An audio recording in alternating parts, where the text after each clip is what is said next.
Well, it has been a while, my friends, and now it's time to enjoy fateful reunion. Not talking about the enemies that we handled a while back. No, that's a separate thing. This reunion is one we've been looking forward to. And it is with the one and only Blaze. However, we also have a new friend along for the ride. So with that said, let's go live. What is up, everybody? It is me, Doctor, this time, starting things off, and we're getting ready to jump into the new event, and we're going to be doing some headhunting right off the bat. A little bit of headhunting, a little bit of fun to kick things off, and let's hope that we can bring that reunion into play by bringing Blaze Alter to Rhodes Island, as well as the newest of the siblings, you. So, without further ado, first of all, I appreciate each and every one of you for taking the time out of your day to hang out here while we are live, and for those of you watching on the VOD later on, you guys are awesome as well. I appreciate you all for being here. Now comes the fun part. Now, first and foremost, it is a beautiful Thursday night, and I just wanted to say, you guys are great. Remember the last time we did this during the Lapland Altar event, though? I just wanted to point out one thing. At that point, during the Lapland Altar event, it was a lot of fun. However, we got a little bit caught up at points when we were trying to read the story and narrate things. So, during the narration and voice acting and stuff later on in the stream, I'll be focusing a little bit on that, and we'll catch up on chat during gameplay segments and other things. But we'll continue as we go from there. Now, let's get the game launching, because I can't wait to jump into this. I'm ready, I'm raring to do these polls and to enjoy them with you all. I hope you guys are as excited as I am.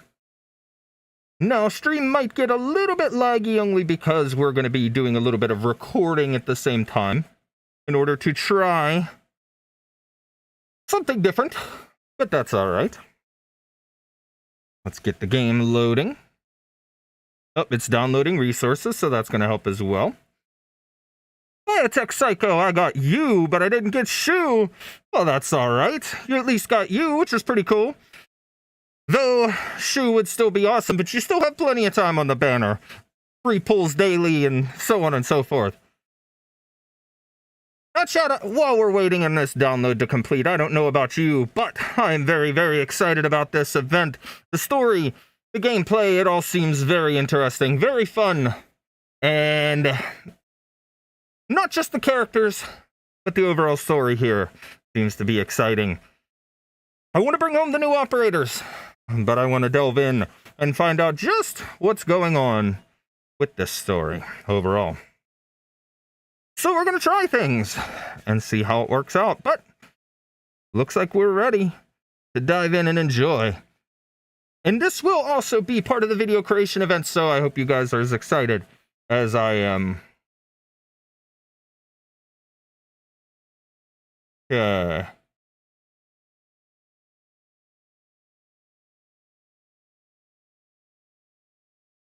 Let's just do one thing here. Okay.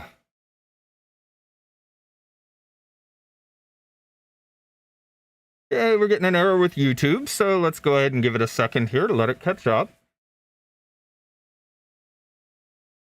Okay.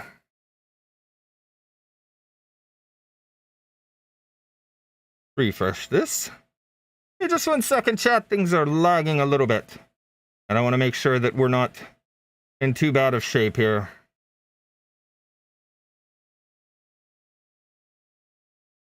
It looks like the recording was a little bit too much, so we're not going to be doing that. That's alright. We don't want to tank our CPU, so we're going to let it go and let it smooth out here. Let's go ahead and log into the game. Let's get desktop audio on and switch over.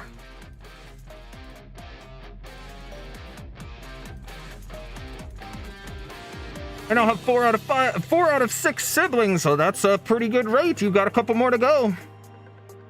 Frame rate is choppy for a few minutes. Yeah, I was trying to see what it would be like to record while we were live, but it's not doing too well, so that's all right. No big deal. Was gonna try out a new system, but I don't think it's gonna work for us tonight.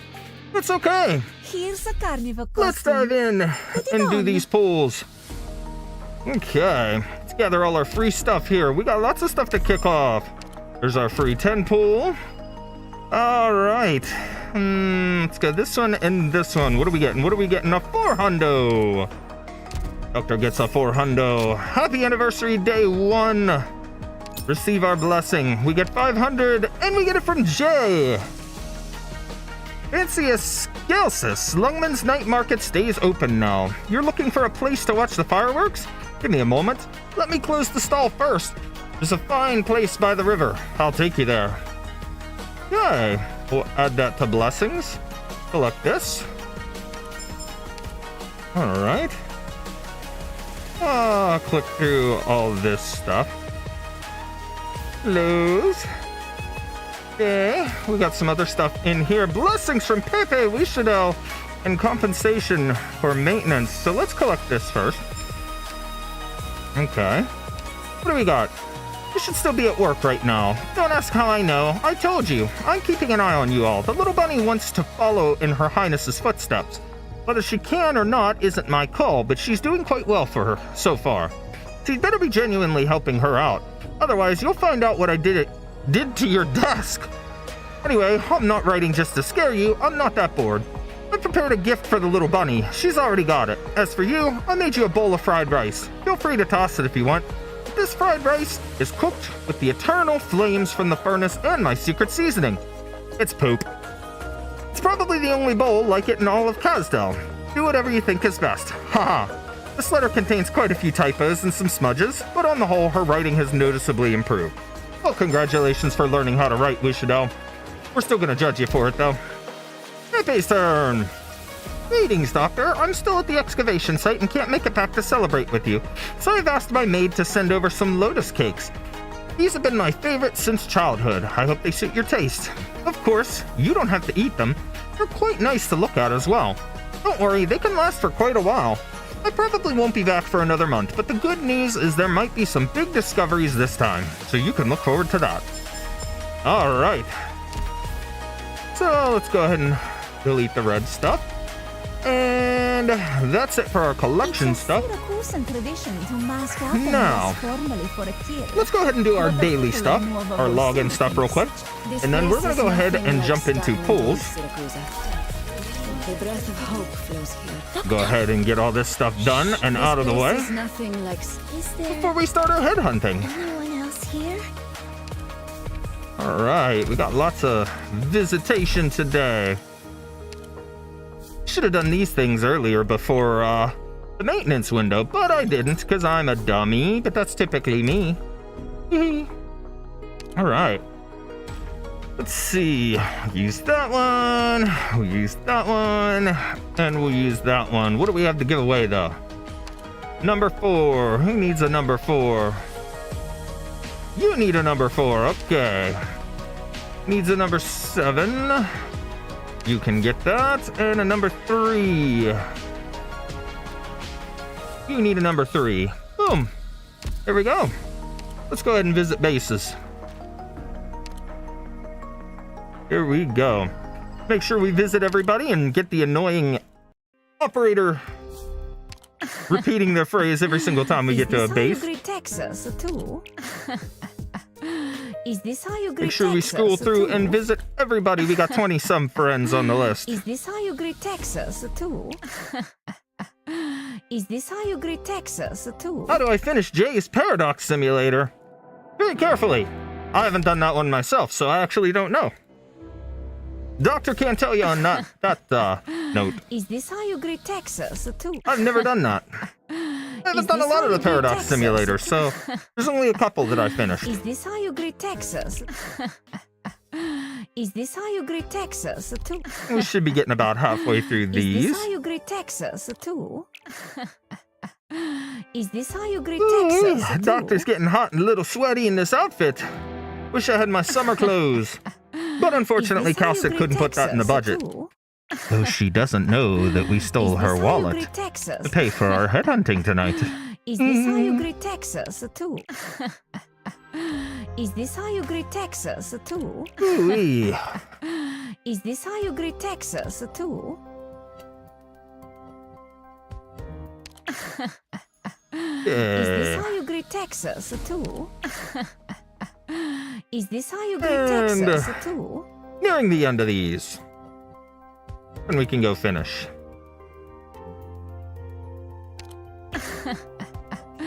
Is this how you greet Texas? Ooh-wee. Is this how you greet Texas too? Okay, that's it for these. Let's go back to base. Done on this side of This things. place reminds me of Lungmen.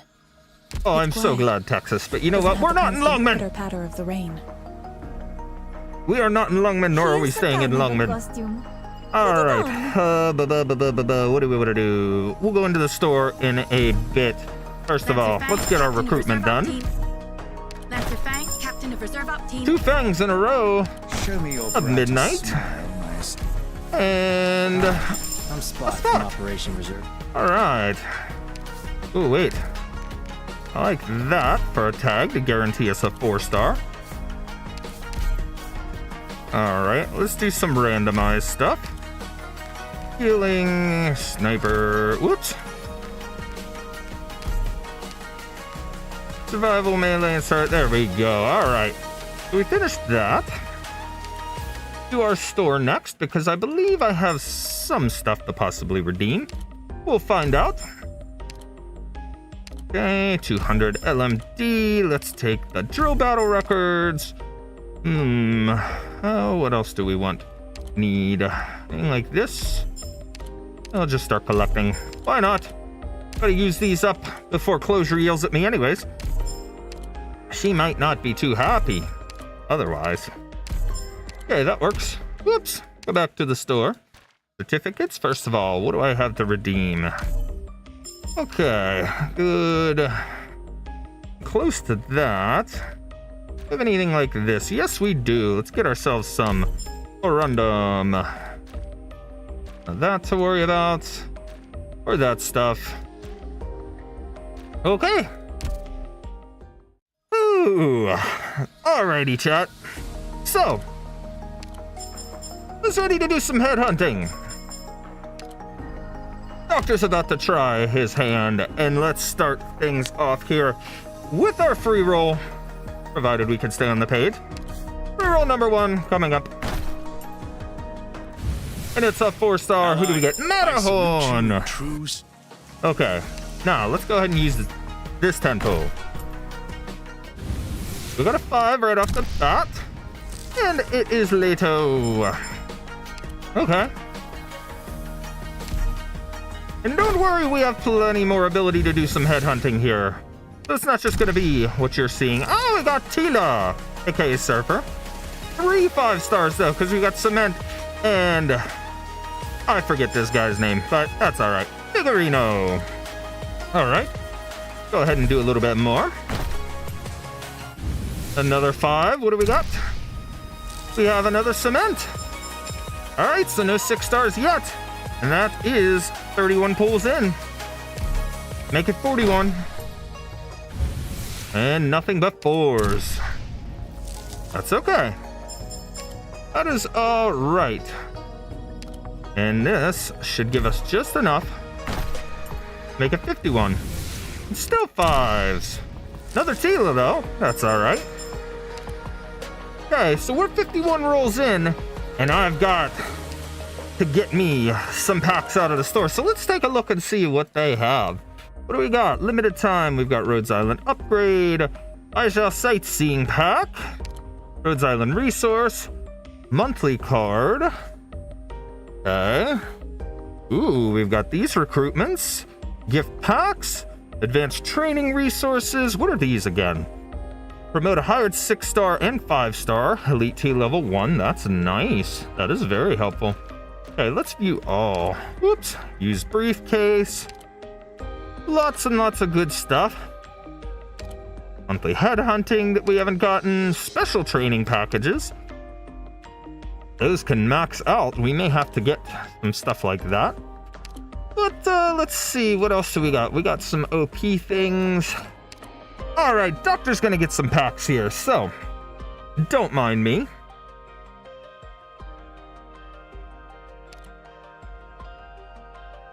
Alright. Let's get some packs and then go back in to use those and do some more headhunting. Randomly got techno. Ooh. Doctor likes him some techno. And not the music.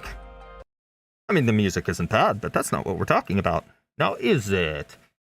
Come on, chat. Stick with the program. Alright. Some more stuff here. I like. We are going to need this. Definitely. Definitely.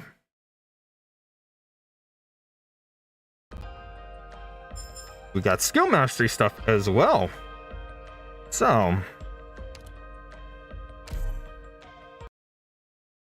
gather as much of this stuff as we can for now, and we'll dive back in and continue our headhunting ventures. Ooh.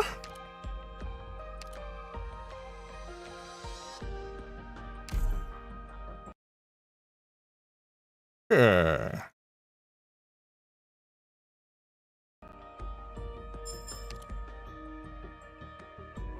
All right. I think we could jump back in for now. We got a few packs and things here, so, and some fun random. So let's go ahead and do some more headhunting. Here we go. First 6-star. 1, 2, 3, 4, 5, 6. So 9. So that would be 70. That would hit, or wait, that would hit us to 60. 60 pulls. Let's see who we get. Embryo. Hello, Doctor. Totter. I'm Totter. 5-star. Hello, Doctor. Surfer again. I'm Surfer from Black Steel Worldwide's Advanced Recon Team. All right. My primary duties involve intelligence gathering and pre-mission reconnaissance. If you possess any pertinent information, please don't keep it to yourself. Doctor likes her voice. Show me your Midnight. bright smile, my esteemed. I'm Vanilla. Trainee operator. Jessica. Doctor? My name is Bloom. formerly of the Pontifica Cohort. And here we go. Hello. It is you! I'm here to Welcome to Rhodes Island, my friend. Do I sign the visitor's log here? Doctor will take good care of you. Huh? Logistics operator. Employment. Yes. Contract. You work for me now. 年前你又骗我。 Alright, so there's our first of 2 that we need to get. Technically 3, because we already got Tila, though, so let's continue. Blaze's turn now. That's 4s. Okay. Alright.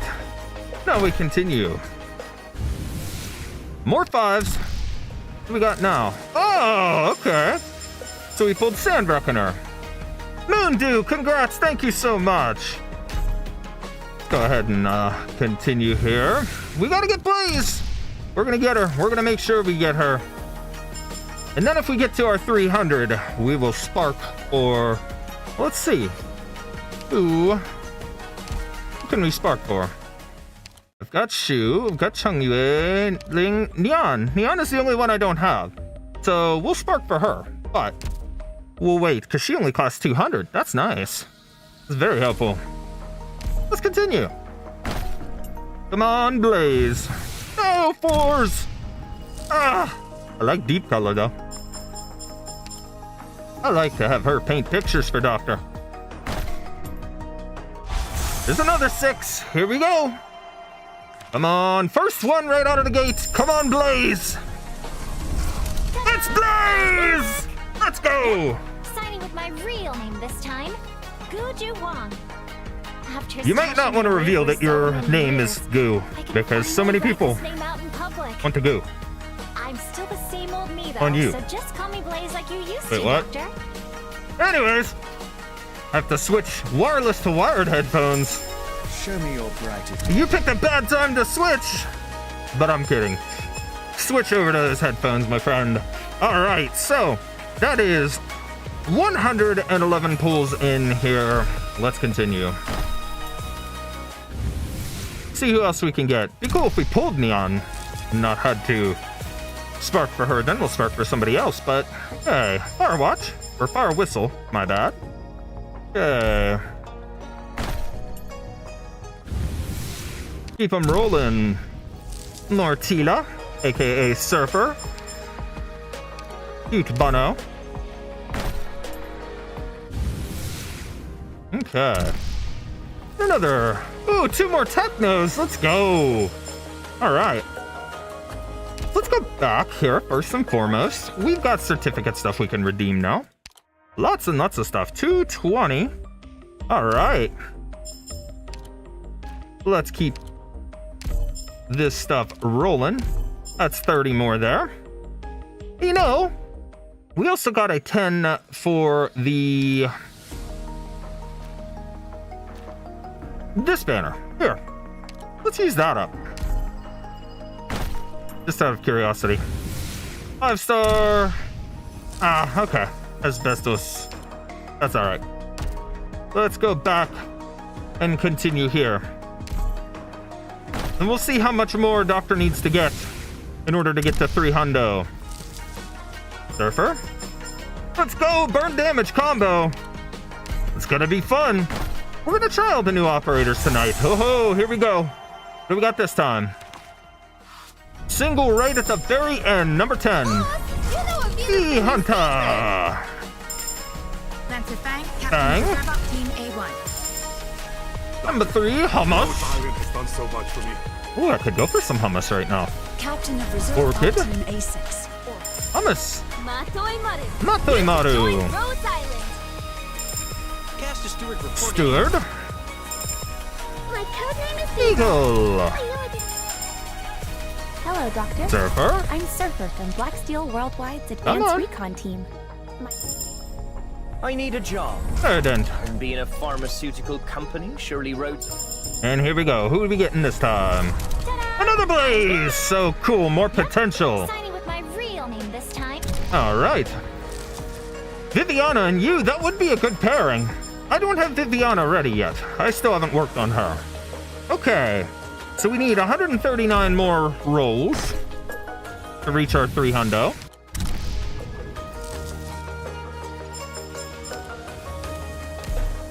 Oh no. Efficient OP. Okay. So let's back up here. Doctor's gonna check and see what else we can grab here. Okay. Let's see. That's some Arunda. Let's go ahead and grab that. We didn't get our monthly headhunting pack yet. We gotta pick that up. We might just need to get some Virginite Prime. Give me that.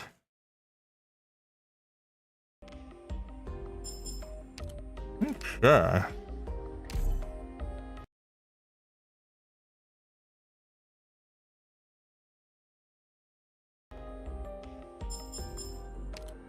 Okay. OP, give me that here.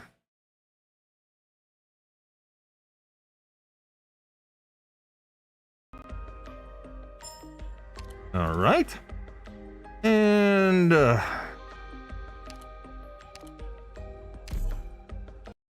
Doctor's gonna grab a couple more things here out of the shop while we can.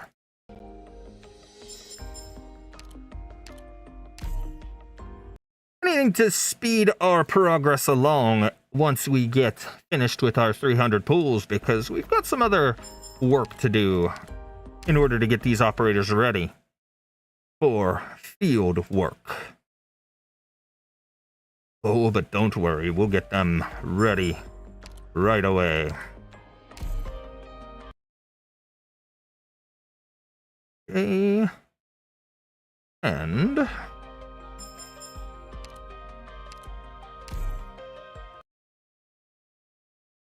That. All right. So, we got a few packs again. Go back and continue our headhunting here.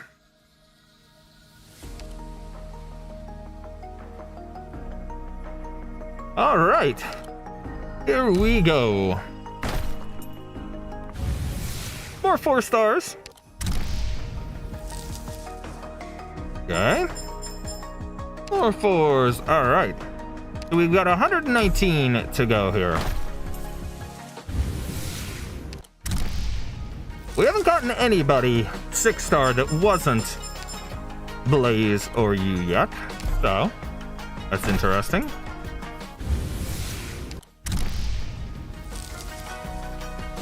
Tila again.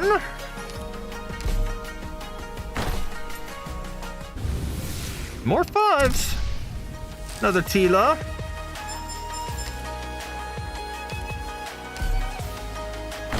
Almost there. Here's another 6. Let's see. What do we get? 9th position. Line code. You're Bubble? the boss of this training camp? That's 2. They call you the 3 is Melantha. 4. Hello, Doctor. Totter. I'm Totter. 5. My name is Plume. formerly of the Pontifica Cohors Lateran. 6. I am Ansel, a Ansel. medical intern.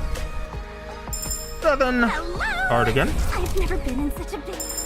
8. Hello, Haze. I Pretty like kitty. relaxing working. And here we go. Ta-da! Another Blaze. That's a triple on her. Beautiful. All right. 79 to go. And another 6 right out of the...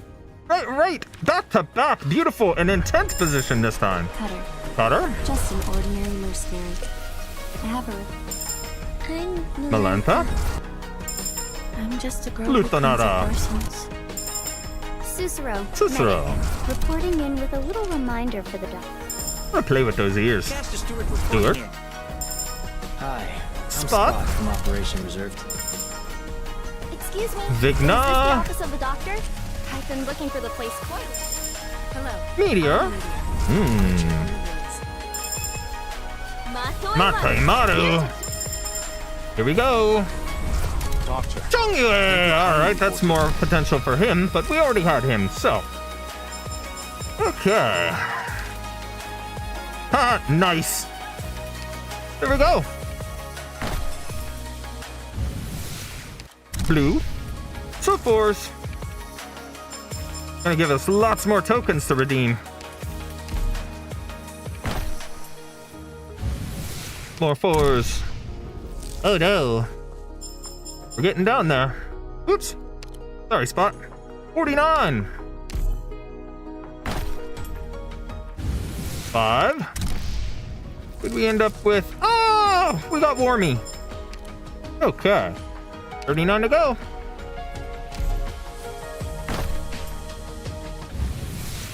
$29. Okay. Like Docky's gonna have to get something else in order to make this happen. Okay. Another surfer. Alright, so 19 pulls remaining. How can we get that tonight? Let's see.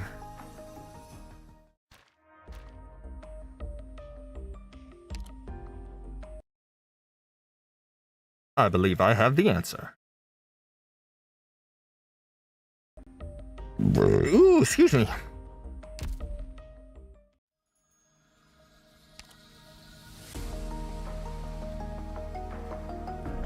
Here we go. Last 20. Oh, here we go. Another 6. Who are we getting? 6th position. Hi, Spot. I'm Spot from Operation Reserve. はじめまして。 Team Stop. ドクター。私は Number 3, Matterhorn again. Hi, Spot. I'm Spot from Operation Reserve Team. The Hunter. haven't you seen it? And last but not least, who we got? Doctor. Another Chongyue. Alright, that's alright. Triple on him. That's cool, because I don't have any other potential for them. Get our last 10 in here. And here is... We got 5s. Okay. Now let's go ahead and claim our additional U. Hello, you must be the doctor. I'm here to visit my... Okay. Woo-wee. And then into the store. Let's go ahead and redeem our certs here. And then let's spark for the lovely Nian. Let me just make sure. I'm pretty sure she's the only one that I don't have. So, Ling, Dusk, Chongyue. I know I have Shu. So, I know I have you. So, 1, 2, 3, 4, 5. Nian should be the only one. Let's double check. And then we'll spark for her if so. So, Shu, Ling, okay, scroll through Chongyue, Dusk, you, yep, that is it. All we need is Nian. Go ahead and go get her. So then we'll have the entirety of the Sui siblings on our side. Whoop, wrong thing. Certificates. Here we go. Anybody home?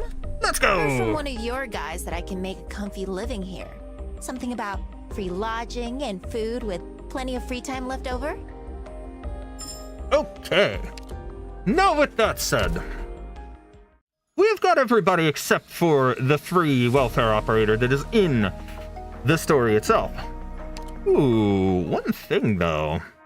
Hello. We do need that outfit for Shu. I only need 5 OP to get it. Well, first and foremost though, we've gotten everybody that we need to. Let's go ahead and add our... Yeah, let's do our potential stuff here.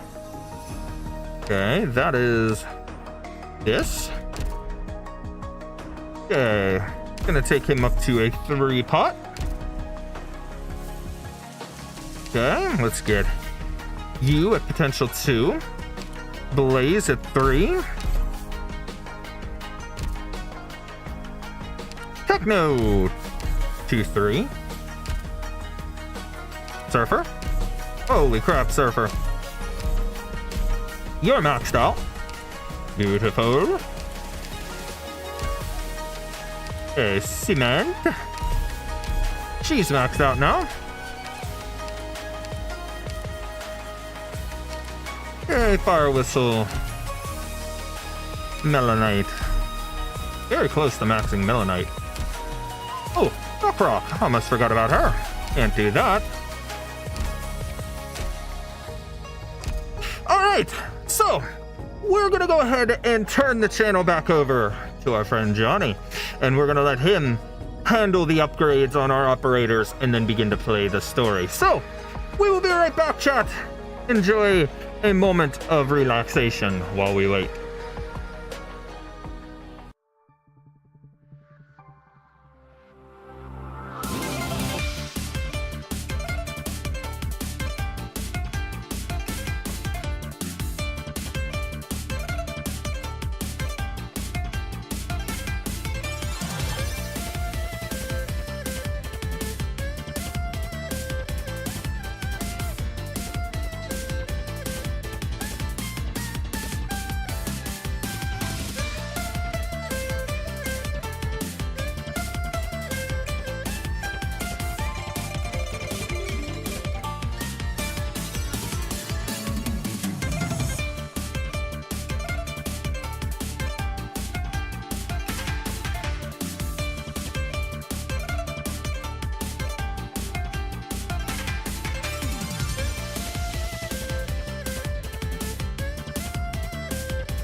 Ooh-wee. So, chat, how did Doctor do? Do pretty good. I hope he pulled some good stuff for us here. Who am I kidding? I know. I just had to hurry up and change out of the cosplay. But completed the Sui siblings, absolutely. That's going to be fun to work with because that gives me a fun little idea for a video here in the future for this video creation event. So, let's see here. We are ready to get back to it, and we're going to work on getting our operators ready to go. We're going to get the new ones all in our team to use them tonight, experiment, and so on and so forth. And then we will jump in just a little bit more with the... excuse me, hold on. My brain stopped. We're going to get everybody leveled up, jump into the skill mastery with what we have, and then we'll work on the story. We'll do our voice acting, narration, that kind of stuff. So hopefully I don't do any annoying voices for you guys tonight, but let's go back to the stream.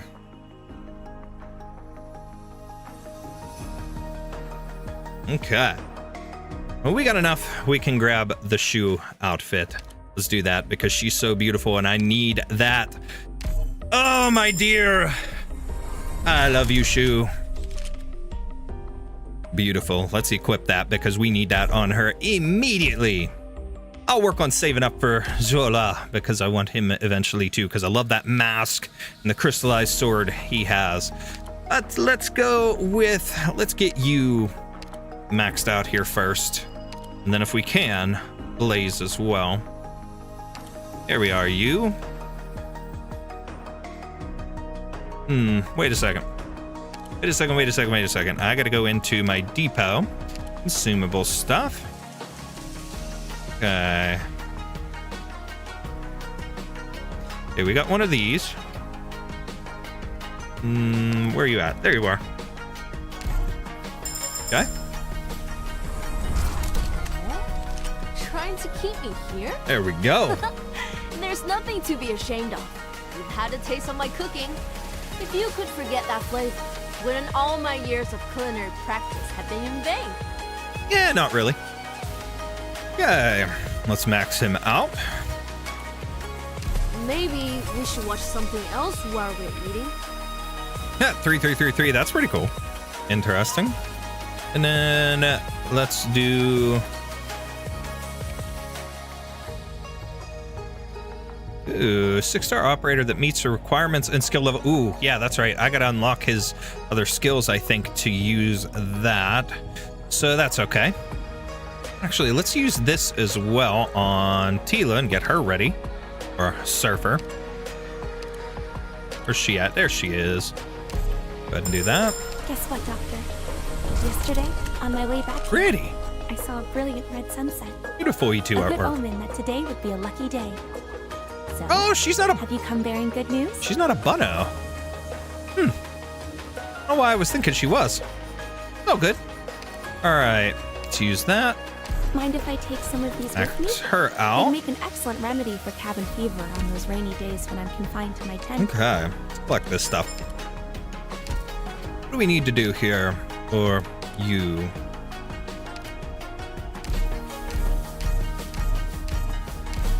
Ooh, we need one of these. We're not going to use the material voucher. Let's go make it. Here you go, Mud. Make it for me. Make it for me. Okay. Now he's ready. I think we're going to default. Let's see. Passive effect. Max HP plus 40. Defense plus 40 every time you... Okay. Immediately deals 100% attack as arts damage to all surrounding enemies. Teleports those ground targets that can reach you to his position. Block 2. Max HP plus 130. Attack plus 200. And normal attacks deal arts damage. Max HP plus 80%. Attack plus 80. Defense plus 80. Grants effects of talent 2 to all operators on the field. Creates a wall of fire. This is the one we want to use. Okay. So we're going to set that as our default. Okay. Let's go ahead and hit our consumables and this one for you. Skill 3. Max that out. Hey. All right, so that's one set of work done here. Who else do we have? We got Tila pretty much done as far as the base leveling. I could do stuff for her skill mastery as well, but let's find her here. Let's rank this up, and then let's start working on Blaze as well. Okay. Okay, so that's done. Oh, Blaze, here you are. Doctor, you know I've pored over these battle records, studying them inside and out, so you don't have to drag me into a watch So session, let's you know? promote. Phew. Gave me a fright. I thought you were gonna talk about work. So, this means you think I'd make a good caster? That's funny how That's an extra 6 Blaze hours of said how training long for ago now. that, do I look like a caster? And well, now here she is, a caster. Oh, we need 4 more of these. Save our material vouchers. Ooh, insufficient materials.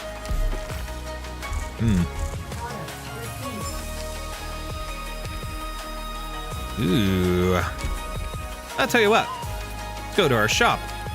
Let's see what we can get out here. Integrated devices. Let's do that. Boom. Excuse me. Whoops. Clicked on the wrong thing. Sorry about that, chat. On the rocks with a mint garnish. Don't mind me, just knocking a few back while you carry on making ambitions. But if I were you, I'd ease up on the goodness. Locks Or are the suffering will cold. double when it all comes crashing Pookie, you down. make me want a whiskey right now. I haven't had a good glass of whiskey in a while. I have some sitting in my cupboard. Would be nice to have that. Okay. Okay, we got this stuff ready to promote her to. Let's max this out. Doctor, Promote. you know I've pored over these battle... Boom. Yes, I There we accept. go. I know what you're up to with this whole setup. We've got an Do you? unspoken understanding, right? You're really just giving me the medal without a word? Yes. Sure. Let's go with that. All right. And then let's max you, Blaze. Doctor, you know I've pored over these Okay. battle records, studying them inside So and out, now- so you don't have to drag me into a watch session, you know? No, you're gonna watch them anyways, Blaze. I'm sorry. No, not the one where my tail caught fire. That's when I was totally green. I learned quick after that. Okay.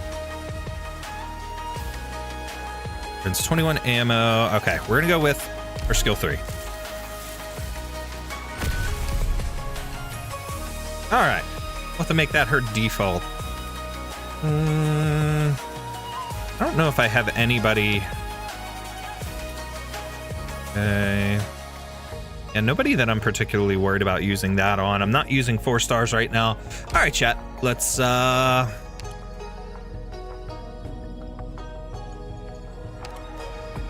get that in for one. What is this? Lapland! Pookie! What are you giving me, Pookie? You're giving me blessings!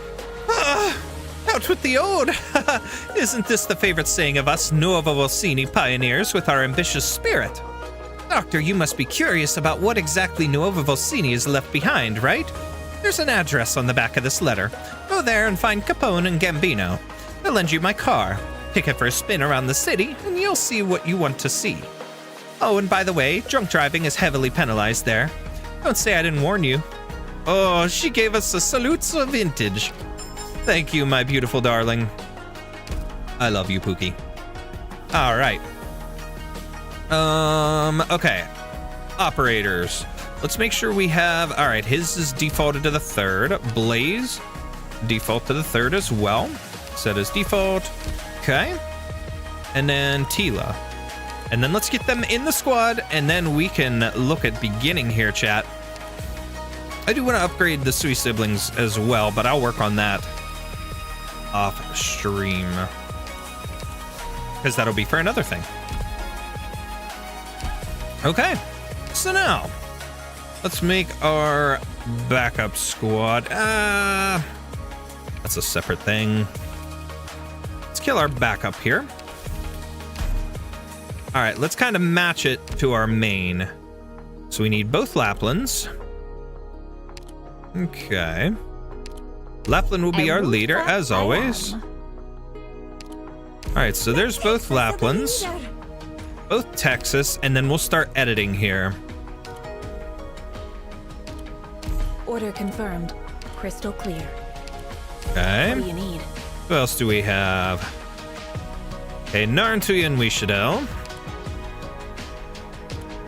If I die here, use the pension to buy some. Raise your whips, swirl the sand, Okay. shade the sun, then take whatever you want. Dagenbreaker and Mulesies. Is this a mission or a training session? Sunlight's a little spicy. We have Shu and Calcit. A day of fine sun and gentle breeze. I will see to them. And then Logos and Reed the Flame Shadow. Okay. So let's get them in here. And then let's start changing here. To be answered. I understand. All right. I think I'm going to drop Reed first and foremost. We'll put Blaze in her place. I want to try. Send me out on a mission, Doctor. Go with maybe Dagenbreaker. Put you in. Nothing, but for the right price. And who do we want to switch out for Tila? Maybe... Those are my DP generators, so... It's a tough decision, chat. Let's go pull... Let's pull Mulesies. Just for now. Let's pull Mulesies. Adding me to this wilderness Let's run mission with was a wise choice. Surfer. Trust me, Doctor. I'll ensure your safe return to the land ship.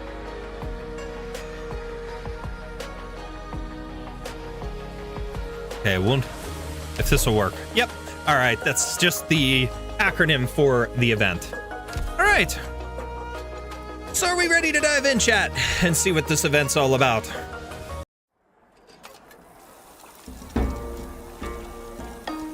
We'll watch the teaser here real quick, the little trailer, because it's fun. And I got my transition from this scene here.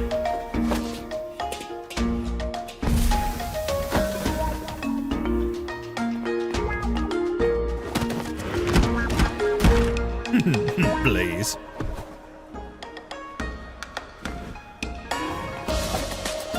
Finish my soda and get a little sugar in me, and then I got some water to drink. See how far we can get tonight here. It's only 1 o'clock my time, so we got plenty of time to roll with this.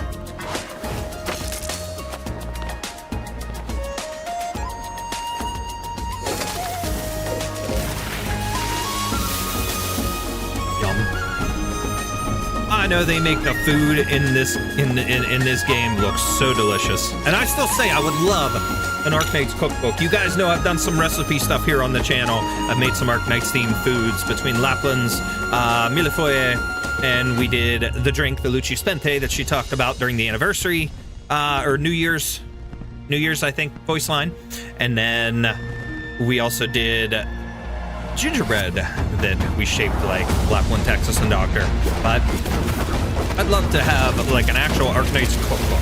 It'd be a cool item if they sell it. And of course, give us back US ordering on the Yostar store. But we'll see how things go.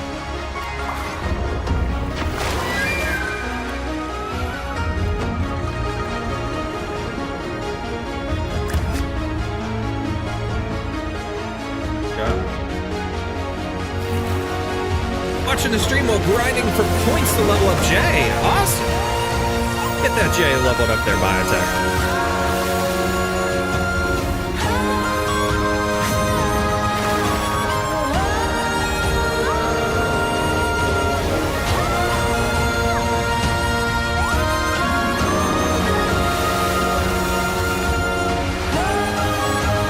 That is so cool. That animation is amazing. New episode of the anime tomorrow. Well, technically today, but let's go. Episode 3.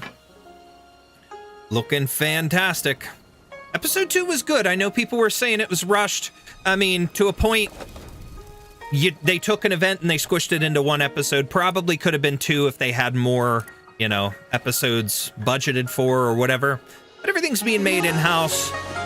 Dark Memoir probably could have been a movie in itself, but they just needed to get through the basics to explain what was going on with characters and things, so I can understand why they did it the way they did. I didn't mind. I thought it was good. And at the same time, under the circumstances, I think a lot of people miss the fact that you can't really sit and have every last little detail pulled out of that and make an episode out of it, because there would be a lot of very dull, very boring sit-down points of boring conversation that people would get tired of.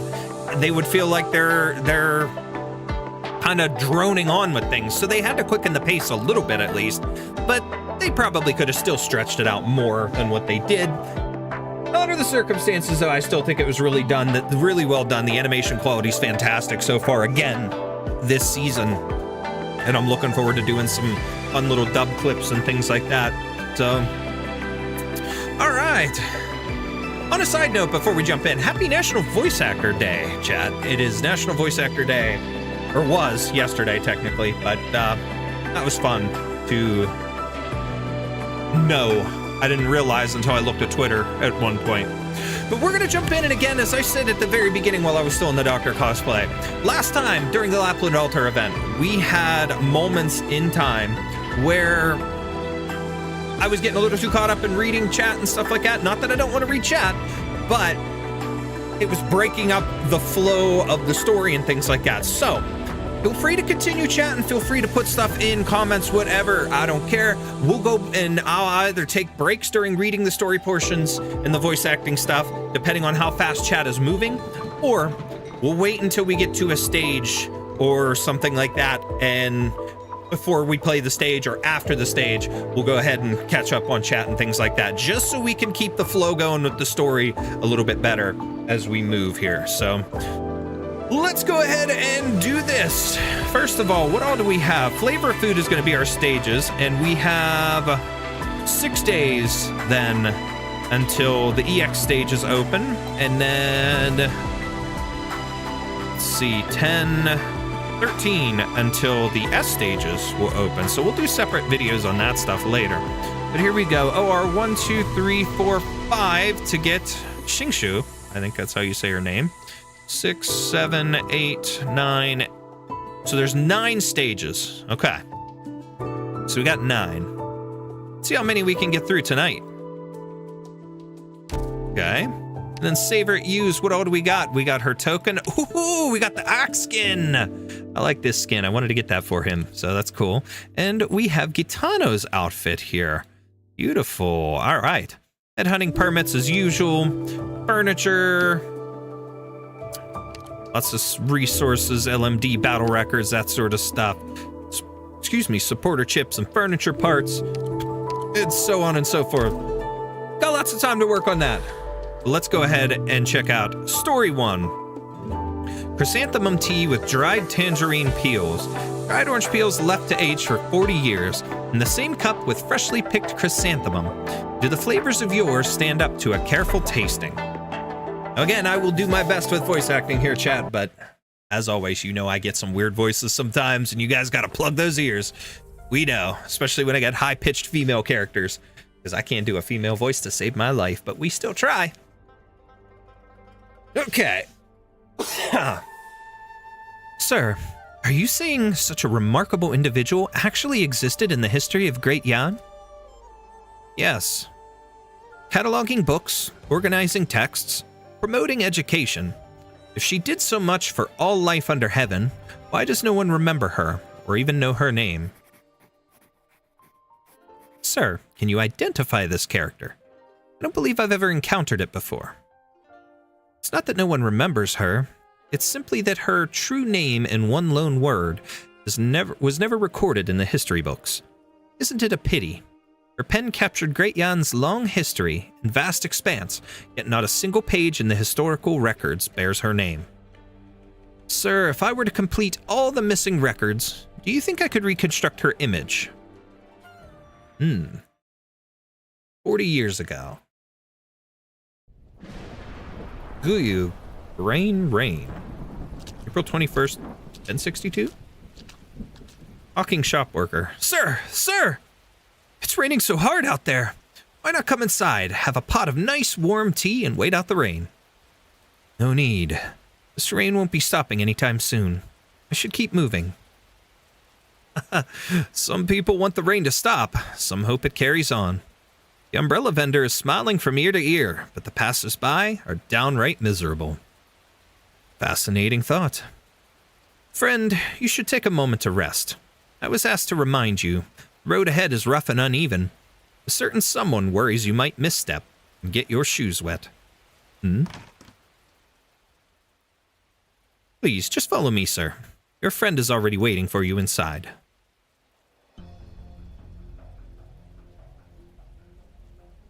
Hi, Minister. It's been a while. No, these days you're the Grand Tutor.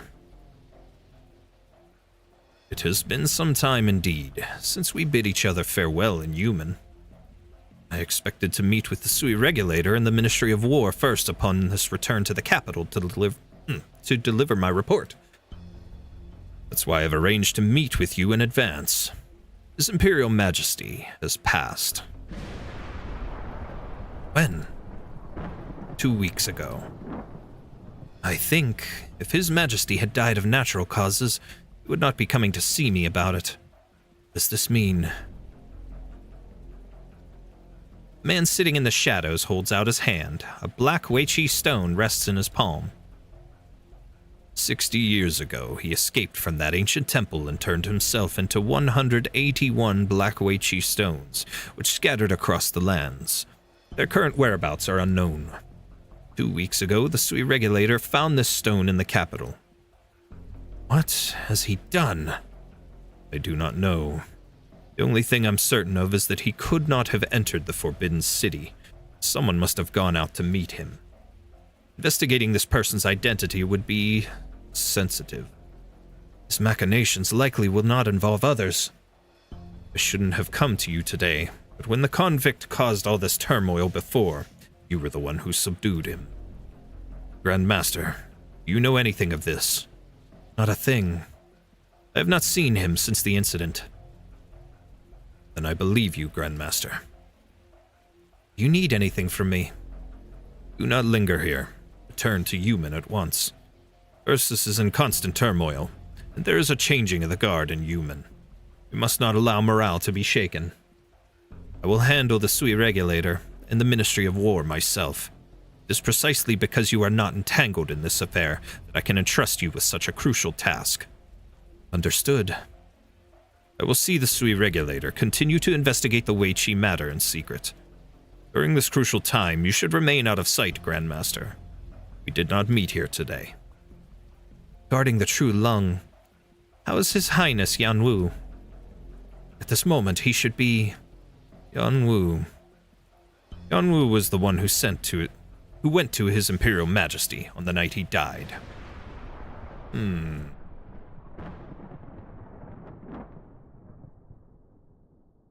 Ooh, pretty.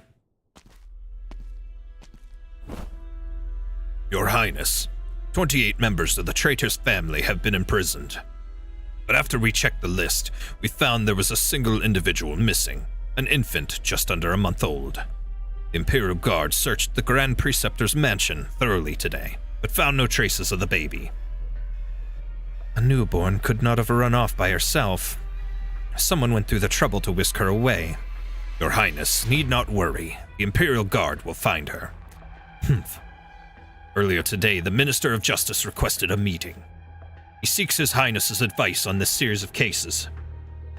Handle them according to the laws of Yan. I'll tell him. Where's my elder brother now? According to our reports, he left the capital just half an hour ago. Some of the Imperial Guard have defected with him. Soldiers guarding the city did not dare to stop them, without orders to do so. Indeed, I never ordered them to keep him in Baijiao. He was unwilling to stay and left everyone behind. How many Imperial Guardsmen went with him? 18. Even after committing such an unforgivable crime, my elder brother can still send the Grand Preceptor to die in his place. He can still command the unwavering loyalty of these 18 Deathsworn. How many courtiers are still devoted to him?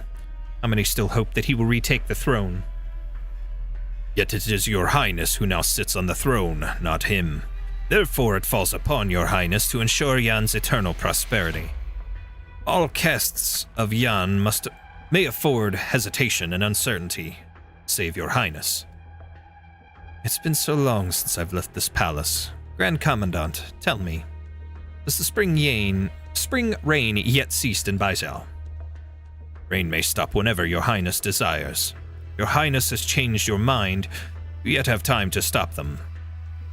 I'm exhausted. The Imperial Kitchen has prepared some bao soup and shredded bamboo shoots, if your highness desires. Very well. Excuse me. Who is the person behind the curtain? Curious if that's something I should know. There. Don't cry. We're on our way home. We're almost there. Pick up the pace, please, if you could. It's raining too hard, and I can't see too well. Couldn't go any faster at this rate. How much farther to the next stage station? At least 30 li. Brother, just how urgent is your business that you'd bring your whole family along to travel on a night like this? Please, just go faster. What the? Yanni's exclamation. What's somebody doing out here in the wilderness at this hour? The man looks around, but the endless rain blocks his view. It is too dark for him to see anything. We'll have to get out of here. Sir, I'll give you all the money I have. Take your carriage to the next stage station. If anyone asks, do not tell them you carried passengers with a baby tonight. I beseech you, good sir. But, what? Huh? Where are you going in this weather? We'll follow the path through the northern woods. Ah! What is it? The baby! The baby is gone!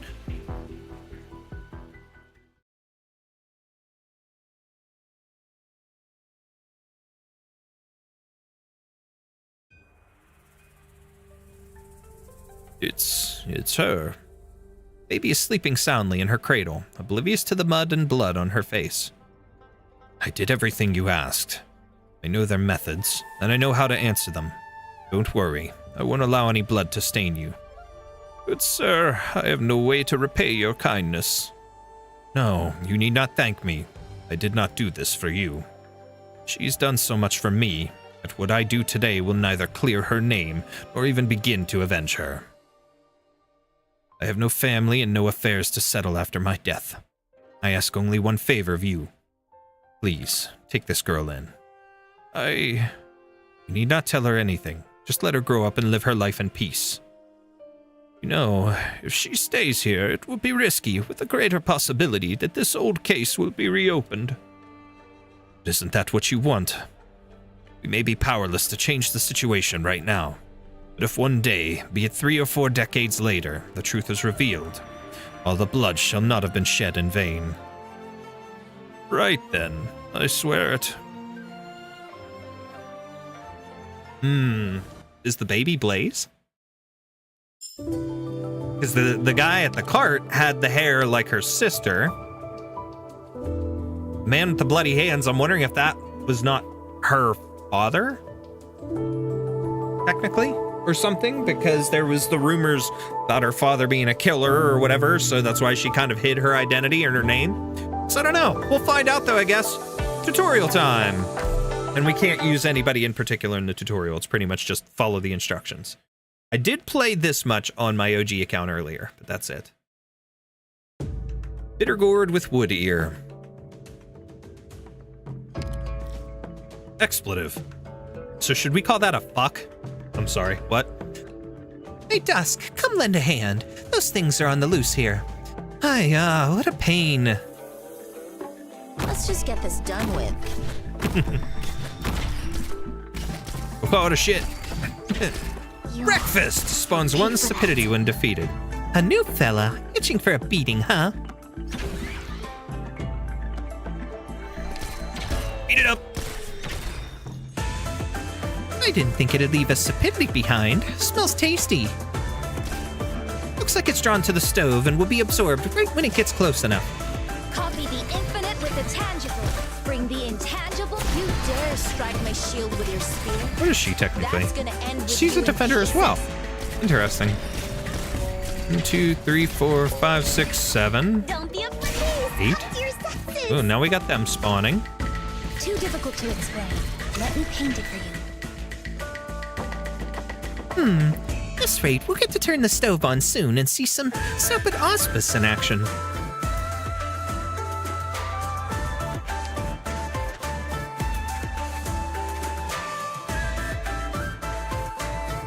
If we all just stood and watched like you did, they'll turn the stupidity into a vapidity, and the meal will be bland. I didn't think the derelict stove would draw those vapidity things too. Meh, just whack them a bunch of times and they'll turn back. Okay, so Copy beat the it up. infinite with the tangible. Bring the intangible to life. And done. A knight? My body burns at over 1,400 degrees. And heal that wound in no time. Yeah, right. If you can whack all of them in time, the derelict stove's about to unleash a vapid blight. Not one step Okay. backward. Yeah, I was gonna say, this is like a dragon thing. Okay. That thing reeks of bad luck. Well, since we won't get hurt for real anyways, handle this yourself. Sheesh, so petty. Fine, just watch me. Okay. Come on, Melantha. Do some work there.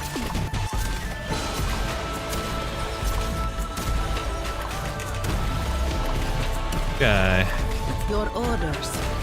No time to tear them apart. The withered tree. My body burns at over 1. All right. What are you doing? Okay, that'll do. Now let's cook.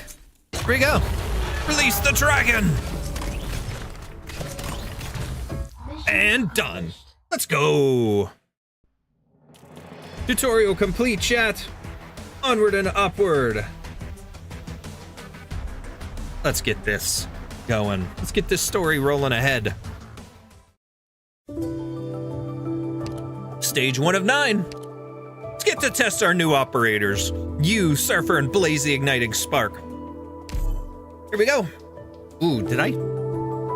Well, I already set the skills as default, so that should be good. I shouldn't have to worry about anything. Check, please. Wait a minute, I'm busy. Oh, all you ordered was a bowl of plain noodles. It's on the house. Come on. I'm leaving the money on the counter. Bye. Thank you. Come again. Eating so little for lunch at that age. What gives? Too many colors blind the eyes. Too many flavors dull the tongue. One must not indulge in the desire for food.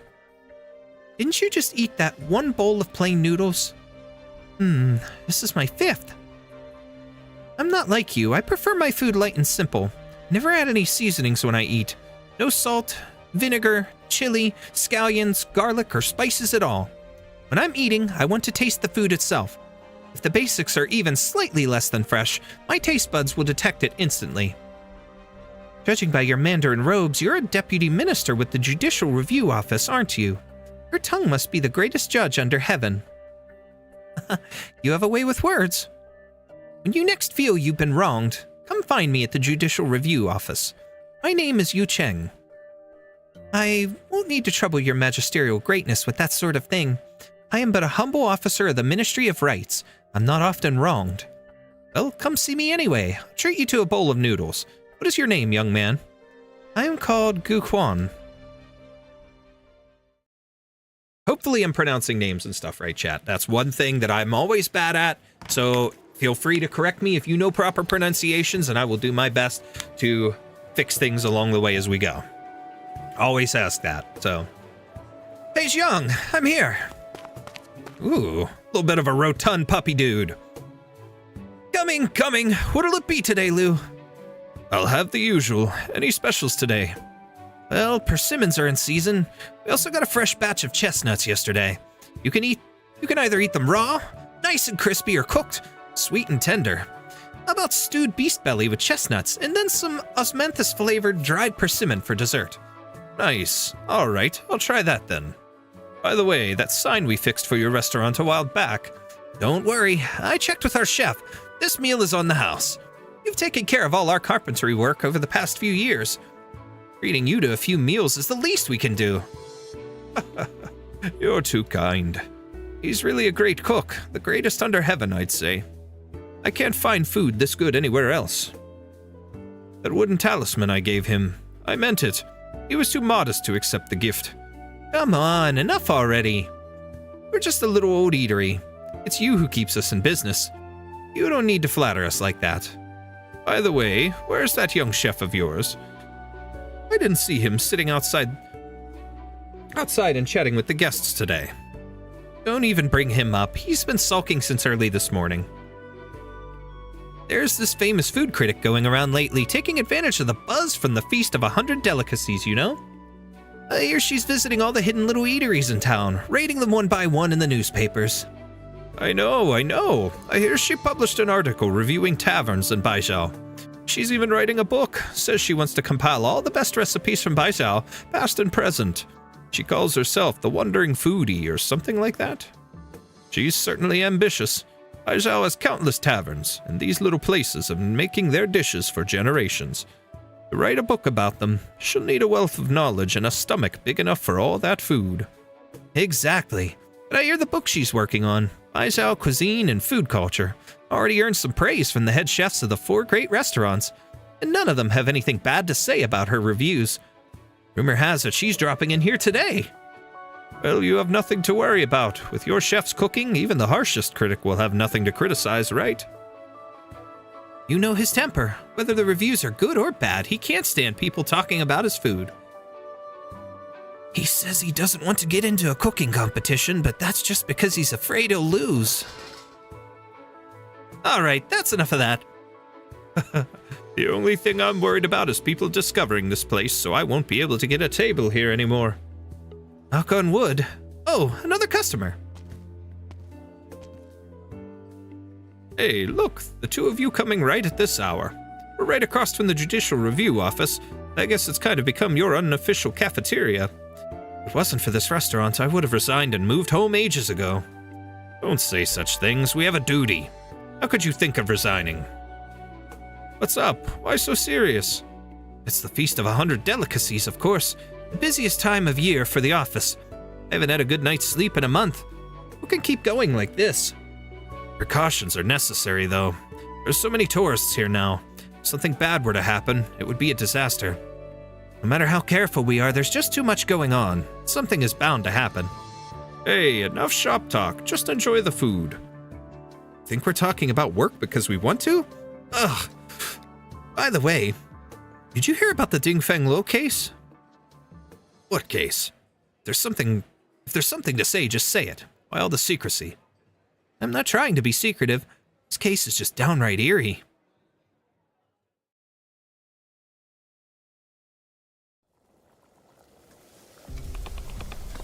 On the 15th of last month, when Dingfeng Lo was busiest, every one of its 100 or so stoves were burning all day and late into the night. That night, one of the stoves caught fire and the staff could not put it out. A handful of chefs were injured. The originium pipe sprung a leak, was it? That's nothing new. Well, the investigators could not determine whether the pipe had been tampered with or not. Hundreds of people have access to that kitchen. Who knows if someone did something? You must know that Dingfeng Lo is the most famous restaurant in Baijiao, and the organizer of the feast. The thing that makes this incident particularly strange is that it happened on the 15th day of the month, and the fire started on the 100th stove. Some say they saw a strange silhouette amidst the flames. Interesting. Let's stick to the facts, yes? We don't need to fabricate things here. I'm telling you the truth. Many people said they saw it. The work you do at the Judicial Review office is pretty interesting. Listening to you talk about your cases is like reading a detective novel. Come now, we're hardly authors here. It's just that whenever a case drags on for a few weeks without progress, I have nightmares about it. Actually, now that you mention it, I also heard about a strange case recently. There's nothing supernatural about it, it's just plain weird. Oh, another juicy story. Do tell. Really shouldn't divulge too many details about this. You can't tease us like that. The suspense is killing me. This is a matter of great importance. The place where this incident occurred is truly significant. It was the Mr. Ning's manor, former Minister of Rights. My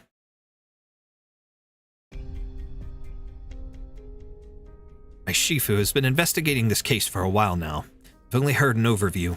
He won't tell me more. Mr. Ning has been retired for several years now. He's in the process of leaving Baizhou and moving back to his hometown in Jiangnan. But a few days ago, a strange thief broke into his mansion. Nothing was stolen, no one was hurt. But in one of the guest rooms, there was a painting of a Xian, hanging on the wall, and someone used melted honey to draw a line across the Xian's mouth. Of course, the mansion was heavily guarded, but the thief seemed to know the layout very well. And that thief, whether down to incredible skill or sheer experience, left no trace behind. My Shifu and the others have their hands full trying to crack the case. Sealing the lips with honey? Isn't that from the legend of the Stove God? It ensures the Stove God will say more good things than bad. The thief vandalized a painting but didn't steal anything of value. They don't care for money. So did they have some other motive? What motive could they have had? Minister Ning is an honorable mandarin. He has a decades-long record of dutiful public service. Who could have had any issue with him? Regardless, he is an important court mandarin. Ransacking of his manor is no small matter, especially at a time like this. It's our greatest fear come true. Oh, hey, I just thought of something. You scared me. What's the thought? I just remembered that I also saw something weird a few days ago, right in this very restaurant. It was 3 days ago. I was here eating when a real strange customer walked in. He looked to be on the older side, and he was still wearing a prison outfit, as if he had just been released by the Judicial Review Office. He sat down and ordered 20 bowls of white rice, nothing else. He downed them in no time flat.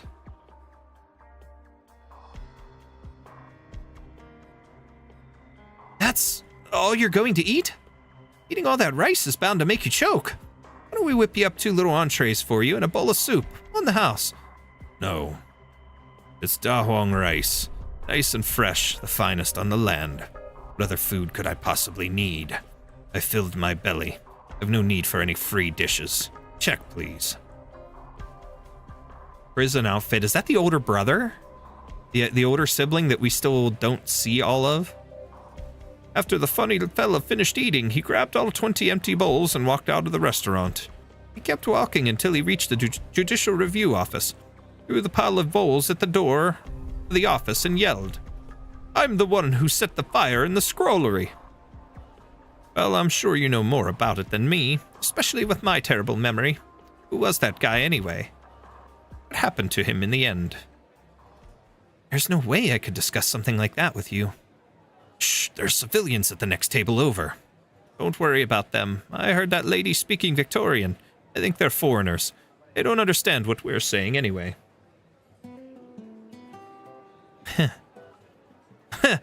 Victorian tourist, but it's Blaze. She's not Victorian. In perfect Tianese. Laban Tianshan. Okay.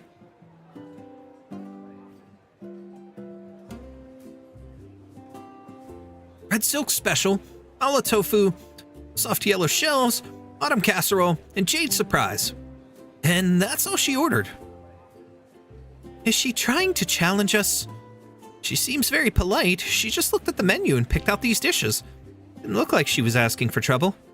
Do you think she might be that food critic? The one that wrote Baizhou Cuisine and Food Culture?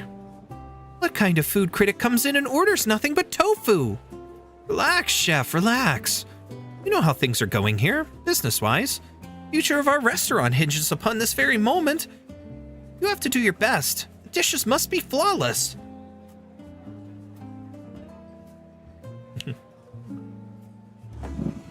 The Victorian woman pulls up a chair and 2 jugs of wine and sits at the table with the 2 mandarins of the Judicial Review Office. She casually pours each a glass of wine. Its rich, sweet aroma soon fills the table. Please drink and enjoy. This wine was meant for sharing. Hi, so what happened next? What became of the weirdo who threw the empty rice bowls? Good lady, what you just heard was nothing more than idle diner's chatter. Whatever you do, please do not share it with anyone else. Huh? But you haven't finished the story yet. Where's the cliffhanger? Where's the stay tuned for the next episode? I'm a mandarin of the Judicial Review Office, madam. I'm not a storyteller in the tea house. What a coincidence. I have a good friend who works there too. And here I was thinking everybody at the Judicial Review Office was stuffy, pretentious, and tight-lipped.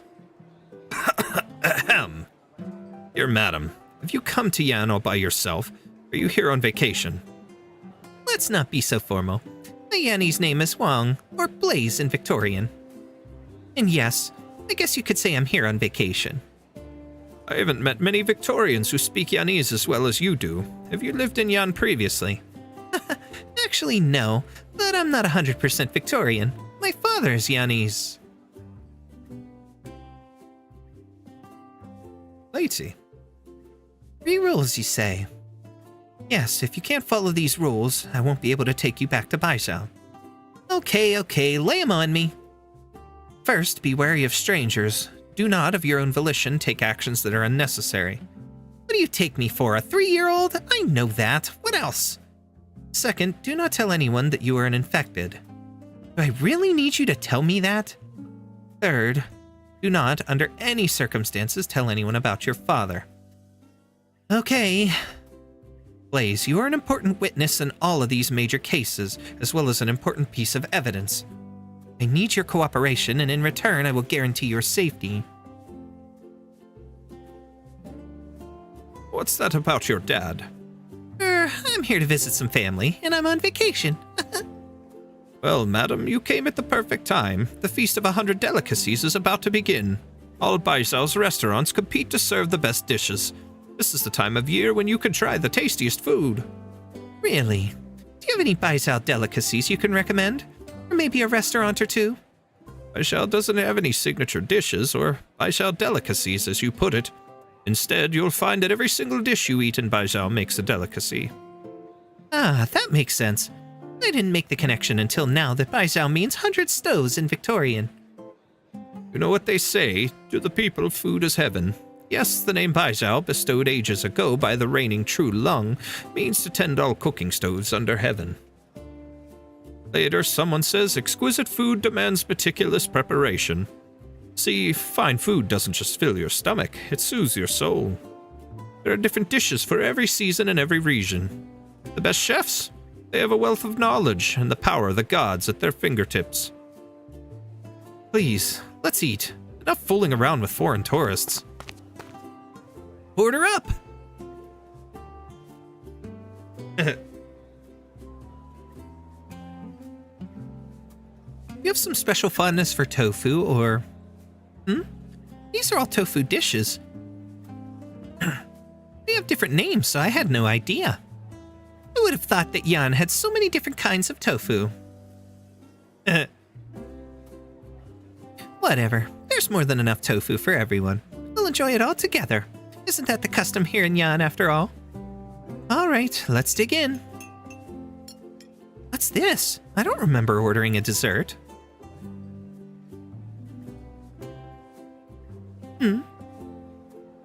Okay.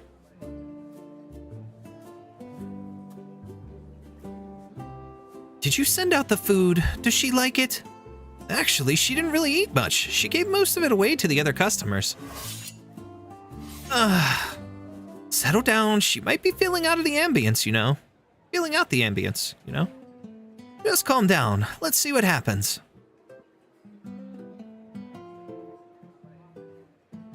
Excuse me. So, what's this Feast of 100 Delicacies you keep talking about? You may speak fluent Yanese, madam, but there are clearly gaps in your knowledge of our culture. The Feast of 100 Delicacies happens every year in mid-autumn, when the True Lung convenes meetings with mandarins at all levels to discuss state affairs. If it's just a bunch of government meetings, why is it called the Feast of 100 Delicacies? Now, that has a beautiful origin story. Many years ago, the True Lung at the time held a birthday banquet, and all the mandarins presented him with gifts, including all manner of rare treasures from all across Yan. But there was one Mandarin, a young assistant minister from the Ministry of Revenue, who gave the True Lung a bowl of pearl jade soup. True Lung lifted the lid off the bowl, only to find a clump of rotten cabbage leaves and a scant few grains of brown rice floating in some water. True Lung was enraged, demanding, "What is the meaning of this?" The assistant minister replied, "There was a flood in Jiangxi this year, so we had a terrible harvest. What you see in the bowl here is what the peasants have been eating every day." Speaking up for what's right. It's what any good Mandarin should do. Still, doing it to the True Lung's face on his birthday like that takes some serious guts. I love her kitty mouth. That's just freaking adorable. Yes. The surprising thing is, the True Lung did not punish the young Mandarin. He praised him and ordered that all other Mandarins follow his example in advocating for the people.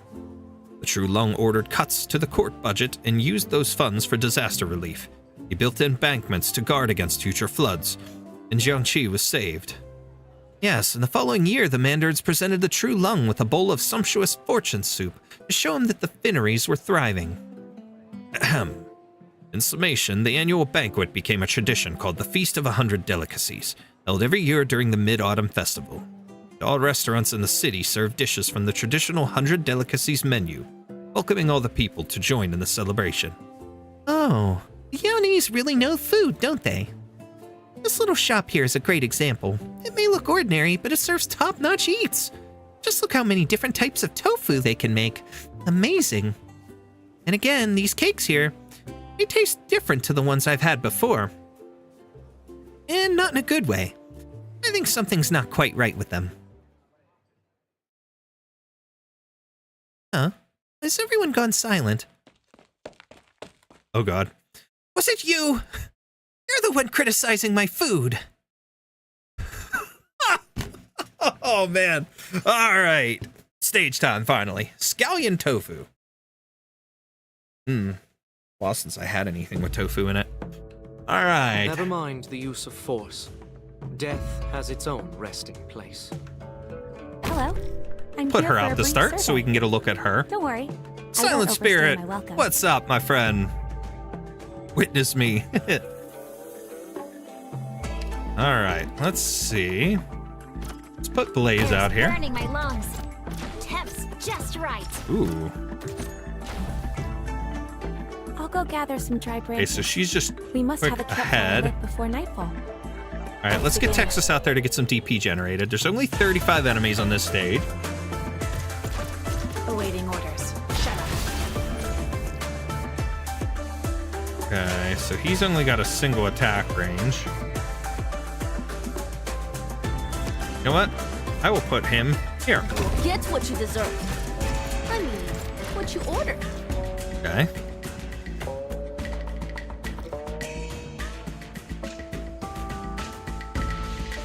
Quickly. Slow simmer on Wall low of fire! heat. Patience is not optional. I'll go gather some. They ruined me. Oh my. What a waste of this gorgeous scenery. This show has to be Okay. That DP generated. Let's put Shu out there just so we can see that pretty costume. Oh my. You're so gorgeous. Ooh, okay, so she's got like a cross pattern in front of her. Learning original Mars automation either. Interesting. If you're really in Cape Branch and Oh wow, look at it. That's so cool. Bloom fields. Look. My blood is boiling. I guess we'll hold off on Blaze's skill because look at the way the dragon's going. Bye-bye. And we're done. Nice. Stage 1 in, and we got to try all 3 of the operators in it real quick. And Shu's costume. Beautiful. What do you want to show me? Pick up the pace a little. We'll be there soon.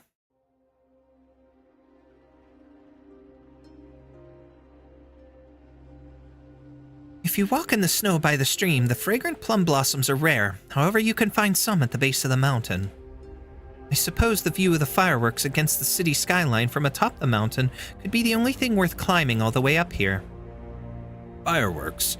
Who cares about those? I brought you here to see this pine tree. An evergreen. Can withstand the cold weather. No, that's not what's special about it.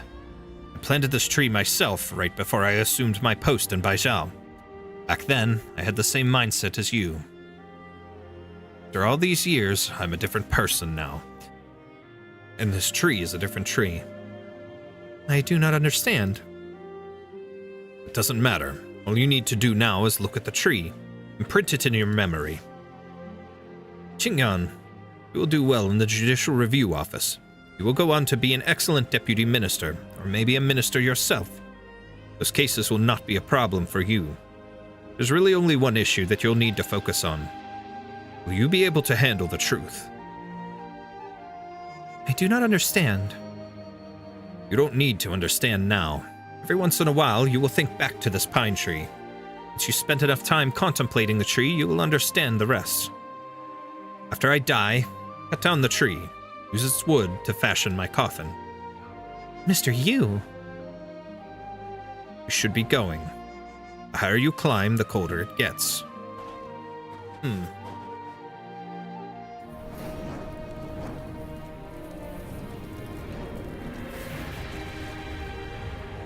Years of wind and snow, moments fleeting like blossoms in the morning and evening light. Once more, I think back to the pine tree and the mountain path buried in snow. Yu Cheng, what penalty do you propose to atone for your guilt? What's up with him? Atone for your guilt? Snoring softly. Huh? What time is it? Has the suspect confessed yet? Censor Chiazen, this is a serious matter. Please mind your words and behavior. This is a routine internal matter for the Judicial Review Office. The Department of Discipline and Supervision is just going through the motions. It's not a big deal. However, this trial today certainly has been interesting. The minister is usually quite well-tempered. I've never seen her that angry before.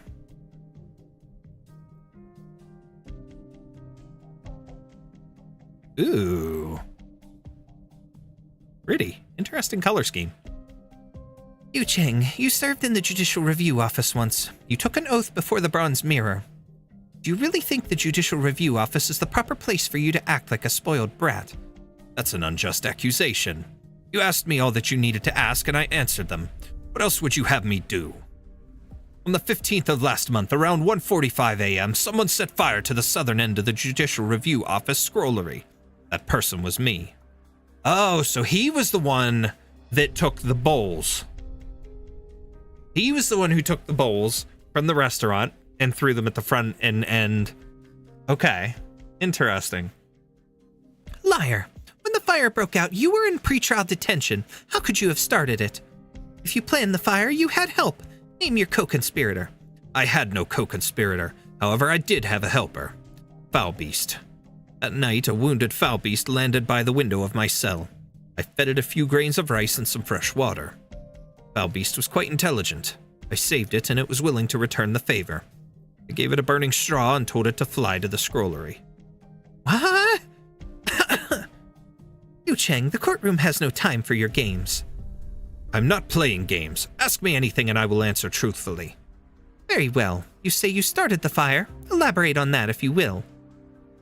What species of foul beast was it that you used? Do I look like a foul beast expert? I only remember that it was completely black without a single stray hair. As black as the human heart. You said you gave the foul beast a burning straw? You were locked in a cell. Where did you get the straw? I picked it out of my sleeping cushion. Your cushion was made of cotton. Then my memory is mistaken. Must have fallen from the foul beast's nest. Guards did a full search of your cell after the fire. They did not find any foul beast nest. If criminals didn't try to cover their tracks, we wouldn't need the Judicial Review Office or the Ministry of Justice, would we? That foul beast truly understood human nature. Why, you... Oh, right. As for how I lit the straw in the first place, I struck the cell bars with these iron shackles exactly 863 times, one for each year the Judicial Review Office's existence. That is as much detail as I can provide on the fire. Will it do? Madam Minister, do you have more questions for me?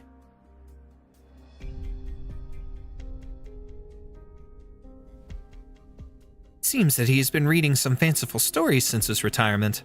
This is no time for jokes. Well, she had the patience to play along with him and indulge his insanity. Do you want to enter this line into the record? Of course. Interesting. Yu Cheng was once appointed deputy minister for the Judicial Review Office's Haoran Pavilion. There, he took down countless corrupt mandarins and notorious criminals. However, after his retirement, you convicted him of fabricating evidence, which is how he ended up here. As you think back now, do you regret your choice, Deputy Minister Lin? The law's the law. It bends for no man. Stop trying to stir up trouble, Censor Jie. Still not sure if I'm pronouncing that correctly. Chat. Eggy Egg, how did it go? Silent Spirit, how did what go? His pulls. Oh, pulls were okay. We got through 300 pulls. We got you. We got Blaze Altar. We got Surfer. We got everybody that we needed to. Sparked for Nian, and we got 2 additional potential for Chongyue. So we have all the Sui siblings officially. We are completely caught up with them, and that'll be fun because in the future we're going to do a video regarding those and making a team out of them. So that's going to be fun. But everything went pretty well. No additional 6 stars otherwise. We got 2 potential for Blaze, 3 potential. 2, something like that. Because we got her once, and then I think we got her once more. So yeah. Other than that, everything went pretty well with the pulls. I'm excited. I can't remember the exact number. I'm gonna say, I know we got one. You was the first of the 2 we got, I think. Can't remember. I think that was within 60 pulls or so, 70 pulls, something to that effect. Bruh, this guy. As I said, if you guys might get annoyed with my voice acting. I'm pausing, we're catching up with chat now, but guys, I'm probably going to, like I said earlier, we'll catch up with chat, either stop at periods like this, or we'll make sure we catch up in between stages or during stages and stuff, just depending on how fast things move. Just because I want to keep the flow moving for the story, so if I don't respond for a little bit, just have some patience, all right? Response. Gonna wait for 10 signals and grab Nian too. That's awesome. I needed her. She was the only one that I didn't have previously. And, you know, when this event started, she only requires 200 to spark for her, which was awesome. So I managed to get her, and of course you now, so I have all the siblings, which is fun. On this account, at least. I think I still need Nian on my other account. I don't remember who all I have. I have Shu.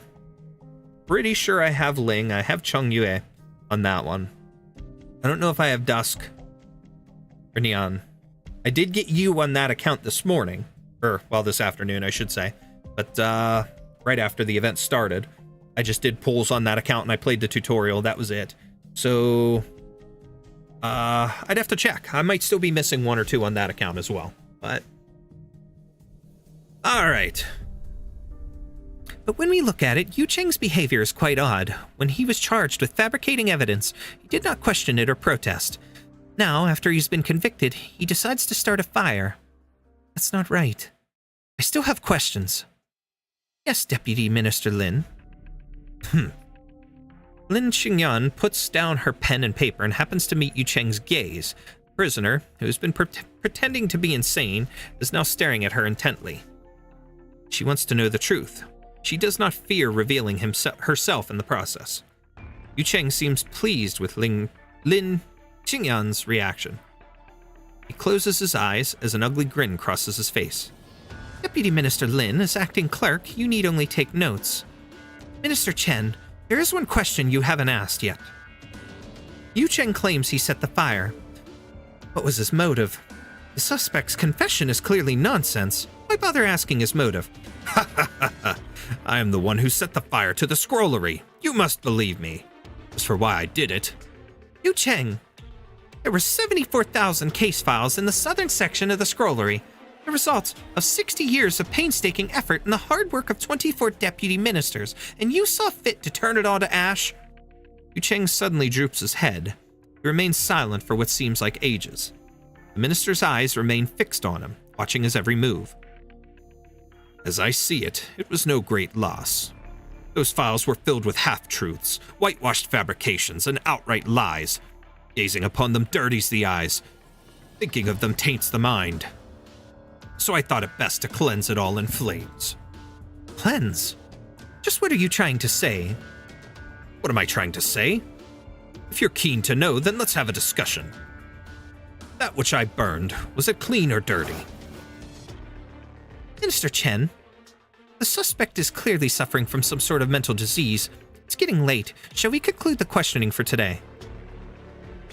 Escort Yu Cheng back to his cell. I truly regret that we subjected the Department of Discipline and Supervision to this circus here today. It is truly a vexing case, we understand. The Judicial Review Office will be sure to submit a full explanation to the Department of Discipline and Supervision. I just hope this can be resolved quickly so I don't have to make so many trips here. I've planted way too many camphor trees in this courtyard, making me sneeze. I shall take my leave now, Deputy Minister Lin. See you. You should be taking off too, Lin Xingyan. Courtroom door swings open as sunlight pours in once more. Lin Xingyan immediately spots the 7 towers with 18 pointed roofs hidden in the shadows of the trees. The Judicial Review Office scrollery were all built in this style.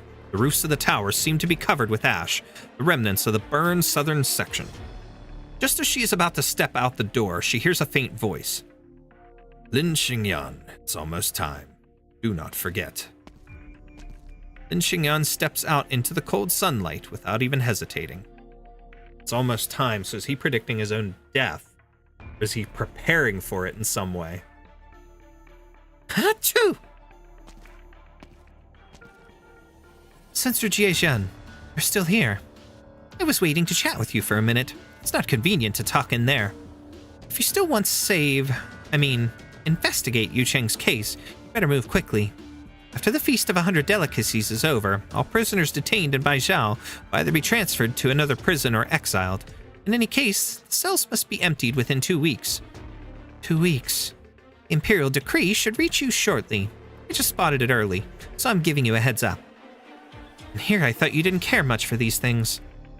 It is within my power to avoid caring, but you cannot get it out of your head, Yu. Yu Cheng is very important to you, isn't he? He was kind of like my teacher in the Judicial Review Office. He's the one who taught me to distinguish right from wrong. When I first discovered that he had fabricated evidence to convict a corrupt Mandarin, well, I shrugged it off as using any means necessary to achieve justice. However, I never imagined he would set fire to the scrollery. There's absolutely no justice in that. Indeed, I can't figure him out. But it does provoke a question. You've never emptied the jails for the feast before. Why do it this year?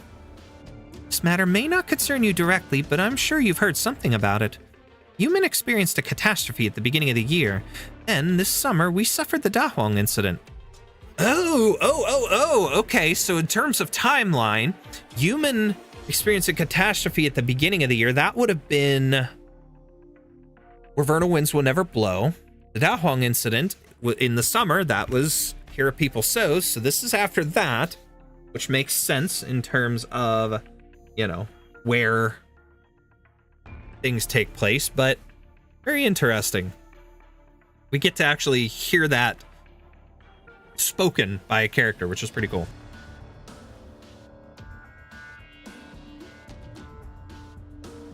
And what was the root cause of all of this? The bestial Sui. This 1,000-year-old case must finally be resolved. I dare not engage in presumptuous speculation. This is as much as I can say for now. Doshi. Censor Jiezhen, why did you terminate the ongoing interrogation? As the saying goes, words may deceive, so trust your eyes. I wager you haven't seen the burned scrollery yet. No, I have not. Perhaps you'd better go see for yourself.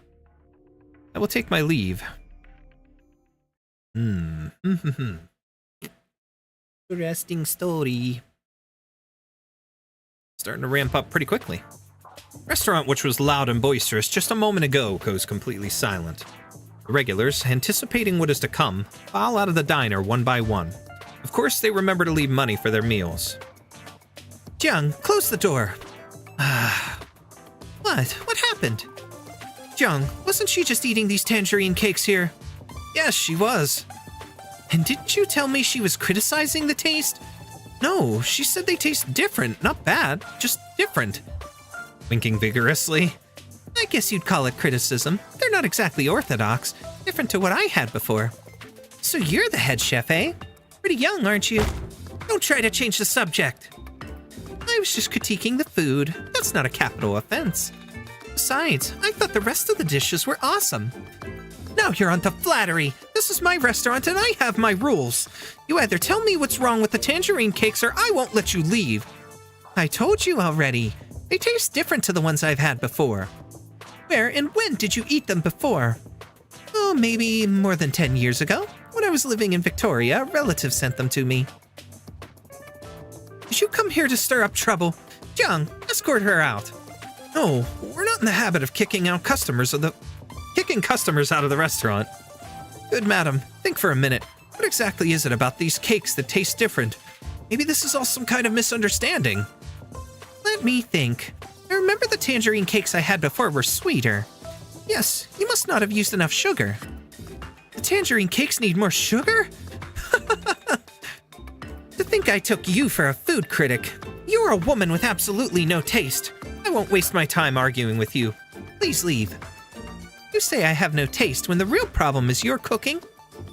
Ooh, she clapped back at him.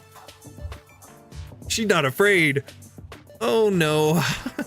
My cooking, you say? Don't make me laugh. My cooking, my culinary talent, my... All right then, I'll make you a bet. Go out this door here and sample the food at some of the other restaurants. If you find a better tasting meal, I'll give you this entire shop. No, please, no. But if you can't find better food, you'll have to sit at this table by the window and shout out to the streets. Shout what? Apologize to me 100 times. But what would I want with your restaurant? Let's do this instead. If I find food that tastes better, then you'll let me eat here for a month free. And you'll teach me how to cook a few of the tastiest dishes in Yanni's cuisine, also free of charge.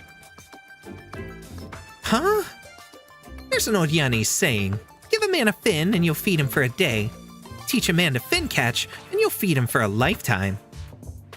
This restaurant, when I leave, I can't take it with me. If you teach me how to cook a few tasty dishes, I can cook them for my friends. But weren't you just criticizing my cooking? I told you. Oh, your other dishes taste great. He blushed. Wait a moment. Don't think you can just trick me like that. We still need to discuss the tangerine cakes. Okay, then I'll take your bet. I know I can find tangerine cakes somewhere in Baijiao. Taste like the ones I had before. Huh? What's that weird smell? I think it's coming from back in the kitchen. I know that smell. It's like something is overcooked. My stew! Dear customer, I apologize. Our head chef has a bad temper and is easily offended. Please come again, all right? Pretty weird. I've heard that skilled chefs tend to be eccentric. In fact, I'll bet the reason he was able to become a good chef was precisely because he takes his food so seriously. Did you notice that each of the 5 tofu dishes you ordered had tofu cut in a different way, yet every piece of tofu within each dish was exactly the same size and shape? I don't think many chefs in Baijiao could accomplish that. You overheard our argument? Excuse me. Sorry, I wasn't eavesdropping. You were just within earshot. We're all having such fun sharing your dishes amongst yourselves. Well, I believe you accidentally took the plate of tangerine cakes that I ordered.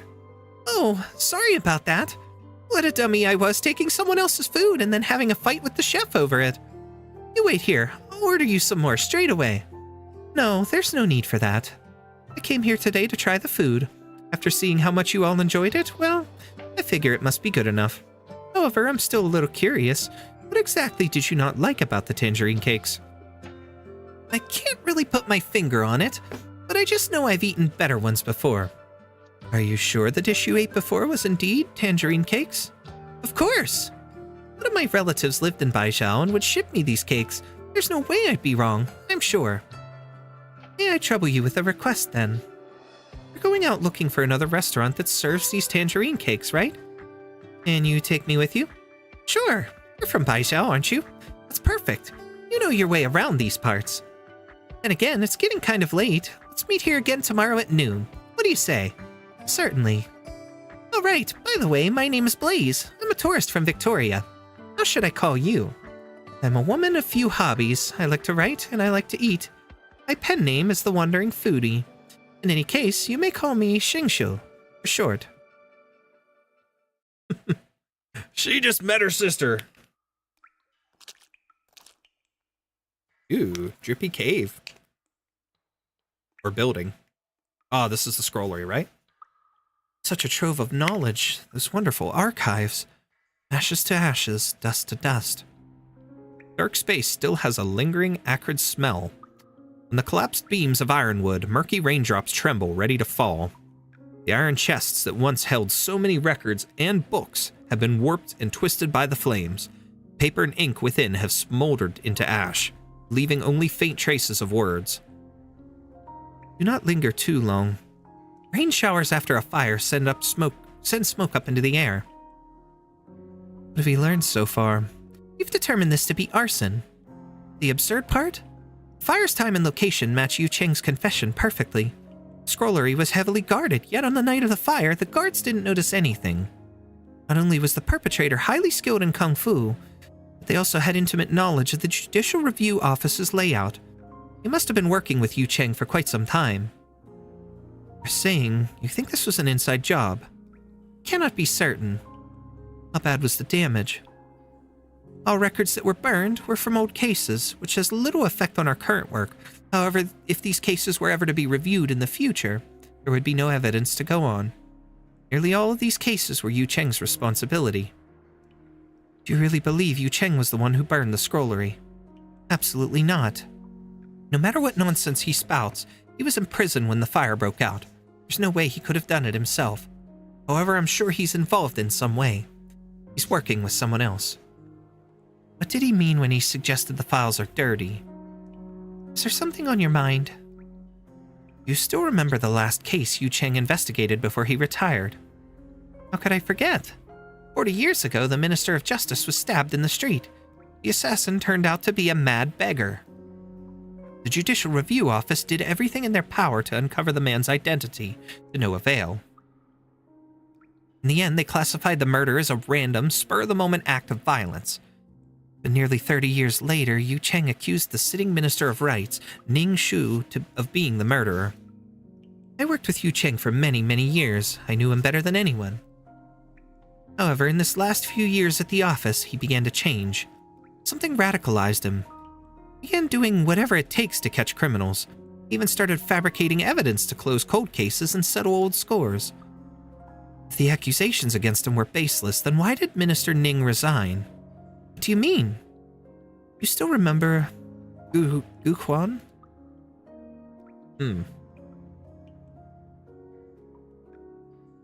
Her eyes are just like mesmerizing. It all began when Gu Huan, serving as the envoy of ceremonial rites, died en route to Victoria. Yu Cheng believed that Minister Ning murdered the Minister of Justice and then killed the important witness in the case 30 years later. But that's the absurdity. The envoy had only just taken office. How could he have been connected to a case from 30 years prior? Moreover, the envoy's manner, place, and time of death were all clearly established. He drowned near the Victorian border. How could the Minister of Rights have orchestrated his death all the way from Baijiao? The Judicial Review Office recorded Gu Huan's death in the case files. The files are somewhere in this pile of ash that lays before you. I raise these two cases now. Do you think they're connected to the fire somehow?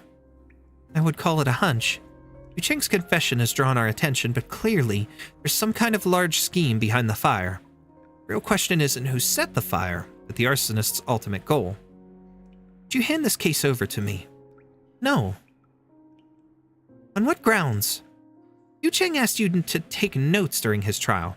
This is why you stand here now, and it is also the reason I cannot allow you to participate any further. Whatever Yu Cheng's plan, you are most certainly part of it. I know you regard him as a mentor and couldn't bear to see his reputation tarnished, but I will assign someone else to investigate the fire. Rest assured, we will get to the bottom of this. What about the cases that Yu Cheng once investigated? You'd best forget about those. No matter what you intend to investigate, it's simply not a good time. Why do you say that? Lin Qingyan, you are a deputy minister in the Judicial Review Office, not some patrolwoman. Every case you handle has a ripple effect. Your so-called act of justice may very well be a dagger in the hands of those with ulterior motives. So you know what's really going on with these cases, don't you? Stay away from Yu Cheng's cases, that is my suggestion. Do not force me to make it an order. Oh, and I have one final piece of advice. You must learn to prioritize. The past is never as important as the present. Interesting. The young deputy minister is still standing in the same spot. She walks down the path that's been cleared through the rubble, through the place that once held so many case files. The arsonist's motive is quite clear. He never wanted those files to see the light of day. Whether Yu Cheng fabricated evidence or not, all available clues in both cases point to Ning Shu. But why would the Minister of Rights assassinate another high-ranking Mandarin? She bends down and brushes aside a charred beam, revealing a hint of green emerging from the ashes. It's a pine tree. Yu Cheng, you... I planted this tree myself right before I assumed my position in Baizhou. After I die, cut down the tree, use its wood to fashion my coffin. Lin Qingyan, it's almost time. Do not forget. So he's gonna die, or he's looking towards it. Something's gonna happen to him. Interesting. For him to say it's almost time directly to her, that's kind of an interesting little... I don't know if you would call it a prediction or whatever. If he's trying to predict his own death is coming soon, or he just knows something's happening, but why? What is getting from point A to point B for him? Why is he spouting this if it truly is nonsense? But we shall find out. This month's water bill is 2,000 and electricity is 2,500, while ingredient costs... Go on, do your accounting somewhere else, please. I can't stand you buzzing in my ear. According to my calculations, if you could come up with another 3,000, we'll be able to keep the doors open past this month. And where am I going to dig out that coin? There are ways to do it, like the 2 months of meals owed by Wang the carpenter. Or you could visit shopkeeper Liu across the street and ask him for the balance he owes for last month's funeral banquet. Collect enough of those outstanding debts and we'll have what we need to make it through the month. That's less than ideal, isn't it? Customers on credit are in a tough spot. Going up to them and calling in the debt right now feels awkward, to say the least. You want to play the good guy? Why, every time the rent collector comes calling, do you ask me to deal with him? You're big-boned. He didn't want to call him fat, he called him big-boned. So he called him Cartman. Anyways, even if the rent collector is angry, he won't take you in a fight. Maybe there's another way. Dingfeng Lo is coming here again today to hand out invitations to the competition. They're hiring chefs in preparation for the Feast of 100 Delicacies. If you can manage to win the competition, the prize money alone will be enough to pay our rent through the end of the year. Oh, no way, no how. I am the proud owner and head chef of Savors at Yu's. How could I stoop so low as to work for someone else? This is no ordinary cook. The head chef of Dingfeng Lo doesn't take apprentices, but even a casual demonstration provides enough to keep most chefs learning for 3 to 5 years. Plenty of people dream of working under him, never to get the chance. Besides, it's the Feast of 100 Delicacies. Menu is recorded every year and passed down through generations. This is the lifelong dream of countless chefs. Those who want to attend are free to go. I shall not. Are you scared? I'm not scared. You're scared. Humph.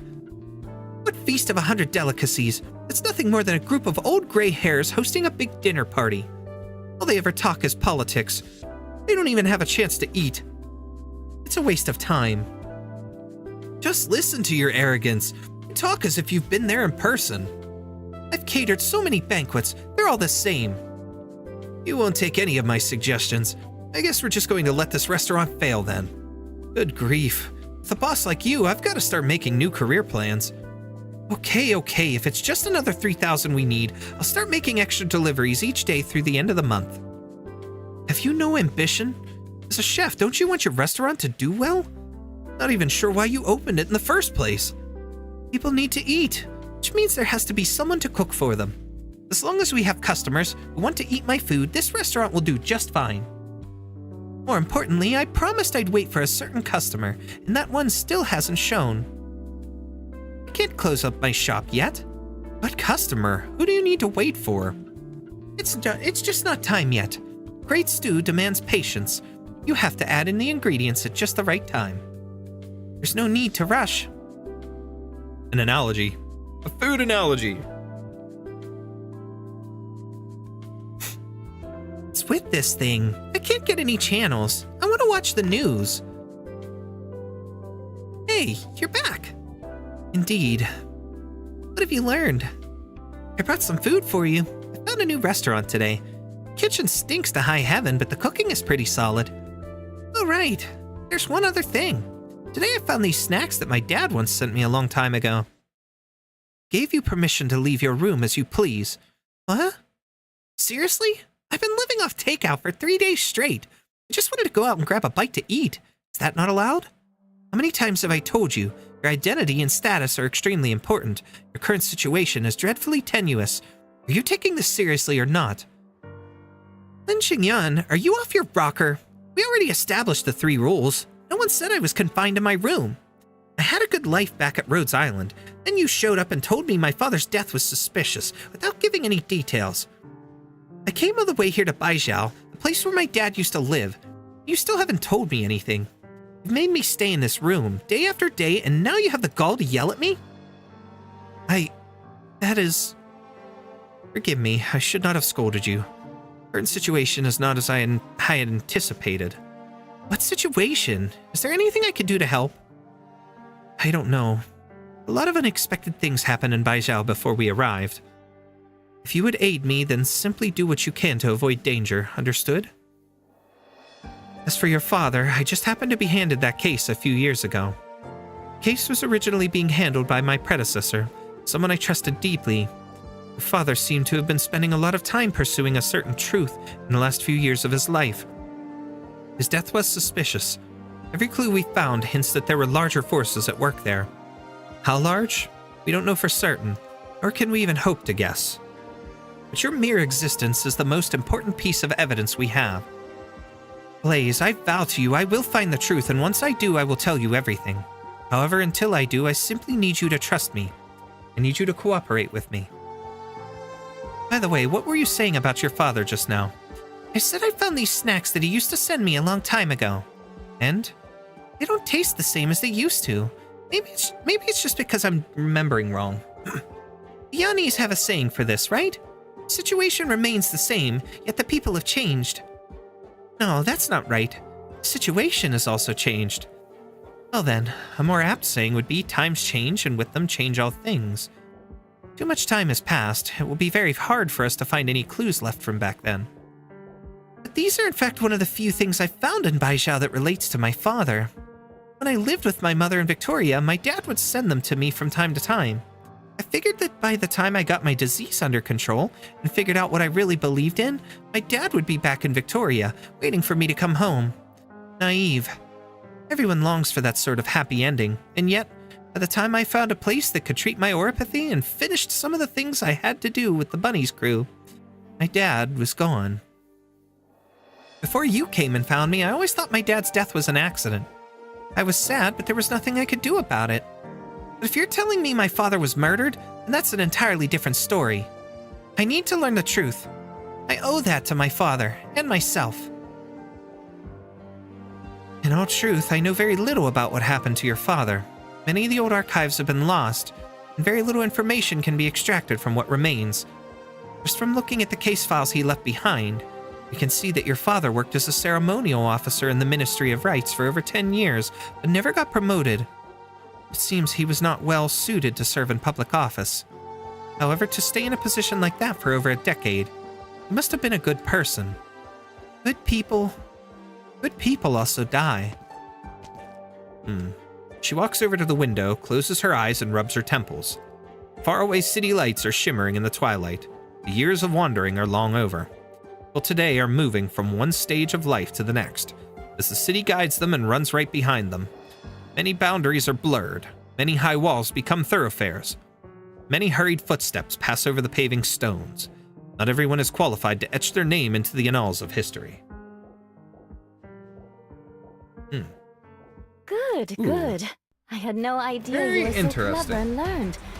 I was going to Quite ask you how you make a mayatang. hefty But with such a intro to good the head on your story. shoulders, I'm feeling a little bad now. Very hefty, because that was long, very long-winded for both parts. Girl is not scared she can revive an infinite amount of times. Oh, she doesn't just have 9 lives, it's Blaze. All right, we're gonna move on to OR-2, Malt Sugar Candy. We still got plenty of time here before I want to call it quits for tonight, so we'll see how far we can go. If we can at least maybe get through maybe 4 or 5 of the stages, which would be fun. All right. OR-2. Here we go. All right, so this time when we get Blaze out, we're gonna have to...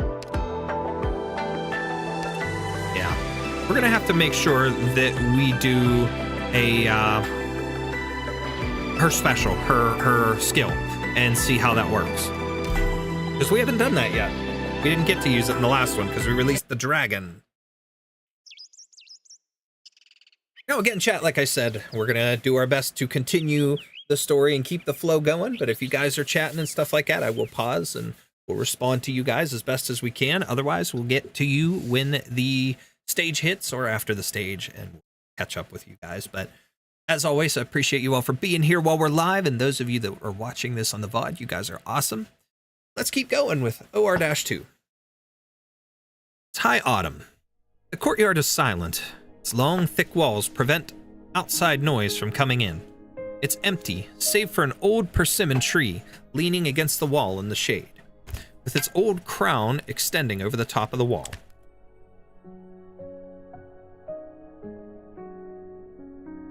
No one knows what this old tree has witnessed over the years. We do know that since its planting, it has turned red and green and red again as the seasons have flown by. Each year, bright red, fresh persimmons grow from its branches, and each year these beautiful fruits wipe away old memories from previous harvests. The old man sits under the tree, sleeping in the shade. Oh, I remember her. She was from, she appeared in Da Hong during the Hero People So's event. Ning Sichu. I remember her. Vaguely. She gave a lot of shit to that other guy. Can't remember his name, but I can picture his face. In the, was it the Ministry or was it the Tianxi Bureau? Tianxi Bureau, I think. Something like that. Grandfather. Grandfather? Huh? What? Oh, it's this guy. Sichu, you're back.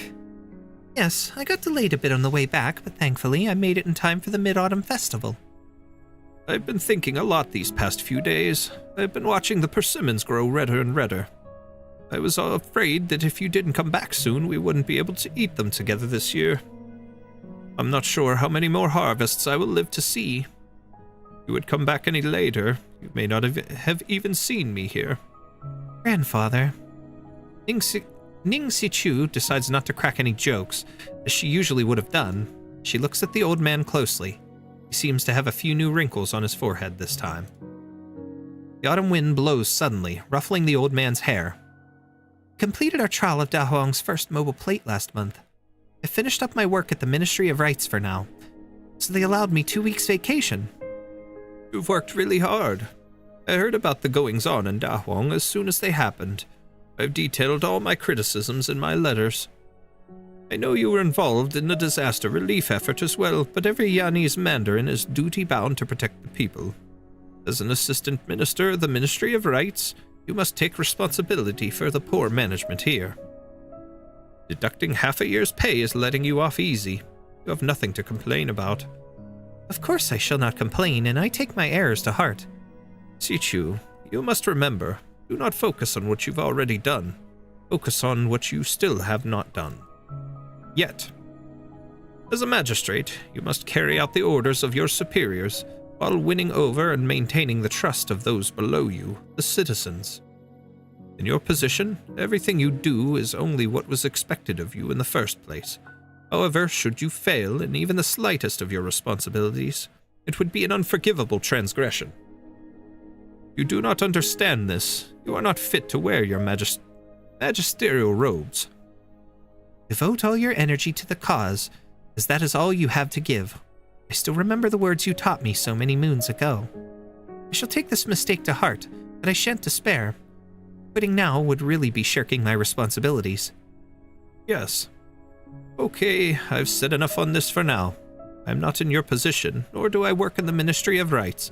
Therefore, I have no right to interfere. Now, I am more worried about your injury. Are you well? Do not worry, grandfather. I recovered quite some time ago. Broken bones take at least 3 months to heal, so please take caution. In a few days after you get settled, take the time to go see a doctor. An old friend of mine gave me medicine patches. I'll give you some to take back home with you. Very well, grandfather. You kids are always making me worry. I'm just about to move back to my old hometown. My son and daughter never come to see me, and your sister is never home. Everyone's forgotten me. What you say about my sister sounds true, but as far as you being forgotten, forgive me, but these past few days you've closed your door to all visitors. Ugh, this again. Kids these days, you don't have your priorities straight, do you? I haven't had a single moment of peace in this courtyard since the beginning of last month. The youth today are clever. Dare not knock on my door to offer me wine or tea.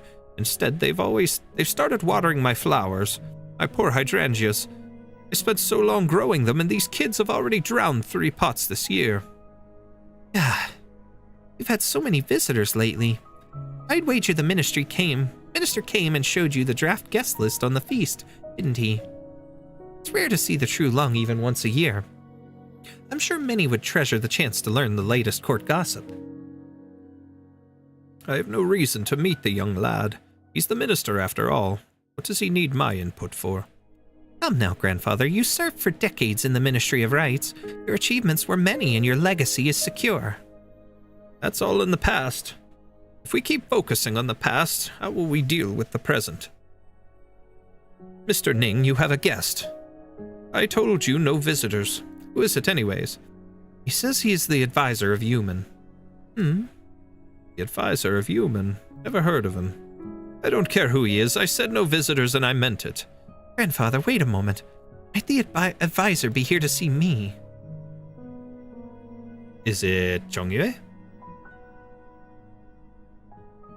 Good sir, our master is not accepting visitors right now. Please come back another time. Please tell Ning, your master, that an old friend is here. Sir, no offense, but judging by your age, are you sure you're an old friend of the master's? It's true. I dare not make up stories.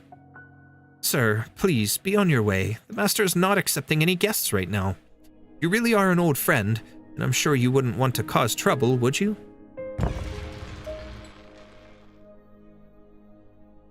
Mr. Liang? Oh no, it's this guy, okay. Do you not recognize me? Miss Ning, it's been a while. I heard you just returned to Baijiao. I wanted to see you.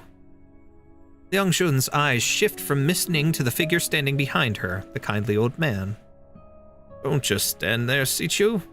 Invite your friend in for a bit. Well...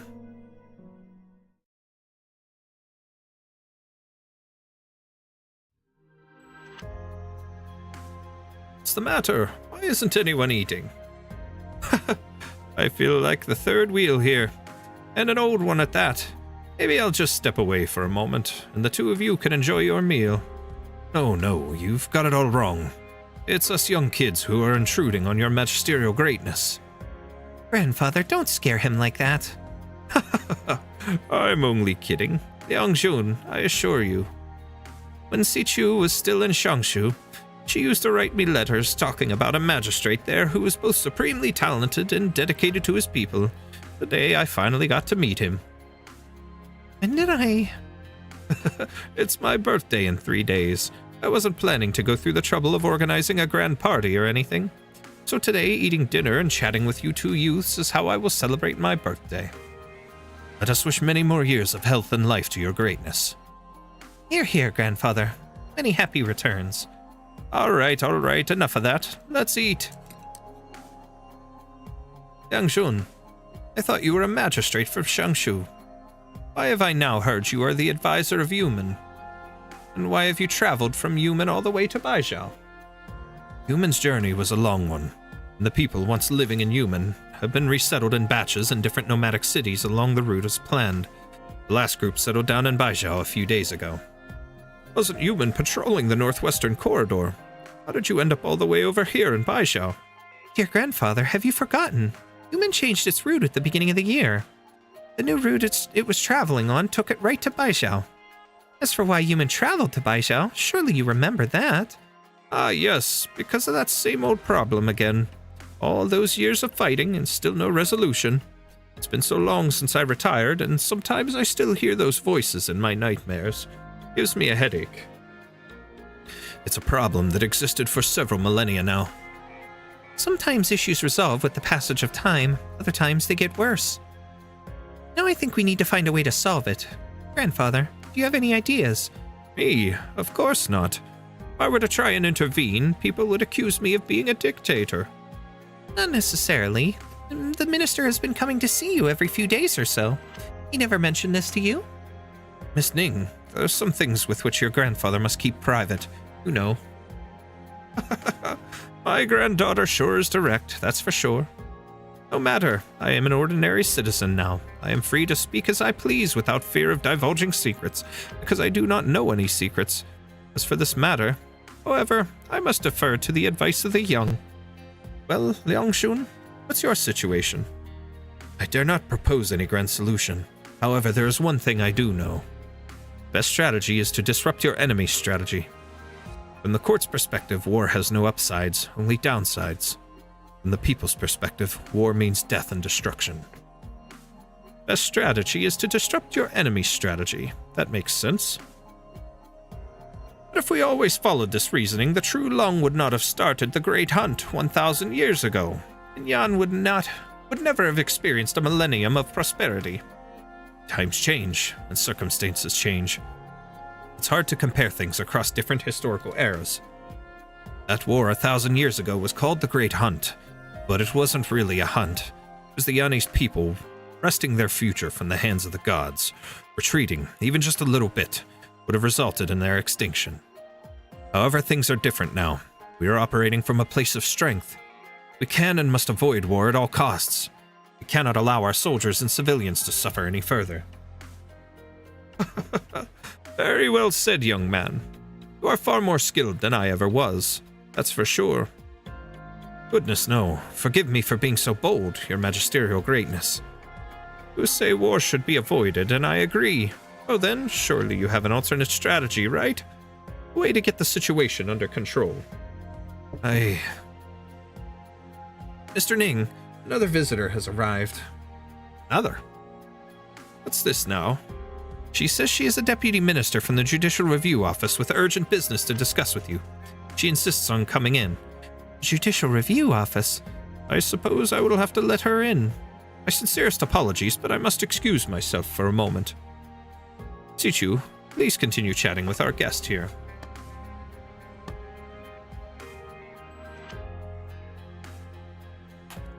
Deputy Minister. You don't think it's Ling Qingyan, do you? You know her too. Anyone who deals with the Tianqi bureaus has at least heard of her. I've heard Bai Dingshan, the Blue Thunder Count, is senior to her Shifu. She's skilled in Lei Fa and solves cases quick as lightning. But I am not sure why she has come to see my grandfather. You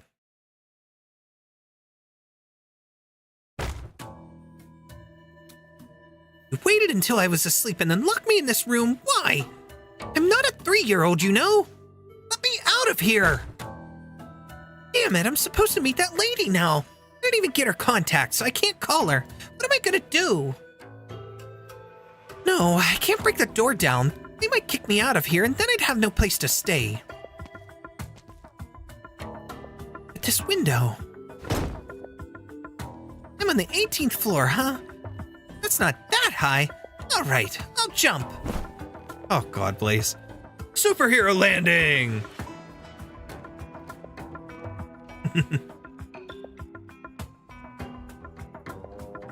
Miss, you've been standing here for ages. Are you going to make a purchase or not? Sir, let me ask you again. This painting here, Springtime in the Garden, is it truly an original work by Xu? Miss, you can ask anyone around here. They all know my shop only sells authentic goods. I certainly know how to spot a fake painting. Look at the technique, the essence of the painting. Who else but Xu could have done that? I'm no art expert, but I see a serious anachronism in this painting. These grapes on the table here, this particular variety of grapes was not introduced from Gaul into Yan until the year 628. Holy crap. Almost said 862. Wow. However, this painting is from the year 580. How do you explain that?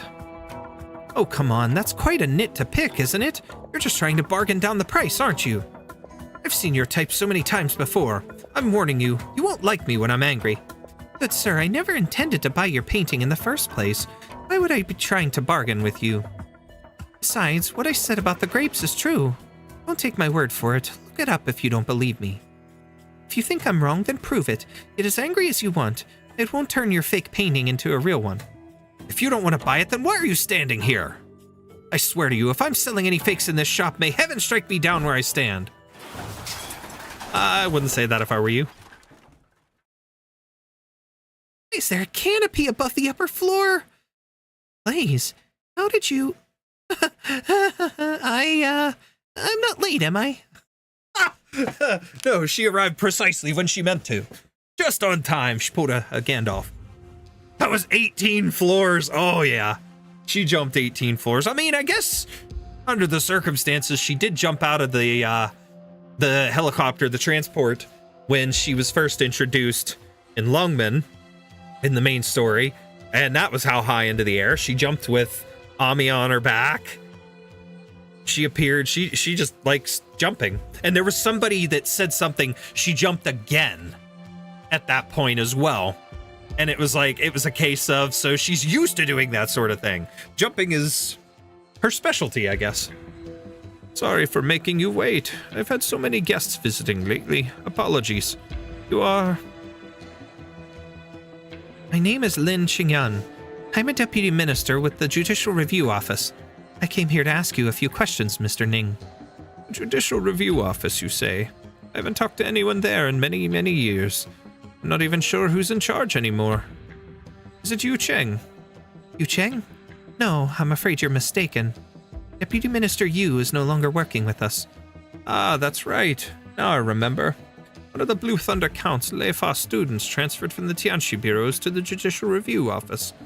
Well, that must be you, yes? I heard that Tianxi Bai was transferred back to Baizhou a while ago, but he still hasn't come to see me. Not even for some black tea. Black tea? Where did I get that from? Not even for some tea or a bite to eat. I guess he doesn't have time for this old retiree. These are extraordinary times we are living in. Tianxi bureaus must be extremely busy. I'll mention it to the Count the next time I see him. Sorry for going off on a tangent there.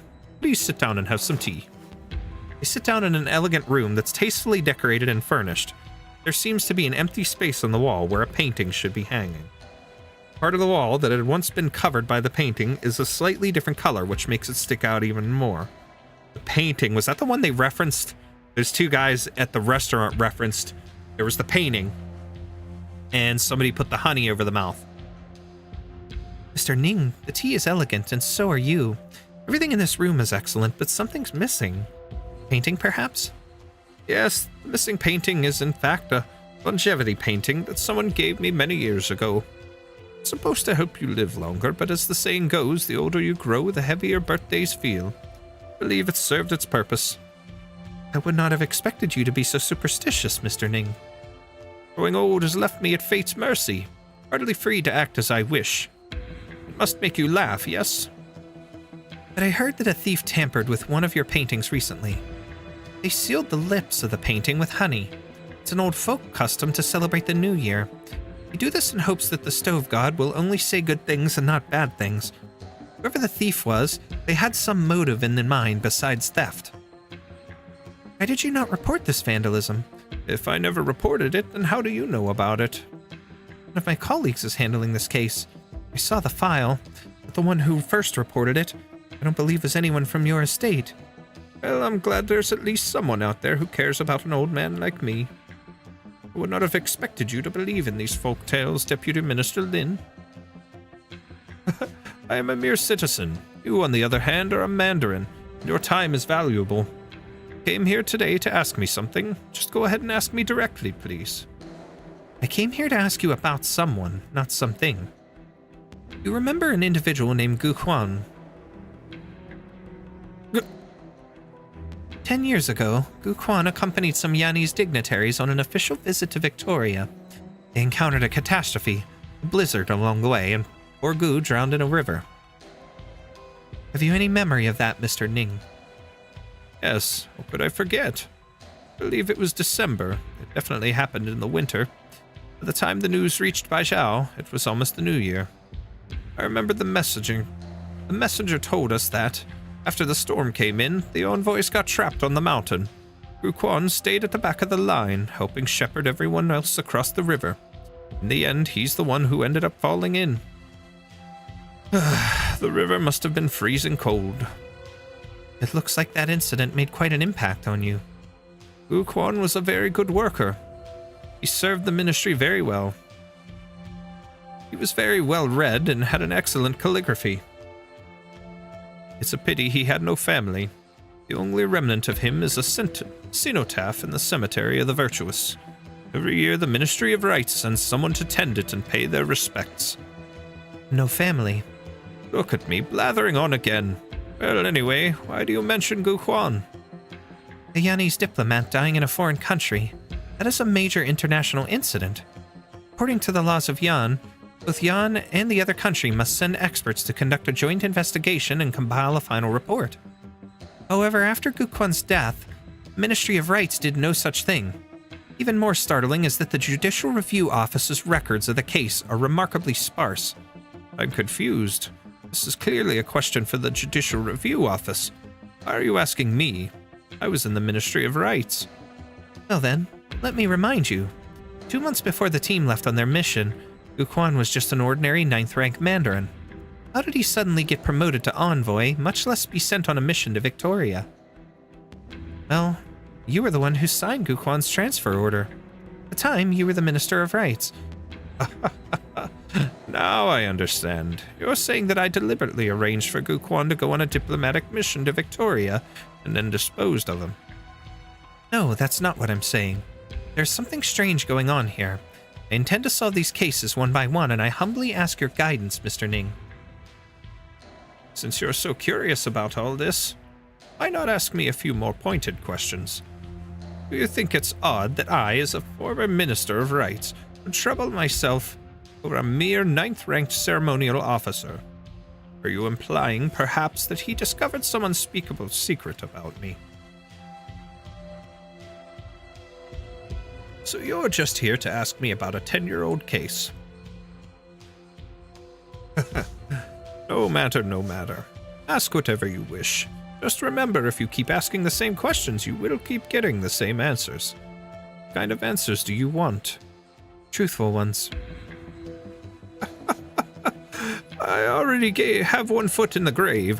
What reason do I have to deceive you? And again, if you suspect me of committing so many crimes, then you surely don't view my testimony as credible. I just want you to tell me why Gu Quan was suddenly transferred.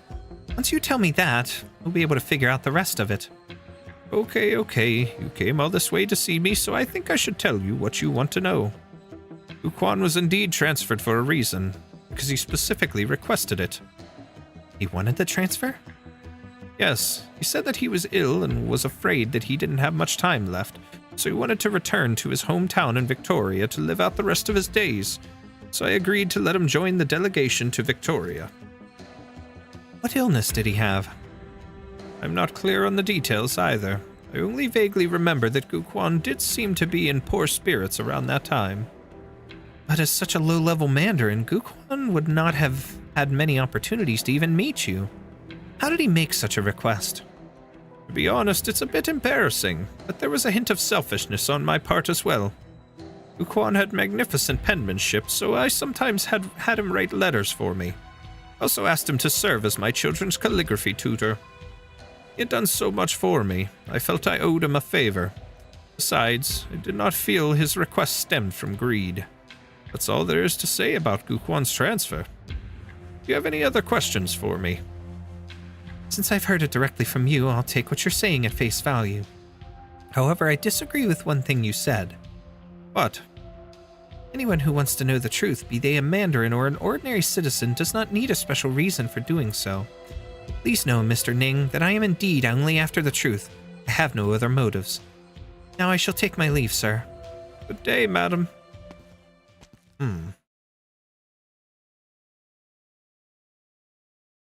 It's weird and interesting how he was trying to, like, almost goad her into different questioning. I don't know. Say, where's Liang Jun? It's rather late, grandfather. I saw the young man out many hours ago. My word, you invited him in to have dinner and then you had him wait there forever. It's a poor way to treat your guest. Yes, where are my manners? Tell him I apologize and please let him know that he's welcome back. Welcome to come back at any time. Next time I will be a proper host. I owe him that much.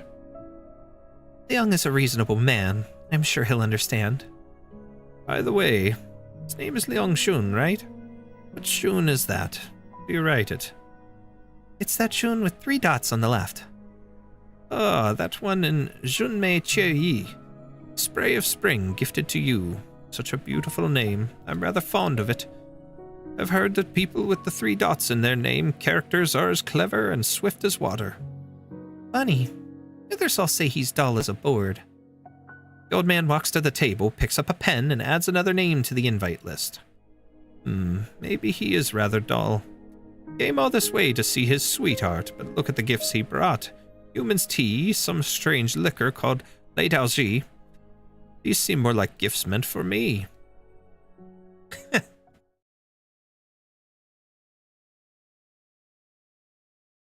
Ling Qingyan, wait.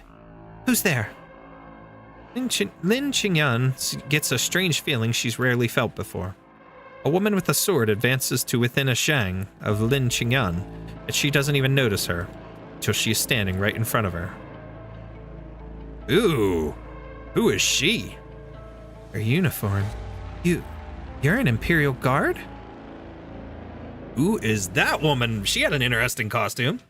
And hairdo. OR-2 malt sugar candy, finally. We're at the stage. Okay. Let's go. Okay, we're gonna put Tila out this way.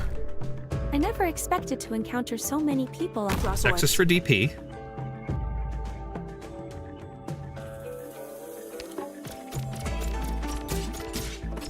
Awaiting orders. Cut them to pieces. Okay, let's get Blaze out. Yeah. Got the situation like that. Down crystal clear. I'll go gather some. They came just in time. I forgot there was gameplay. Yeah, me too. That was very story heavy. It's been very story heavy so far, which, you know, to some point I like, but it does get a little tiresome reading through it all, but hey, it is what it is. I love the story of this game way too much to truly complain about it. Alright, Pookie, finish him off. We're gonna get Shu out for some healing. Roar. A word I've not heard. Alright, we gotta try this skill here. Long time. How's it work? That's my boiling blood turning the horizon red. Okay. You can't stop me. Get what you deserve. Okay. Alright, I like. If you're really incapable, And see, she can't heal her. Oh wait, now she is healing her. Interesting. But I know there's certain conditions wasn't easy learning a rich Nian automation either. Can manually deactivate the skill. Inflict elemental damage. Whenever an enemy triggers a burn damage burst, immediately recovers 12%. Okay, when defeated, becomes downed instead and gains 6,000 barrier. Cannot attack or be healed You know, it wasn't easy learning while a rich down, Nian but recovers automation either. 3.5% plus 0.5% HP per second once HP is full. Revives and stuns nearby enemies for 5 seconds. Interesting. Water's not far. Stay put, and I'll fill the canteen. Okay, 13 of 35.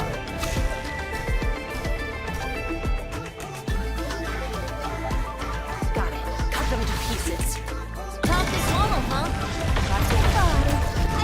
Oh, here we go. Let's get it. Water's not far. Stay put, On the tee. and I'll fill the canteens.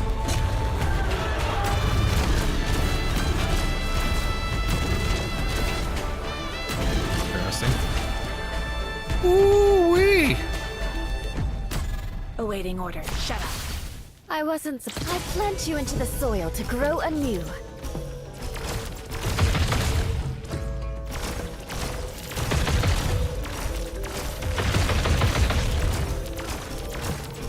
Dang. That bombardment is awesome. Good. Toxins and traps We'll are put her my out. tactics. In there until you have some fun. I'll go gather some. Excuse me. Can we hurry this up? You can't stop me. What do you fear most? Look, Zaro. Look at him, Pookie. There we go. Won't lie, I've been using her S1 instead. I'm saving S3 for bosses. I haven't used S1 at all. I kind of just put S3 on for both her and you. And I've been trying that out just to see. But I like the attack so far. But I'll have to try the other skills eventually. But all right. I'm very curious as to how everything's gonna work against the boss in the end, though. So we got a while to get there. 7 more stages before that point. Blaze, what do you think of this one? Not bad. What I mean is, do these tangerine cakes taste like the ones you remember? Well, not exactly. They're still not as sweet as the ones I had before. They also don't have quite the same mouthfeel. That's strange. This place uses traditional cooking methods. Their snacks are definitely authentic. They haven't changed their recipe in 100 years. 100 years?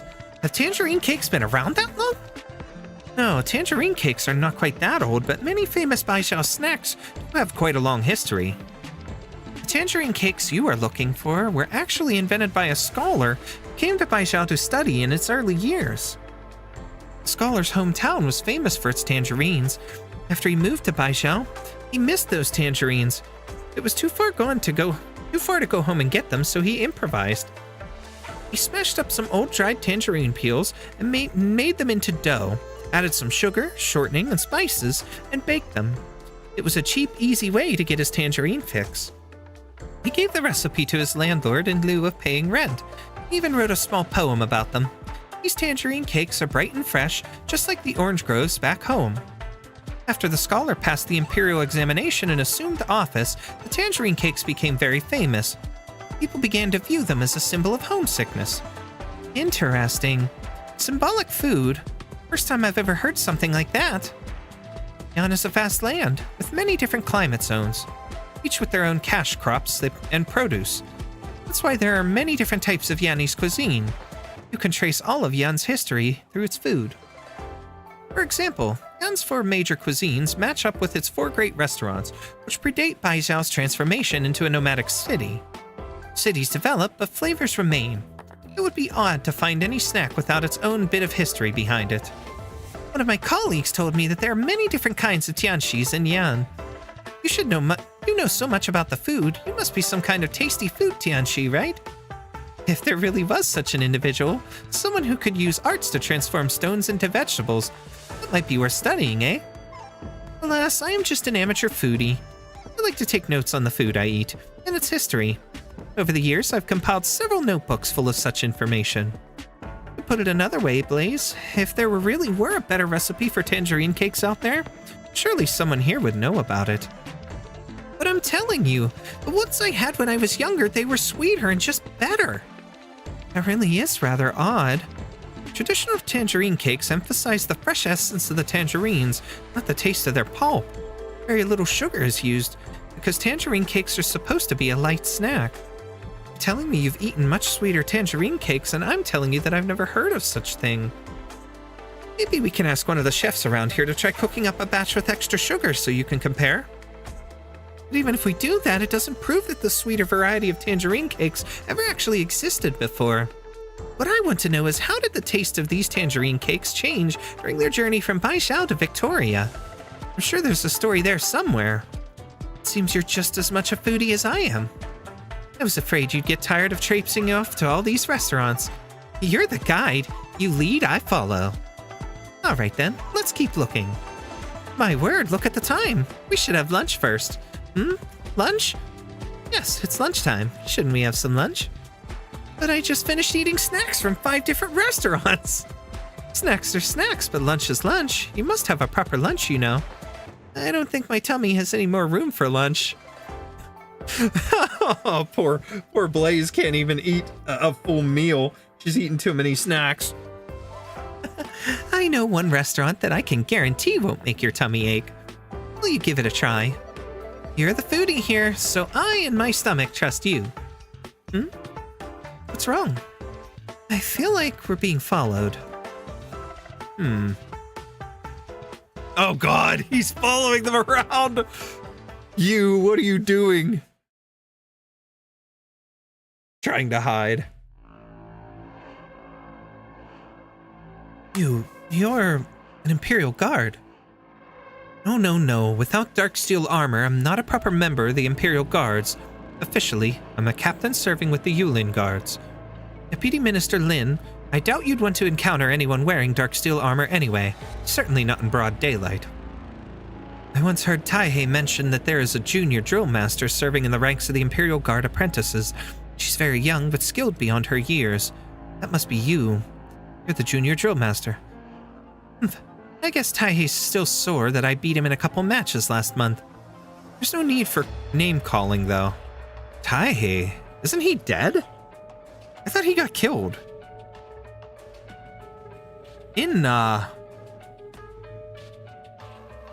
Wasn't it? He got killed in, Oh, what was the name of that event? When Vernal Winds Will Never Blow. Or am I wrong? Where Vernal Winds Will Never Blow. Let me look that up. Arknights. Taihei.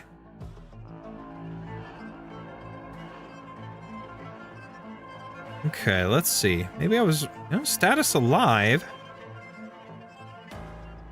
Supporting character in episode 6, Invitation to Wine and Where Vernal Winds Will Never Blow.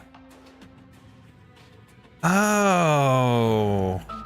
So he wasn't officially killed. I don't think they ever revealed his status by the end of it. They made it look like he died. But he's apparently just recovering from injuries. Okay. All right. I was wrong about that. All right. We're good. We established, though. We learned. And we move forward with our new knowledge. There's no need for name-calling, though. No matter. I'd like to ask you, what are you doing here? I'm investigating a case. Does that case have anything to do with the former Minister of Rights? Has the Judicial Review Office issued you a search warrant? You're just a drill master. You have no authority to question whatever warrants I may or may not have, do you? You have no authority to question my authority. Just answer my questions, please. Very well. I heard you were on a long business trip just recently. You left Baishao for a while, did you not? That's right. I went to go question a witness in an old case and update the case files. What old case? From when? What witness? Why are you just investigating it now? I don't understand your line of questioning. If the Yulin Guards wants to investigate the Judicial Review Office, I'll go submit the necessary documentation immediately. If that still isn't enough for you, I can have the Minister of the Judicial Review Office report to the Yulin Guards for questioning. My questions have nothing to do with the Judicial Review Office. They only concern you, Deputy Minister Lin. So you went to investigate an old case. What did you learn? Too much time has passed, so the trail has gone cold. I didn't learn anything. Nothing, really. Are you sure? Nothing. All right. I believe you. However, remember that you are speaking to the Yulin guards here. Your answers carry great weight. Very good. I'm done discussing official business for now. So you still have some personal business you wish to discuss? Kaihei, that dumb Forte, told me that he doesn't have many friends in government. Well, you now count as one. Well, I must warn you, don't stick your neck out too far. Your worries are unfounded. I'm just pursuing the truth here, as it is my job to do. I'm not putting myself at any additional risk. Very good. Give Taihei my regards. You're questioning why I'm here. Well, why are the Yulin guards here? Their presence here, I think, is proof that I'm on the right track.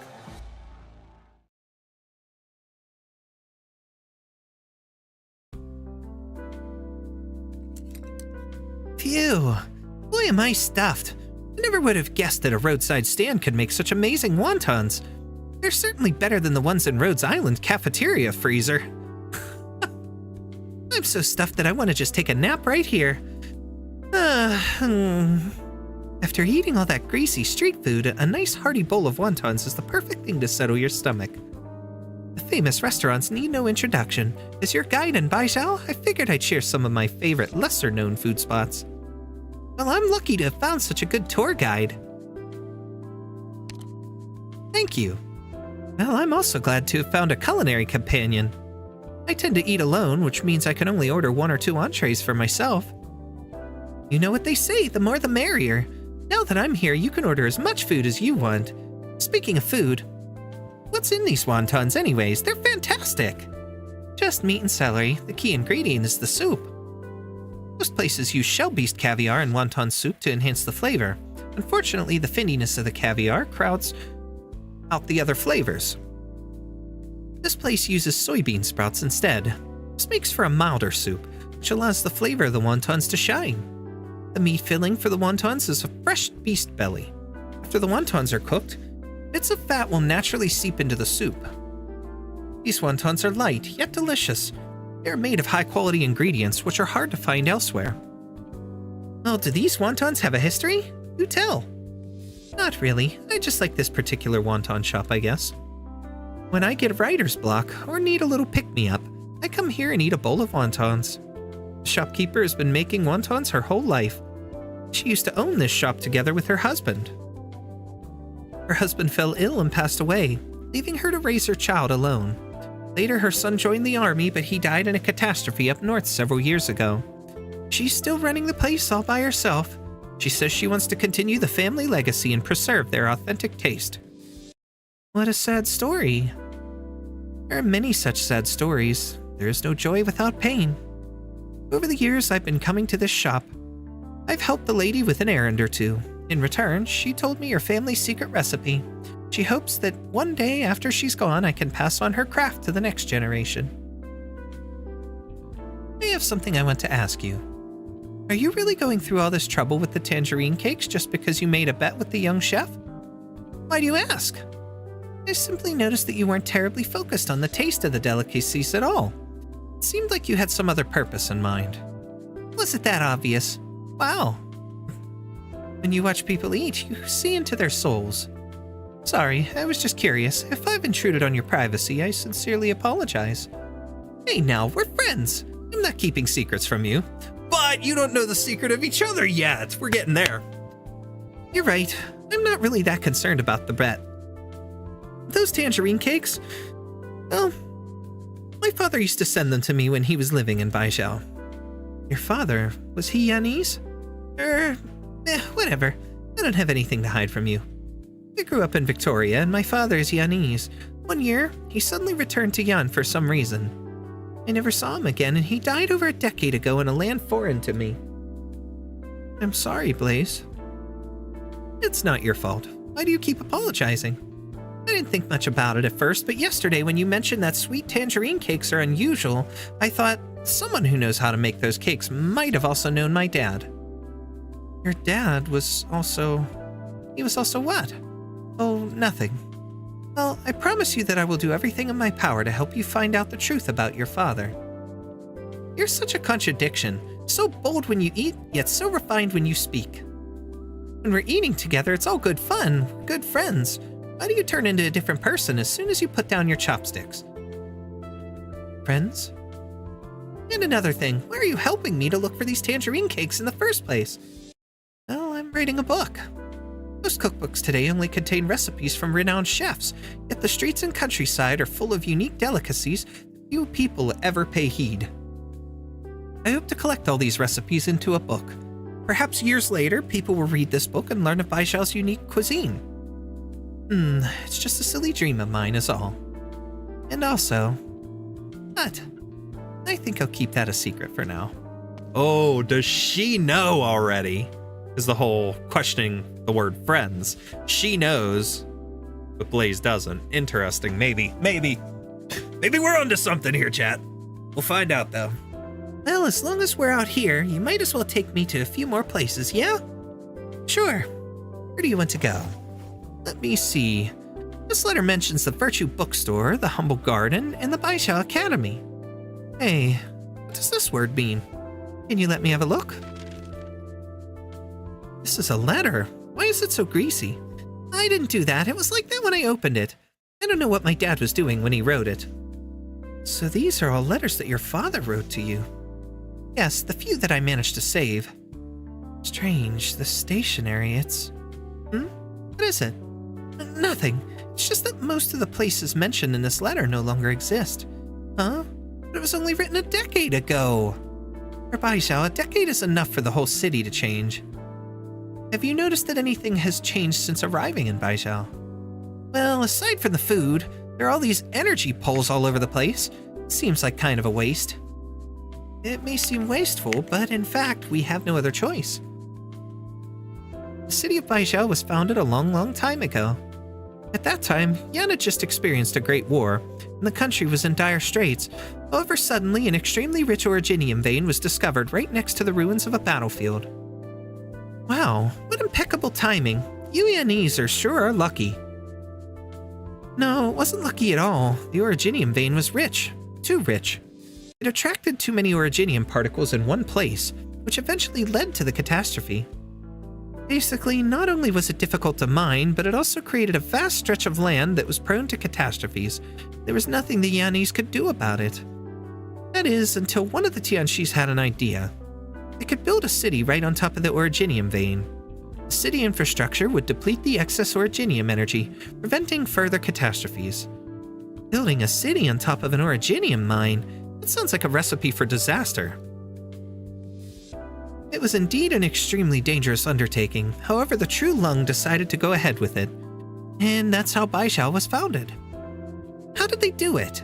I can't even imagine. Honestly, I'm not totally sure either.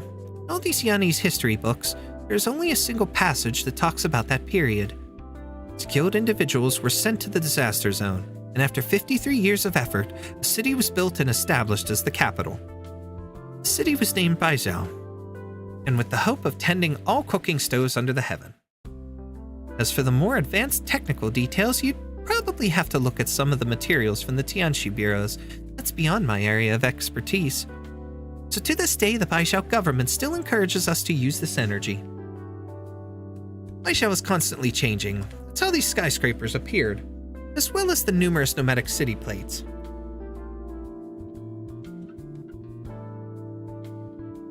And what happened to the rest of the people who built the city?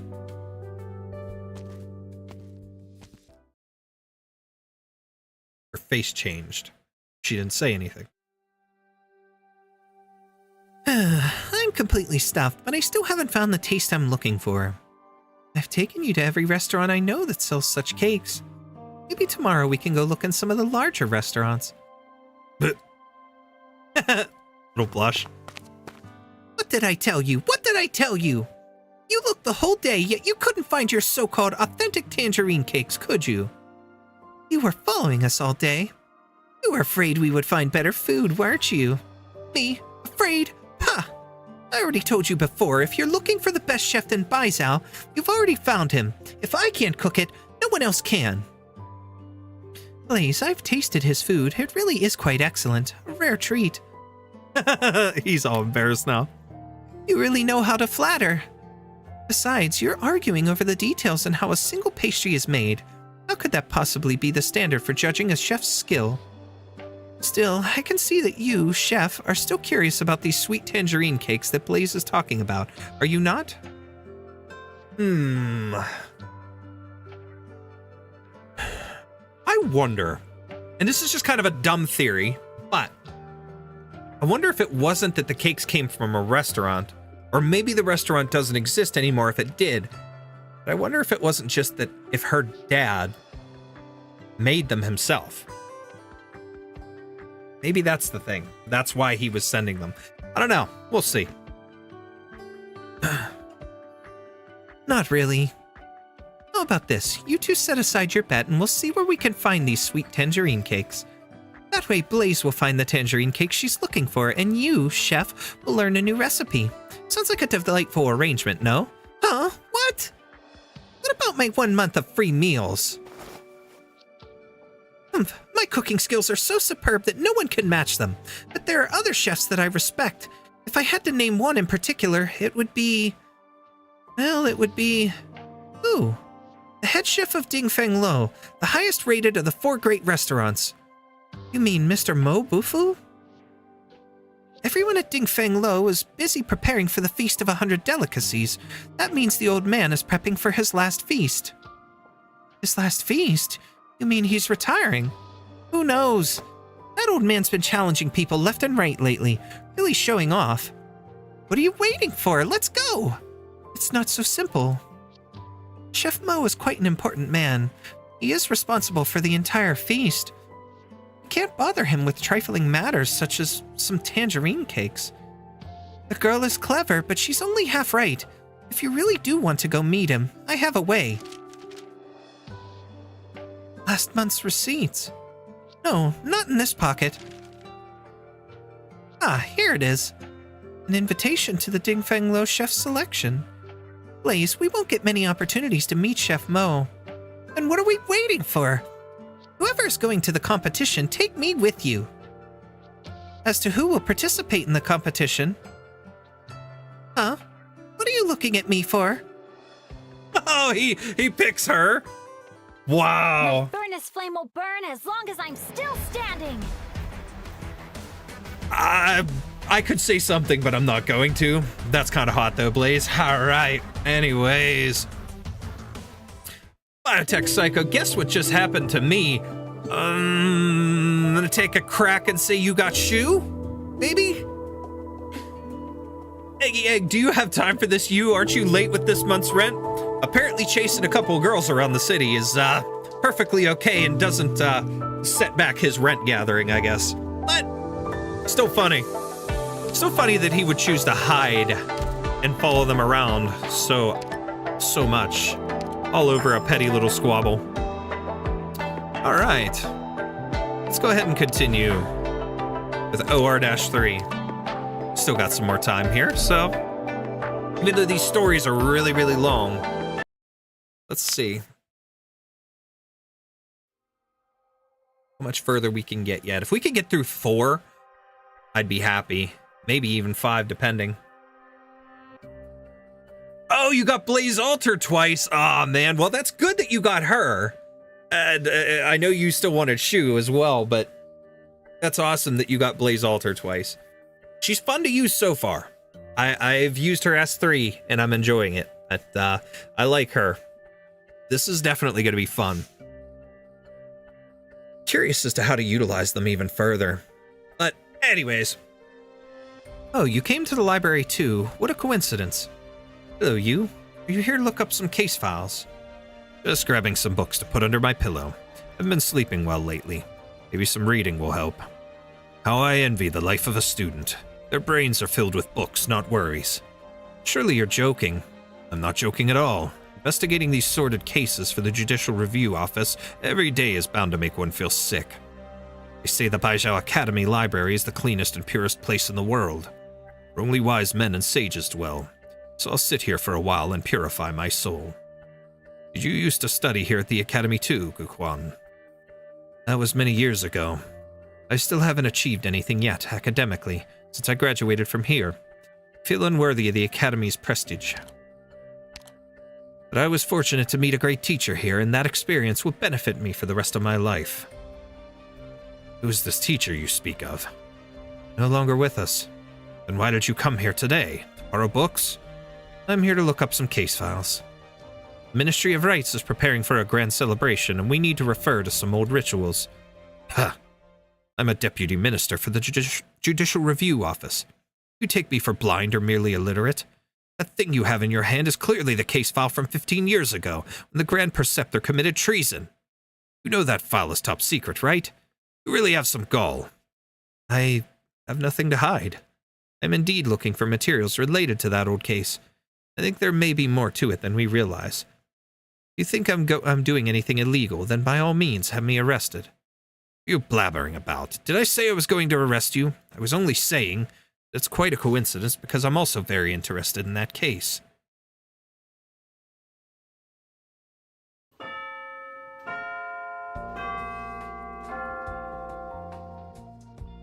Dang, I like that uniform. His hairstyle and stuff too. Diligent student. I learned a lot from our debate yesterday. However, I still maintain my own views about the new reforms. I'll have to do more research on this. It's fine. This campus is plenty large enough to accommodate a wealth of different ideas. If my arguments have not convinced you, then you should not force yourself to agree with me just because I'm a teacher. The students of this academy must focus on real-world issues instead of getting lost in theoretical or ideological musings. Gaucher. The clock hangs on the top of the ancient building, the minute hand ticking as a shadow of sunlight moves by. The bell rings and soon students start pouring out of their classrooms.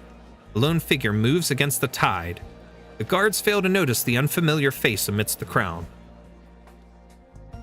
Oh my. Good day. Do you need some help? Hello. How do I get to the archives where the student files are located? You mean the registrar? What do you want with those files? I'm a new assistant lecturer. Professor wants me to organize the graduates' files. That's odd. Which professor? Professor Jing. She teaches military theory at the college affiliated to the Ministry of War. She's teaching classes all day today, so she asked me to do this errand for her. Oh, what's wrong? Go straight down here, past the main building, turn right, and you'll see the Bingshen building. That's it. You'd better get going. Trust me, you don't want to keep her waiting. Gaucher. Close to having 70 certificates to get a 10 times headhunting permit. Nice. So you're getting close there. Depending on how close you are, if you have some, what's it called? The recruitment permits to, not just the permits to do recruitment, but the ones to accelerate it, to expedite it. If you have those expedite permits, you could maybe burn through those and try to get a few 4 stars that you could turn in for the certs. That would help you get there quicker. Thought that school bell jingle was a Japanese thing. I thought so too, actually. It's a good point. Maybe it's not just a Japanese thing. Maybe it's just a general Asian culture thing. But I thought it was just a Japanese thing too, or at least originated there. Maybe, I don't know. Interesting. Ahem. The first rule of any restaurant is that once you enter the kitchen, the chef's words are law. If you want to win the contest and meet Mo Bufu, you must follow my instructions to the letter. Do you understand? Didn't we agree to split the prize money 70-30? Why are you acting like I owe you a favor? Okay, enough of that. Didn't you say you wanted to learn a few new recipes anyway? Have you changed your mind? No, I want to do this, but I'm no Rhodes Island 5-star chef. This competition sounds too difficult for an amateur like me. Why don't you go instead? I am the head chef of Savers at Yu's. Participating in this kind of competition would be sullying my good name. I'm giving you an opportunity here. As my apprentice, you can go show your skills and wipe that arrogant smirk off Mo Bufu's face. Wouldn't Xingshu be a better choice? She's a foodie, you know. I'm afraid that as the wandering foodie, I'm too well known. It would be inappropriate for me to participate in a food competition. Enough chit-chat. First things first, to get you ready for this competition, let me tell you a little about Dingfeng Lo. I've been hearing all about this place since I first set foot in Baijiao. What's so special about it? Remember I told you about the 4 great restaurants of Baijiao? corresponding to the 4 main branches of Yanni's cuisine, that is north, south, east, and west. About 400 years ago, several chefs arrived in Baizhou. They each set up their own restaurants and culinary sects. This marked the founding of the 4 main branches of Yanni's cuisine. It was the first head chef of Dingfeng Lo who promoted the founding in the first place. The legendary chef's name has been lost to history. He was the founder of Northern cuisine, but was also proficient in the other 3 styles. The other 3 chefs were only invited to Baizhou after they lost to the Northern chef in a cooking competition. With such a storied history, Dingfeng Lo outshined the other 3 restaurants and became known as the #1 restaurant in Baizhou. Who's teaching this class, you or me? Oh, my apologies.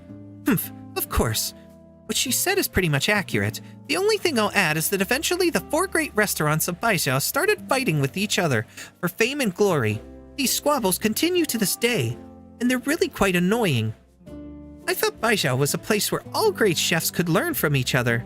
If I had known there was going to be all this infighting, I would not have gone. Not have gone where? Ahem. In any case, 400 years ago, well, as one of the Sui, he would be relatively old, so what if he's the founder? That'd be hilarious. Anyways. In any case, what you need to know is that as the most famous restaurant in Baizhou, Dingfeng Lo and its chef selection competition has extremely high standards. Dingfeng Lo has not taken on any new disciples in many years. The only reason they're hosting this competition now is because they suddenly got short-handed right when they needed to start preparing for the feast of 100 delicacies. But I've also heard that Chef Mo is advancing in age and still hasn't found an apprentice to take over the business.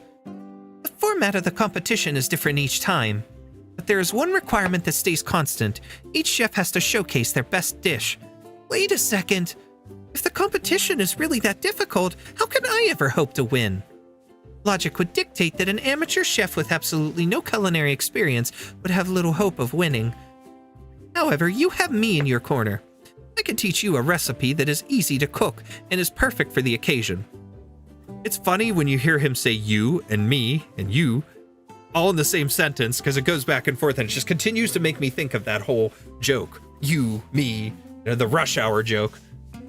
No, I'm asking who you are. I am you. You're me. No. Longevity noodles. Longevity noodles? Why would they serve longevity noodles at the Feast of 100 Delicacies? The reigning Trulung's birthday just happens to coincide with the Mid-Autumn Festival, so every year they serve longevity noodles at the feast. But it's such a simple dish. Is it really appropriate for a major competition like this? Who told you that simple dishes can't show great skills? Just watch and learn. Cook it up, you.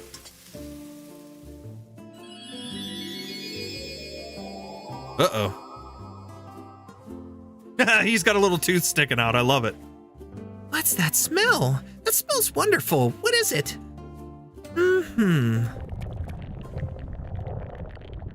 What do you think? It's like magic. You really only used the ingredients you showed us before? Nothing else? Fresh shell beast meat, mushrooms, scallions, bok choy. It's a simple recipe with basic ingredients, but the result is truly amazing. Sometimes the true skill of a chef hides in unseen places. There's more to this bowl of noodles than meets the eye. Another chef can use these exact same ingredients, but if the ratios, the heat, or the cooking time vary just a little bit, it'll taste completely different. Do you know how long I spent perfecting this recipe? Don't just stand there, dig in! He spent all that time perfecting the recipe, and now he expects her to figure it out right away. Follow his teachings. Wow! I take back any criticism I had of your food. You just inhaled it. Did you even taste the flavor? If Blaze can actually replicate that taste, maybe she really can meet Chef Mo. But are you really up to the task, Blaze? Figuring out the secret of this recipe would be difficult indeed, but simply following its steps should not be too much trouble. Have you ever cooked anything before? Of course! Ah, that's good then. Now I'll give you the recipe and explain every step to you. Follow them exactly and you'll be fine. Great, I'll study hard. I won't disappoint you. And she's gonna run into trouble, isn't she? Oh my. Breaking stuff. Didn't you say you knew how to cook? The instant noodles are already pre-made. How should I know how to knead flour into dough? You really are a hopeless case. Instant noodles. You haven't really even taught me anything yet. How can I teach you anything? You managed to break 3 bowls just while kneading the dough. I can't risk you breaking anything else here. Ayo. Be careful. These bowls are expensive. We can't afford to buy new ones. That's the little fat dude. Be a good cosplay for me while I'm still fat. Search, Guquan. Filter return from Victoria. No results. Why are there no records at all? Filter enrolled in 1076. No results. Guquan, filter Ministry of Rights. No results. What is going on? Guquan, an ethnic Yanese born and raised in Victoria, returned to Yan in 1074. In 1076, he was admitted to Baizhou Academy. After completing his studies, he joined the Ministry of Rights. These are the only records left for the deceased in that case. We should have files for all mandarins who graduated from the Imperial Academy and went to work in the 6 ministries of the court.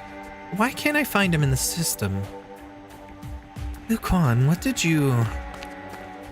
She's got a little drone there. I just noticed that.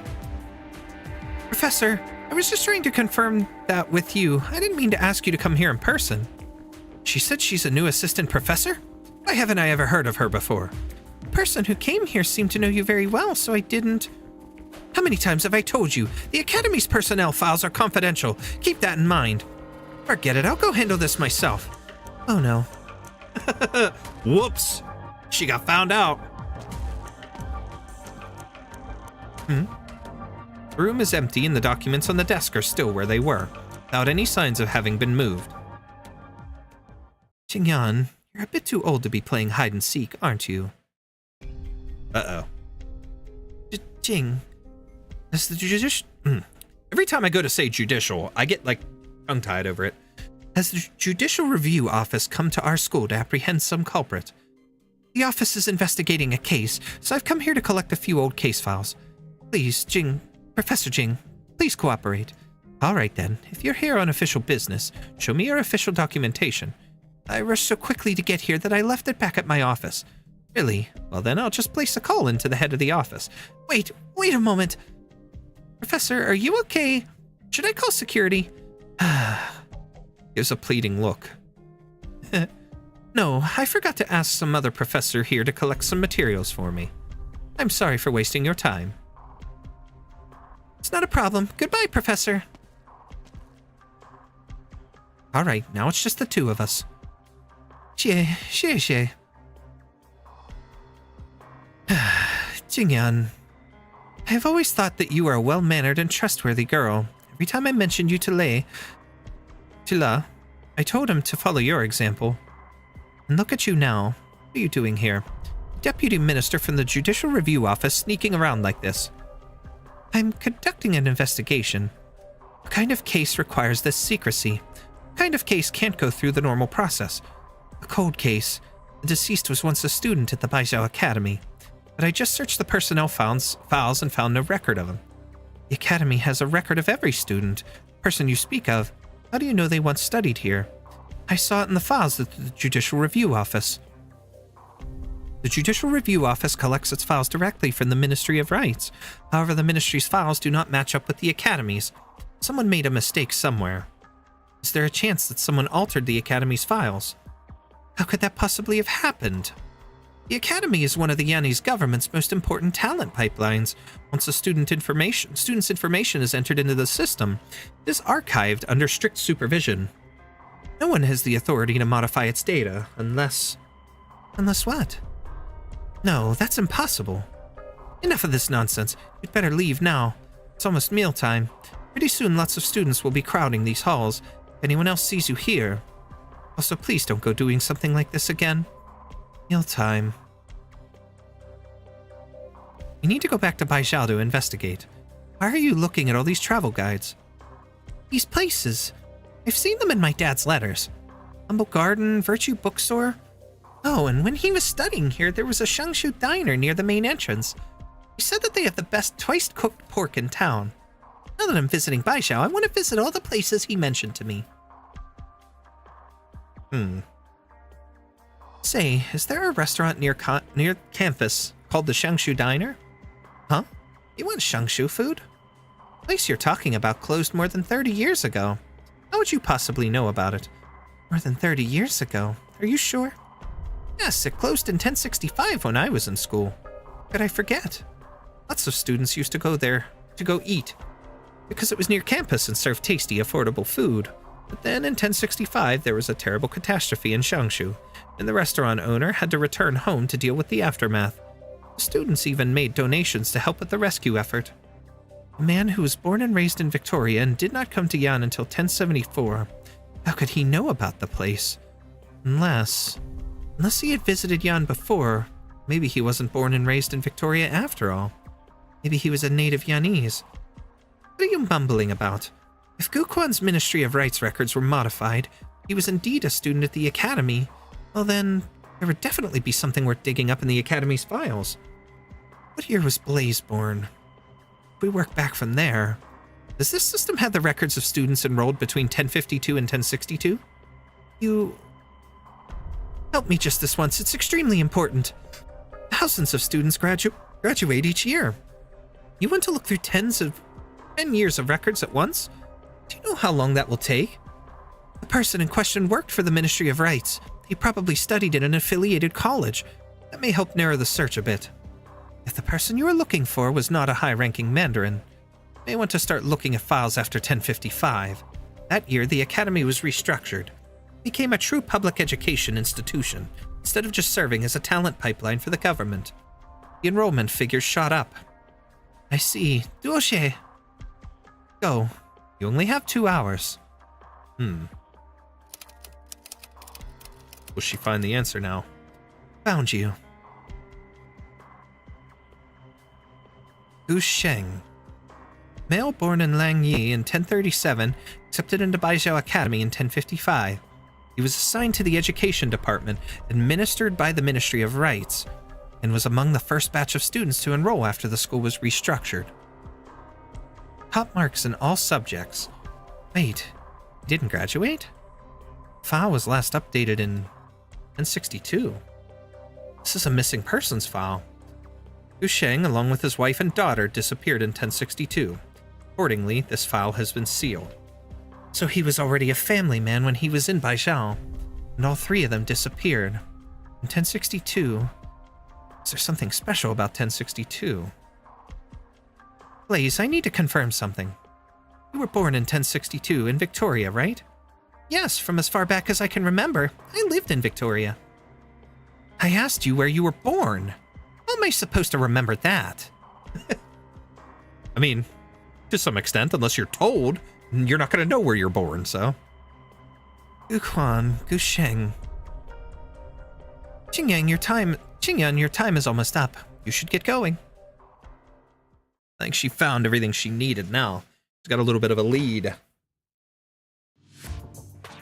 What did he say? No good. The dough still won't do. Let's try again. That's already my 20th batch.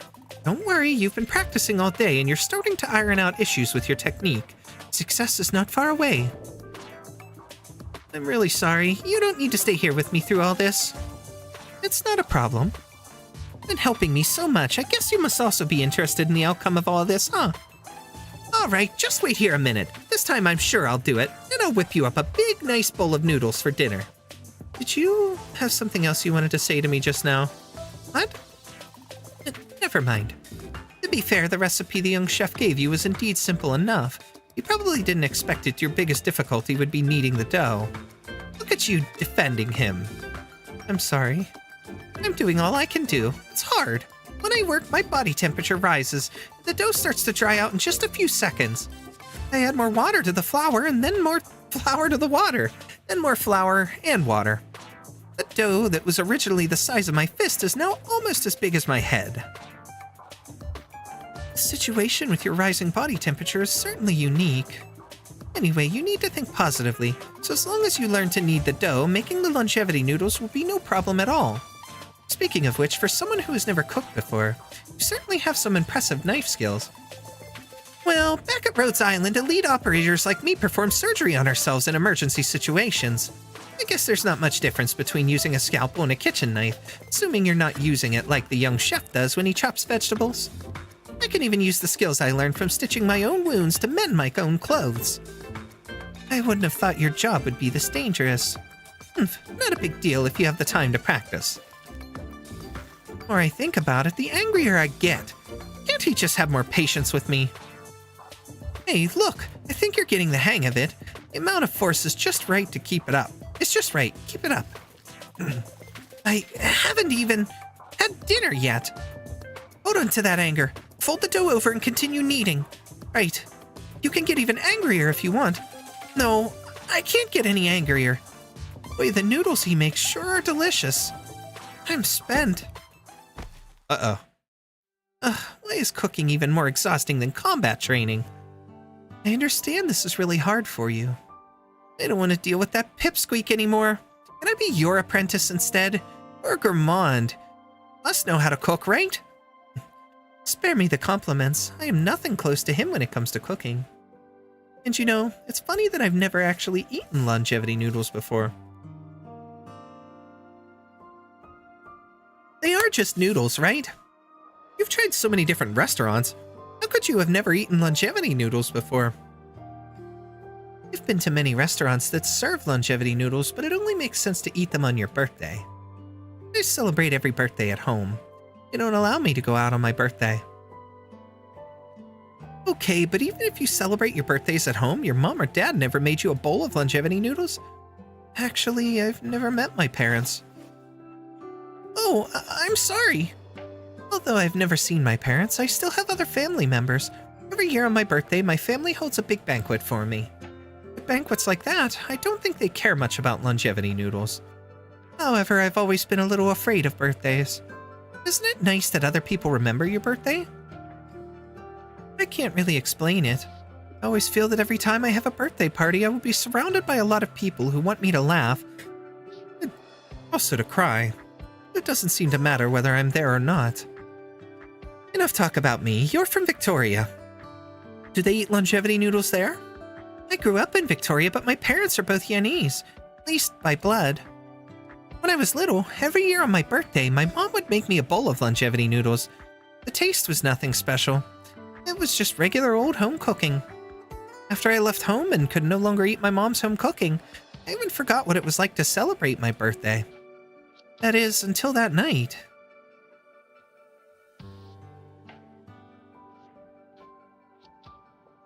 Seasoning packet, the vegetable packet. I'll add 2 sausages. Why are the lights off in the cafeteria? Hey, what are you guys doing here? You scared me. Shh, keep your voice down. It's late. What are you doing in the cafeteria at this hour? Ace, why do you look all serious? There's not another urgent mission, is there? What are you holding there? Instant noodles? I stayed too long at the training ground this afternoon, but I didn't have enough for dinner. What? Now that I'm an elite operator, I can't eat instant noodles anymore? Captain isn't scolding you for eating junk food. He's saying, today is your birthday and you're eating instant noodles? My birthday? Didn't Dr. Calcett say... That's why I told you to lower your voice. As long as we don't make too much noise, even if she hears us, she'll pretend not to hear, yes? I even suspect that she deliberately arranged for our fieldwork breaks to overlap just so we could throw you a birthday party. I give it as her way of giving you a birthday blessing, even if it's hard to imagine. Blaze, you are one of us, a part of Rhodes Island. You are not alone. Thank you all so much. Alright, it's already midnight. Happy birthday, Blaze. Happy birthday, Big Cat. Happy birthday. Happy birthday. Also, Amia isn't on the ship right now, but she asked me to pass on the birthday wishes. She hopes you stay happy and healthy. Aw, Bunny. So, you planning to come blow out the candles and cut the cake, or are you going back to your instant noodles? Cut the cake! And cut the cheese while you're at it. What? That was the first time so many people celebrated my birthday with me. That bowl of instant noodles became my longevity noodles. Everyone knew how much I wanted to have a birthday party. But that day, not a single person actually came out and said, I knew you wanted this. They acted like it was just another one of my many, many birthdays. I liked the nothing special feeling of it.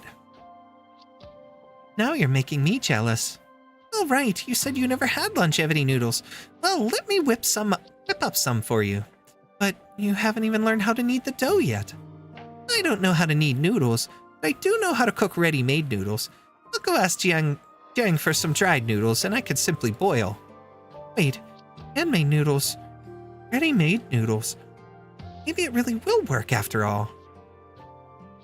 Okay. All right, stage time.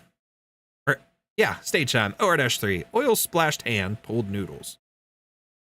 I'm actually hungry. I didn't eat dinner tonight. I had a snack when I came home from work, but no actual food. Show. Hello? Yeah. I'm here for a brief survey. Don't worry, I won't overstay my welcome.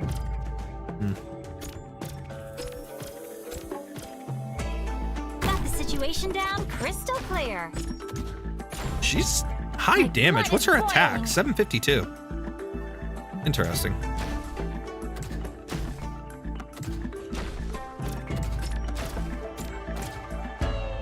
Texas there. We've got 3 points here. No, it wasn't easy learning Original Arts automation either. So we're gonna put Shu here for healing. Awaiting orders. Cut them to pieces. We need her there to cover her. That gets some backup in case anybody gets through Tila. Diet periodically summons 1 vapidity. Okay.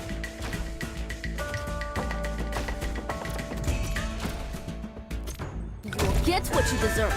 I mean, clear skies for Qingming, rain clouds for Guilin. Oh man, that is an insane bombardment. That's awesome though. Illusion and intimidation are Let my her do best some damage too. there. Oh my. Relax. I've swallowed up. You Okay. can't stop me. Your weapons are right at your fingers. Still misbehaving? Everybody's Let's behind. kick it up a notch. This show hasn't seen what are you waiting for? The curtains are about to... Okay. What a waste of this gorgeous... I'm at 24 already. Patience, friend. He controls everything. Pookie's handling them. No problem. And Diet's gone. Got it. Cut them to pieces. Keep the healing going. Those are okay. His defense is insane. Patience, friend. 578, but plus 110% because of the skill and stuff for not temporary. Still. Oh my. Relax.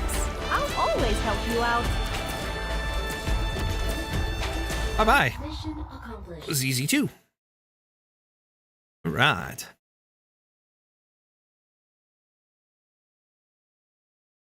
Early the next morning, the restaurant is still quiet, save for a few foul beasts jumping back and forth on the fallen leaves outside the door. The night watchman at the Judicial Review office lets out a loud yawn. Every time I see the Y, I'm thinking yawn as in the, the country and all that, but it is what it is. Foul beasts take off in all directions.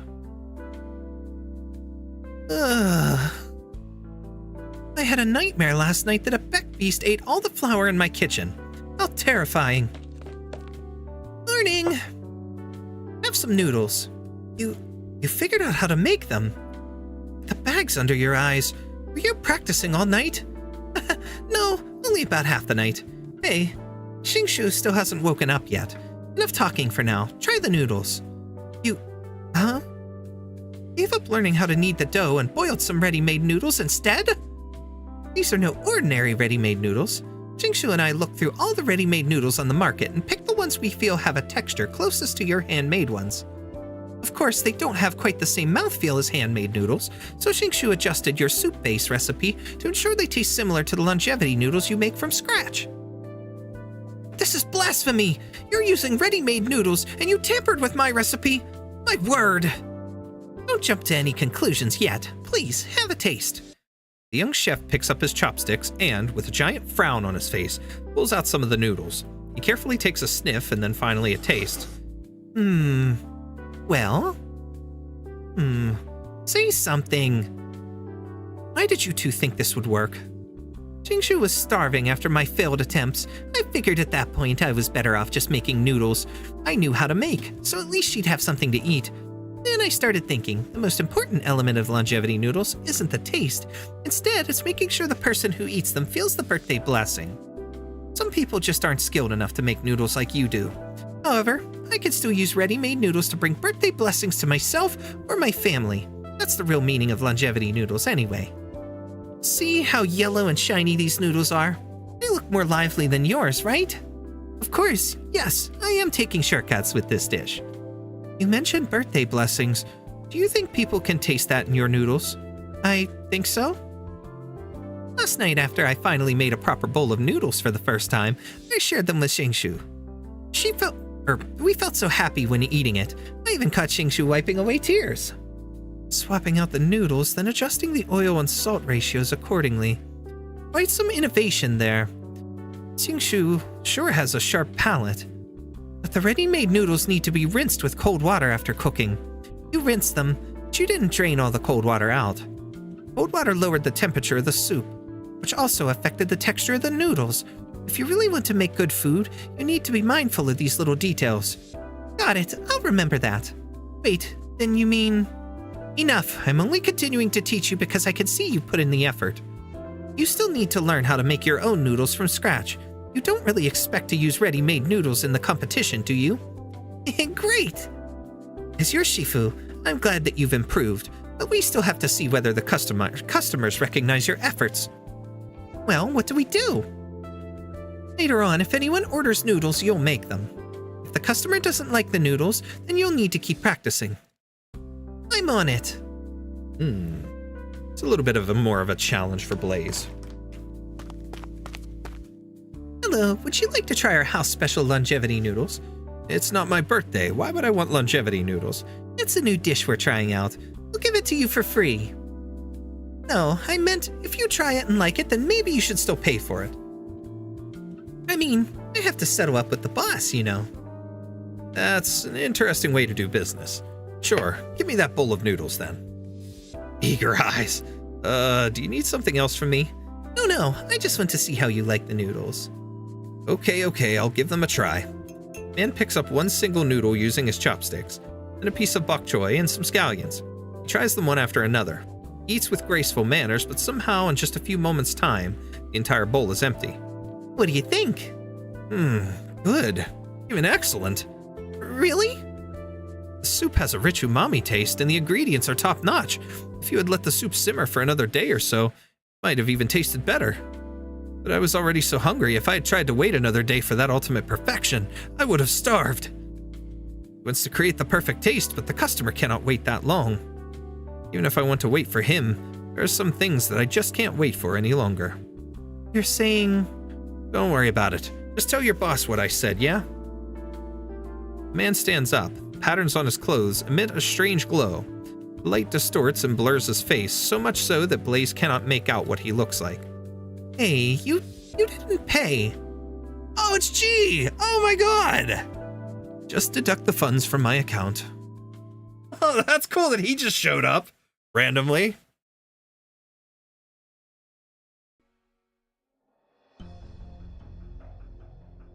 Regardless of what you're looking for, after you leave here, do not tell anyone you got this file from the Academy. Do you understand? Yes. What's wrong? Do you have more questions? Remember the bloody case back in 1062. This isn't the sort of thing you casually bring up in a conversation.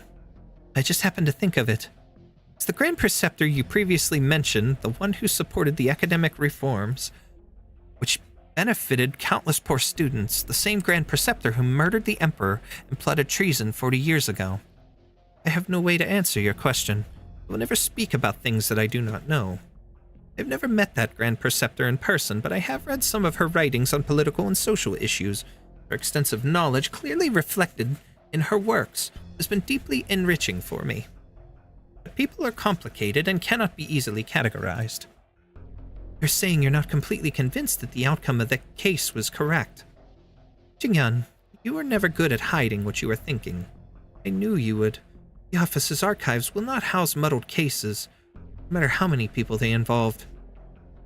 Solving those cases is my duty as Deputy Minister. I shall not dissuade you from doing as you see fit. However, you must learn to protect yourself, no matter what happens. Before your parents retreated into seclusion in the mountains, they entrusted me with looking after you. If anything were to happen to you, I would never be able to look them in the eyes again. I'm not a child. Why do you need people to take care of me? Why do I need people to take care of me? Everyone feels that way when they are young. However, as a mother watching Zuola grow up, day by day, I feel a weight growing on my heart. Oh my god, is she his mother? She looks like him. Holy crap, wait a second. Yes! What else should we parents worry about other than our children's safety? Oh my god, that's his mom. That's cool. But if your parents learned that I prevented you from fulfilling your duties out of concern for your safety, then they really would blame me. Yoshi, sister. You call me your sister, but in my eyes, you have always been like a child of my son's generation. Speaking of which, Human is near Baizhou now. Have you seen General Zuo at all over the past few days? Things are coming to a head. The Ministry of War is holding meetings day and night, and the General must remain on the front lines to oversee things personally. Neither he nor I can abandon our posts. There's truly no way to avoid this conflict. This isn't something I have the authority to decide. As an advisor for the Ministry of War, my job is to do everything in my power to accurately calculate the outcome of the war. Allowing any personal biases to affect my work would be grave disservice to the people of Yan. You don't compromise in your duties, and neither do I. I hope everything goes smoothly. The outcome is inevitable. It's best not to worry too much about it. If you are alone for the Mid-Autumn Festival, come to my home for dinner. I will. Wait, I just thought of something. Didn't you just ask me who has authority to alter the Academy's records? That did happen once, although it was under extremely unusual circumstances. You mean... No, I can't say that the records were ever altered. However, if a record has gone missing entirely, then it must have been transferred to another location. Death row at the Ministry of Justice. Okay. Ministry of Justice. Ah, there's Zuola. Father is not here. It's been more than 6 months since he was last here. The furnishings in the house have not changed, only there are many more symbols symbolizing war on the sand table. The lone city stands in defiance, the two sides gazing at each other from afar. Lord Zuo. A thick, familiar voice rings out from behind. There's Taihei. Okay, so yeah, he is alive. Uncle Taihei, your injuries... I was finally able to walk since 2 weeks ago, albeit with some difficulty. At least I'm no longer bedridden. Zuola stares at Taihei unbelievably. He does not look like the man he remembers.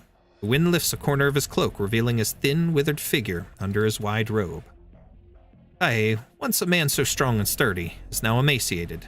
It's as if a mere gust of wind could blow him away. Uncle Taihei. Kung Fu is merely an external tool.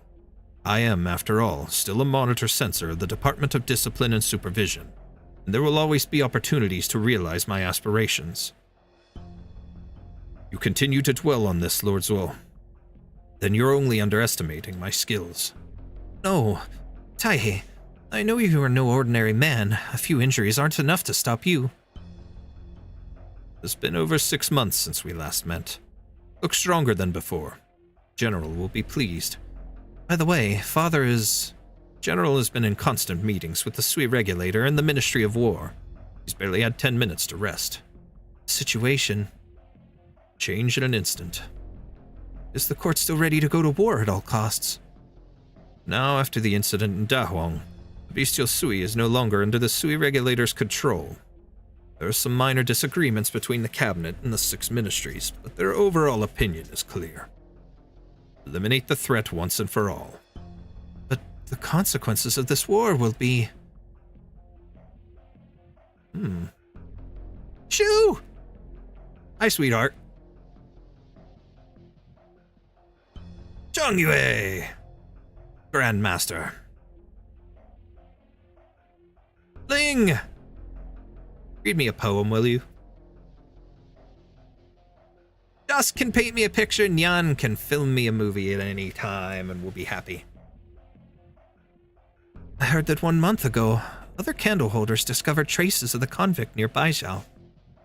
Yes, I heard the same thing. The Imperial Court is on high alert. They've already dispatched several units of Imperial Guards. Imperial Guards? Convicts' unpredictability is currently the gravest threat we face. I have a theory, perhaps. There's still another proxy in Baijiao. This proxy is the youngest and the most unique. According to the Sui Regulator's observations, in the hundreds of years since he left the tomb, he has never used any of his powers. The Sui Regulator does not know how to deal with him. There's only one thing that's a little suspicious. 100 years ago, after Wang escaped from prison, he came to Baijiao, and he has remained here ever since. Wang used to frequently interact with other proxies, so I'm afraid that during his current return to Baijiao, the lone proxy who stayed here would also be part of his plan. What do you plan to do? I don't know yet, so I'm going to take a look and see for myself. Interesting that he's going to get involved. But that doesn't make sense, though. If it's not going to fall under the Sui Regulator anymore, then what's the point of a Sui Regulator? They're supposed to be covering the Sui. I don't know. I don't get it. Going into a cooking competition with knowing only one dish. Some people, man. Hi, G. That was cool that he was there. He just showed up. Just popped up there. Death Scythe. I got Blaze Altar and got spooked by Ray and Shu. No Chinese Gordon Ramsay yet. Soon I will get him and Sparking Dusk. Ooh, nice choice. I got him, and I sparked Nian. She was the only one I didn't have yet, so. That's awesome, though. Spooked by Ray and Shu. The only one that I got that wasn't Blaze Altar or you was Chongyue for the 6 stars. Now, on my other account, I got a dupe of Chongyue, and I got a Genosis before I got Blaze or you, but that was it. I had 91 pulls on that account saved up, and that was that, so that was fun there, but all right. Phew, finished. What do you think? I've memorized every step from washing the vegetables to serving the noodles. I can do this all by myself now. Of course, it's all thanks to Xingshu for figuring out a genius solution. I just need to dip my hands in ice water for 5 minutes before kneading the dough, and it comes out fine. It looks good, and I can taste the craftsmanship in the dish. It'll do, even if it's far from perfect. If anyone could cook as well as me after just a few classes, then all my years of study would be in vain. Hey, I've been working hard for so long, and tomorrow's the big day. Can't you at least say something encouraging? I just don't want you to get a big head. Alright, maybe you're right. A little pep talk might do you good. Otherwise, you'd be too scared to cook them. Excuse me. The minute you meet Mobufu.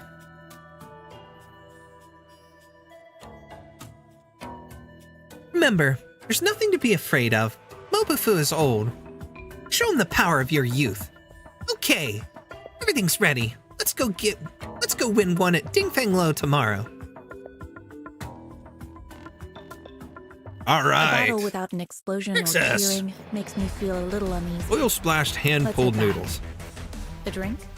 All right. Lucky I only got you and Blaze. At least you got a limited. That's one thing. Getting a limited is awesome, regardless. You know, especially since it's you. But the nice thing is now that they're doing the things with the limiteds where, you know, if you get to 300, you're guaranteed to get one if you don't get him. But then, of course, too, you get to save those certificates. You don't spark for them. And then you know, you still have your 300 certificates, so you could spark for somebody else. And with certain specific ones featured on, you know, each banner, you could get those ones for 200 instead of spending the whole 3.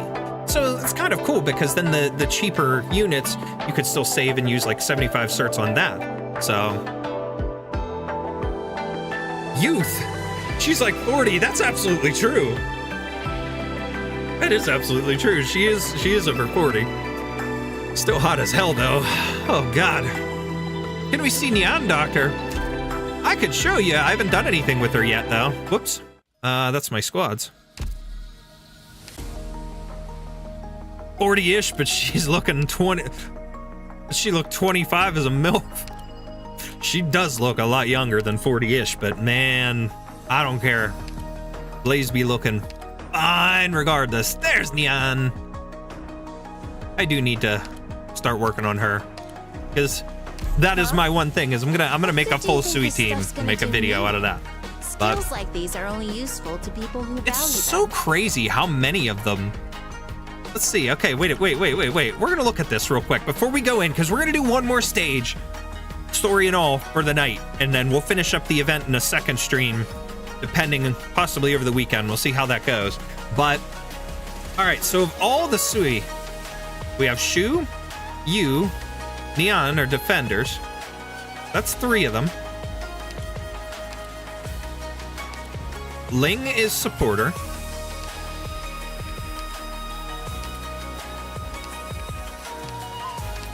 Chongyue is guard. And Dusk is caster. It's Nian, Shu, Yu. Yeah, Nian, Shu, and Yu. That's 3 defenders. So half of them are defenders. That's funny. That's so weird. Like, are they gonna do another one and actually make them, you know, something else? I know there's that new one that just got, you know, shown off or is part of the story in the Leipzig event in China, but, you know, are they gonna release him? Or are they gonna release, what's it called? What do you call? G? Is he gonna be released at some point? With him being the weaver and the thread and stuff like that, I feel like he would make a cool caster or like a specialist, or potentially even he could be similar to what's her face, Inez. He could be similar to Inez because of the way her needle and thread works as a vanguard. But with the limited certificate, doesn't save when it pops up. I'm not sure what you mean by that. G is Vanguard. Yeah, G is a Vanguard. Very similar to Inez with the threading that he does. Being able to use his needle would be interesting. A little bit of a ranged Vanguard, but then him having that ability, that would be pretty cool. A very similar ability to her. But that other new guy, I don't really know anything about him yet. I've only seen his, you know, picture and whatnot. So, all right. Either him or the new brother could be a Vanguard. That would be awesome. That really would be, because then you spread it out a little more. Because, well, let's see. We've got Defender, Guard, Vanguard, or Defender, Guard, Caster, Supporter. So we would need a Sniper, Medic, Vanguard, Specialist. Haven't been used yet. So we have options there, potentially. Ooh, even G is a sniper. Like needle sniper, throwing his needle like a throwing knife, or you know, like a throwing needle. Like I'm thinking Haku from Naruto, throwing the needles. That would be interesting as well. Ooh,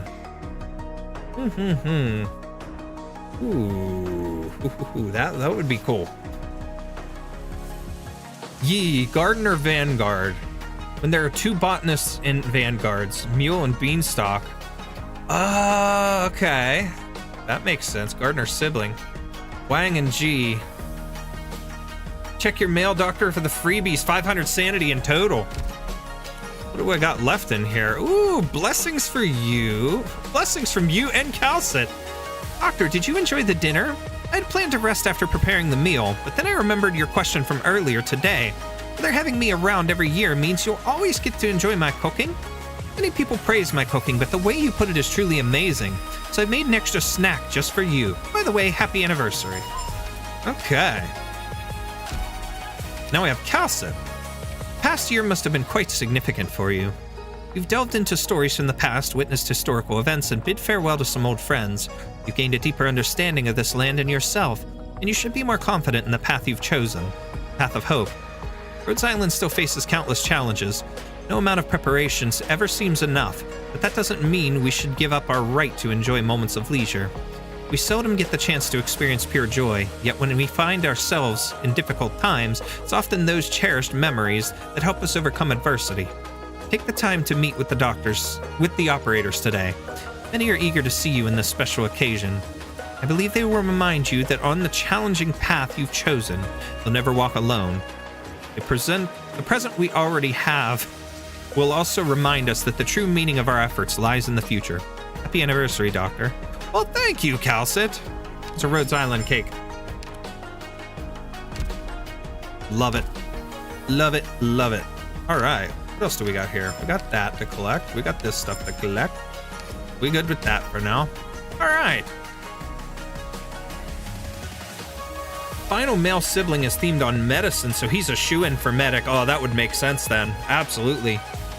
Art sniper. Yeah, exactly. We got blessings from Wishadel. And lap 2, wine from her family. I got them as well. Calcit Ovachan, storytelling even in gifts. Wang Yi and Ji and Jin. Lappy just stolen that wine from her scumbag father. Ugh. Hey, but it's still good. The only thing is, I don't think Wang, because he's the mysterious one that seems to be causing the problems, I don't think he's ever officially going to become an operator. Though, if he would, it just seems like that would be a very dark thing. Yum yum. All right, so. All right, we're not gonna get anything yet. We're gonna keep saving that up. 4 more brothers. So, let's do one more stage for tonight. And then the next time we stream, we'll pick up where we left off. And since we won't be doing polls and stuff at the beginning of that, we'll be able to kind of jump into the stages right away and should be able to finish it in a decent, timely manner. But let's go here. Welcome to Dingfeng Lo. Besides, I'm getting tired and I'm stumbling over my words a little bit more, chat, but enjoying this. I hope you guys are too. I hope everybody's having a good time, despite the long story bits that we have going on here. It is very long story-wise, but it's very cool. I'm picking up on some details and things that I like, but I do like some of these dialogue-heavy stories because they always enrich the world a bit more, which is fun. There are like half a dozen former villains in our playable roster. True, but I don't know how I feel about Wang yet. I don't see him as being that redeemable type. Not that some of our former villains are, and I mean, sure, we're getting Iblana soon, obviously, and how the hell is she redeemable in some sense, you know? But when you got others that are like Harmony, who, I mean, she's just kind of villainous, but she's not really a villain. She's like a spy. Sure, you know, she's redeemable in some ways. You know, there's other characters, of course, that have that similar redeemability, but I don't know. I just don't know if Wang is the type of character that could be redeemed and could be someone that is on the side of Rhodes Island. Under the circumstances, a lot of others that seem, even the other villains are kind of working in their own, like for their own regards. Like they've got their own motives and things as to why they're joining Rhodes Island. They're not really necessarily there for the cause, but still, I don't foresee him as the kind that would really do anything like that. At least not yet. And again, I don't know everything about his character yet, but I do know that it seems like the other siblings all don't like him at all. There seems to be a bit of a pushback against him. We saw that when Chongyue ran into him. I think it was at the end of Where Vernal Winds Will Never Blow. He saw him outside. He was playing Go or something, sitting outside, and Chongyue sat down. They had kind of a fiery conversation. We see him, during Hear a People Sows. Shu obviously wasn't happy with him. Stuff like that. I don't know. But, you know. We're getting Reed's twin sister. Yeah, Blana. Wishido is an unpredictable nutcase. I mean, sure. Under the circumstances, I do agree. But look at everything that she did. Realistically, people still see her as a villain.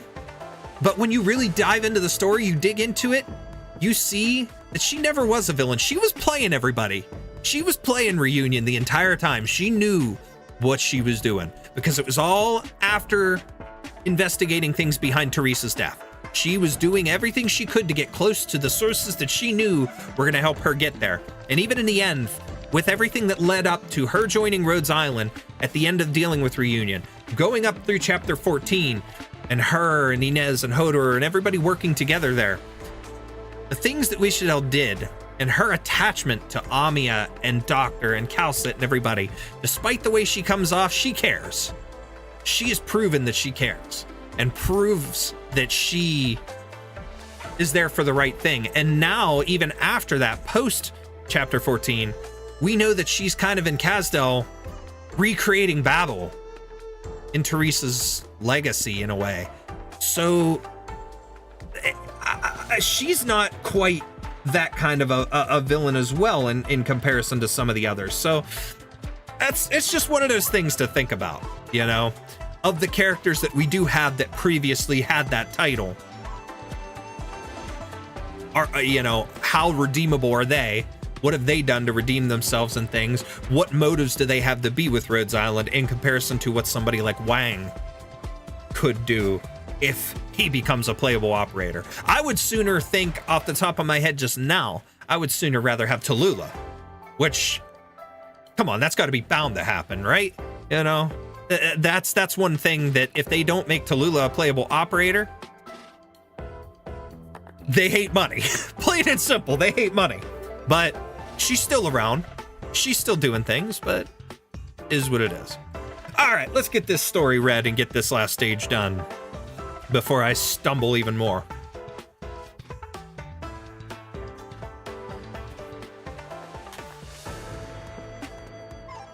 She is a little spiteful. I mean, sure, but wouldn't anybody in the position that she's in, especially when she knows what Doctor did, you know, and how close she was with Teresa? Teresa was like a mother to her.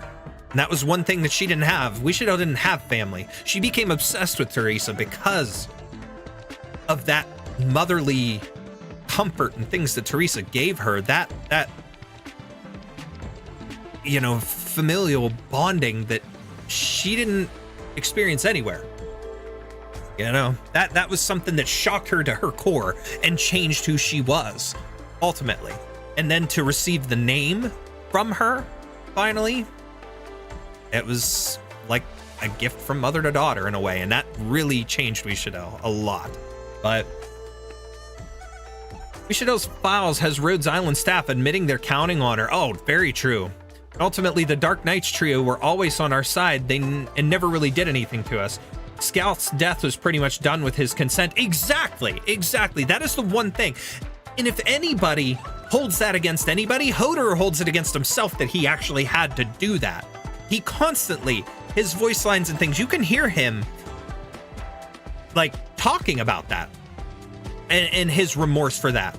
And he accepts full responsibility and blame for that. But we know that Scout knew, and they depicted that really well in the last episode of the anime last week. Scout, you know, and Hodor, that whole scene was really well done with that and showing that, yeah, it was done with his consent. They had no other choice. It had to be done. But they were never against us. Every one of them was on our side and still are to this day. So, very interesting. It's fun. I love diving into lore like this with you guys. It's so cool. And it's neat because if there's things I don't know and you guys do, it's cool to pick up on that and learn that stuff and add it to the memory banks. And if there's things I know that we can talk about and have good conversation about like this, it's so much fun. I love it. Awesome, guys. All right, moving on here. Wow, so this is the place everyone's talking about. Are you nervous? Huh, I don't think I should be. Competition is nigh, and yet I feel apprehensive somehow. I mean, nothing to fear. The young chef said it was fine. Besides, it's not like we're trying to be cooks here. We're just on the hunt for that legendary chef, right? Ask him for his tangerine cake recipe. Old comfort, but I suppose at this point that's all I'm getting. Old comfort. It's about time. All spectators, please remain here for now. Competitors, follow me. If you get anything difficult thrown at you, don't bluster. Just keep calm and think. There's always a way. Relax, okay? I'll see you. Blaze has got this. Come on, Blaze. Don't burn the place down. Please, sit. While I know you're here for the exam, you're still one of our guests. Please let me offer you some tea first. The examiner picks up the teapot from the table and pours Blaze some tea. Her nose is immediately filled with the fresh, sweet scent. For a competition, you're all being pretty friendly here. Well, can't say I haven't been thirsty. Thanks. Blaze grabs the teacup and drinks it up. As she does, the examiner places a pen and paper before her. This pot of tea is infused with several ingredients. Please write them down. What? Blaze glances down at her cup, not but a bead of tea left on the side. She looks at the examiner, polite smile still plastered over his face. Could I, have another cup? Oh, shit. She didn't expect that.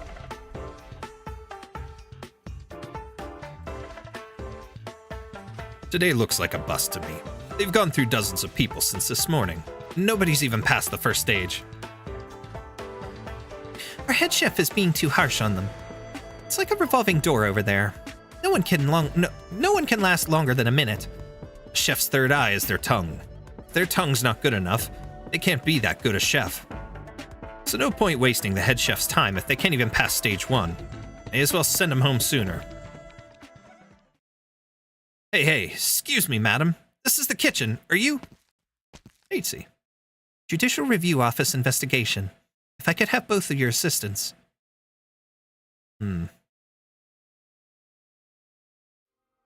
Keep calm, keep calm. What did Mechanist tell you? Human tongue can only taste 4 flavors, but the nose can tell between over 100. Not that I ever smelt anything from his machine oil moonshine, though. That's interesting. That's interesting to think about, because that's actually something I taught my oldest recently. There was something that he had. I forget what it was. He was drinking something, and he wasn't a huge fan of it, but we didn't want it to go to waste. He didn't want it to go to waste. And I remember telling him, and I forget where I learned this from, but there was a medicine I had once a while back, and I had learned that if you hold your nose and you go to drink something, you hold your nose, you don't breathe, you go to drink something, you won't taste it. It'll go down and you won't taste it at all. It's weird, the connection between your scent and your taste buds. And so I told him that. I said, I can't remember what it was he was drinking, but I said, drink it. I said, but do that. Hold your nose. Oh, I know what it was. He mixed 2 drinks of some sort together and he didn't really care for the flavor. I said, if it's really that bad and you can't stomach it, just taking little sips or quick gulps of it, I said, plug your nose, hold it, drink it, and then hold it a couple seconds. After you finish drinking it, let go. You won't taste it. So he did that, and he's all just enamored with that factor now. So, and I told him, I said, anytime you take medicine, because my kids they know they have to take medicine when they're not feeling good and stuff like that, but they hate the flavors of most of the stuff out there, which if it tastes good, 9 times out of 10, that means that it's not the best medicine. So you get the crappier tasting stuff, whatever. But I've told them, just plug your nose. And now they do that kind of stuff, and they're perfectly fine with taking their meds and stuff like that. It's weird. But when you think about that, your nose can pick up on the scent and translate it to taste or whatever to your taste buds. So if you plug your nose and you take a drink or eat something and you don't taste it, there's a disconnect or whatever. It's so weird. I don't get it. I don't remember how I learned it, but I think I saw it somewhere or looked it up and then I tried it. But I learned it when I was taking this one weird medicine one time. And it was like a pod. You brewed it into a drink, like a K-cup pod. You put it into a coffee maker, brewed it into a drink, and it was this medicine. It was supposed to help clear your sinuses and stuff, and it was so bad. Tasted so funky. I hated it. We should all have spiteful dialogue when you go through her voice lines. I mean, you can't read too much into it. You have to take her dialogue like that at surface value. Understanding her character, you take what she says at surface value, but don't read deeper into it because, like, she says those things, but there's really no meaning behind it. She has her anger towards, her resentment towards the doctor, but in all reality, she says the things she does to keep up that mask, to keep up that face, to protect herself and not open up too much. She doesn't have meaning really behind that. It's banter, right? Exactly. It's just pretty much banter. It's not her trying to be one. It's her trying to keep herself protected and to keep the others at bay, and to some extent, because she doesn't want to open up too much. She's afraid to. So this is the same mechanics behind shaved ice. All shaved ice syrups taste the same. It's the smell that tricks you into imagining flavors. That's a good point. That's a good way to look at it. That's a very good way to look at it. I kind of forgot about that. There's something else that's like that too. The syrups, it's very similar, where I think it's like a certain kind of candy or something. Or maybe it's cereal. There was a cereal that's like that too, where all the colors taste identical, but you smell it and your mind, also looking at the different colors, starts to determine like a different flavor for you, but in all reality, they don't taste any different. Might be Fruit Loops or something. But yeah, that's a good point. Very good point. Blaze gingerly cradles her cooling teacup once more and takes a careful sniff of what aroma remains.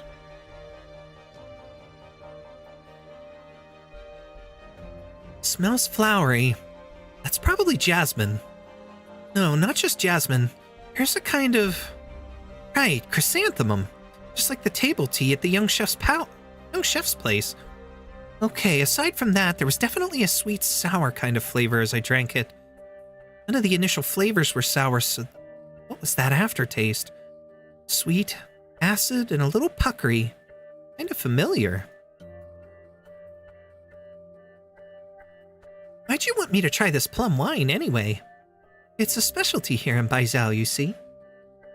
There's a plum forest north of the city. When summer sets in June and the plums are fresh and ripe, people pick them to steep in wine. Ideally, a Shaohan wine. Wine made from moss oats, like this, just has a particular flavor to it. Goes perfect with plum. Steep it for about 3 months, and it's ready just in time for mid-autumn. Plum wine, huh? So it's got history. Earlier, you asked me what happened to all the people we lost building Baizhou, right? I wouldn't say it's got history, really. It just strikes me. During those awful times back then, pickled plums were a worker's staple. And some years after finishing Baizhou, that plum forest sprang up in the mountains north of us. No one knows exactly when it did, nor who planted it. So it's a way of remembering them, kind of. I haven't had a plum in forever. At least they were never forgotten. I had plum-flavored things, but I've not had an actual plum in a long time. A good few years. I used to like them as a kid. Once the plums are ripe next year, we can go to the mountains to see together. Here's my answer. Jasmine, chrysanthemum, green plum, mountain tian blossom, rock sugar, Shaohan wine. I've heard there's a plum forest north of Baizhou. Plums in June get brewed for mid-autumn. I'm guessing the plums in this were picked earlier than that, which is why there's still a mouth-puckering taste in it. The alcohol steamed away while boiling the tea, left just the sweet sourness of the plum, plus the mild and subtle aroma from the flower. It wasn't obvious when I drank it down, but the aftertaste really stays with you. I'd really like another cup. Identifying the first few flavors is reasonable enough, but you're the first one today who's been able to point out the use of Shaohan wine. So, I'm right? Are you not sure about your own answer? No, of course I'm not. Of course not. course I don't. And congratulations on passing the first stage. Please follow me upstairs. From the rear hall sounds a gong, and the doors next to Blaze yawn open. First stage? How long is this thing? Well, she passed that much. Good job, Blaze.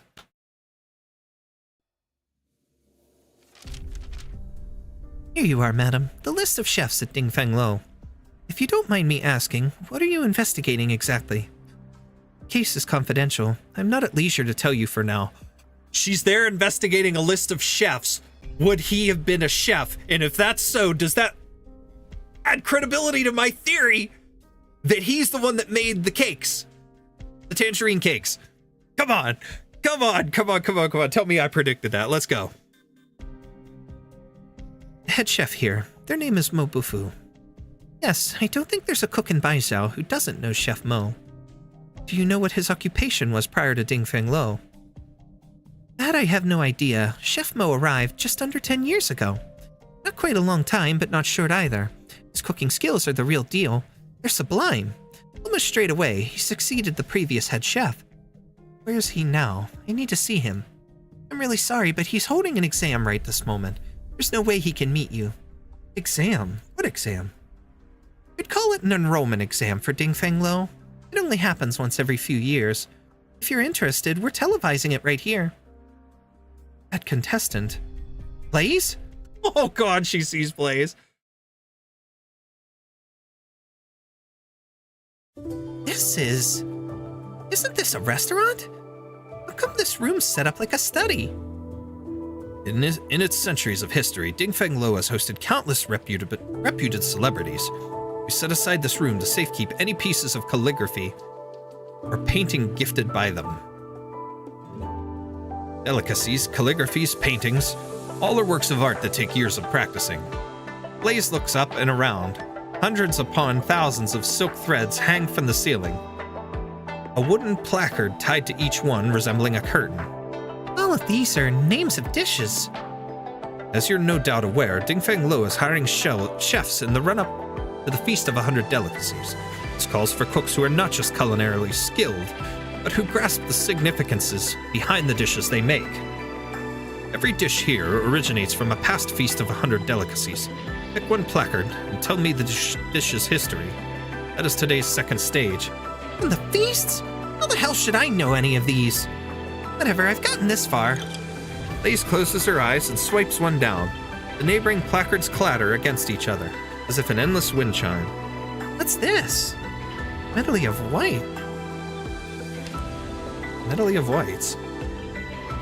Blaze barely knows how to cook anything. Passing the first stage was already a miracle. She spent basically her whole life in Victoria. How could she possibly know any of these stories? Please, I really wish I could help you. I had a cinnamon candy and ate one mini coconut donut and barely tasted coconut. That's one of those things though with the cinnamon, with a flavor like that, its potency could overpower certain things. Certain flavors and ingredients will do that to you. So that's interesting. I keep mishearing it as mapo tofu. I can see that. I can see that. You have a time limit. Do you know the origin of this dish? About 50 years ago, give or take, Nian's Grand Preceptor presented the True Lung with a dish. Simplest, plainest stewed radishes. But the special thing was, the radishes she used came from all over the land. Each one had a massively different flavor and texture.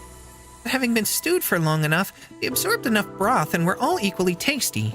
I hear Yan's always put education first, but because the country's so big, and every city has wildly different circumstances anyway, the farther out you go, the harder it is for students to really achieve. Grand Preceptor was trying to tell the True Lung that every student, no matter their background, should have equal opportunity. True Lung took the Grand Preceptor's advice, advocated hard for educational reform, tore down any regional restrictions, and brought equality to educational resources. The next year, when Baizhou Academy announced its successful applicants, students from remote regions made up more than half of the 1,000+ that qualified. In the decades after that, the Tianxi's buried in their bureau's books, the students studying like hell in their academies. All of them thanked the Grand Preceptor for boldly advising. That, if I'm not mistaken, is what Medley of Whites represents. Blaze senses the spectators stop chattering. She's not wrong. Everyone is nervously watching her right this moment. What the hell? How did Blaze know that?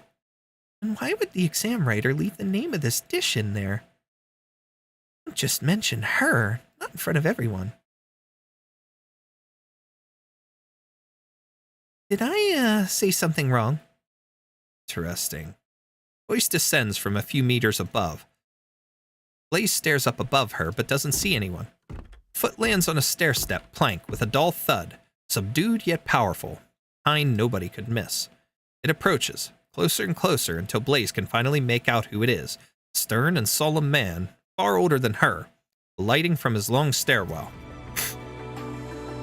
Ah, the chef! After so many years, I didn't think anyone would remember this. Nice to meet you, The story you've told is far older than you, girl. How come you know it? Well, someone from my family told me it a long time ago. He said he was one of those students in poverty all the way back then. To know the spring of your water, I imagine your relative was a grateful and righteous man.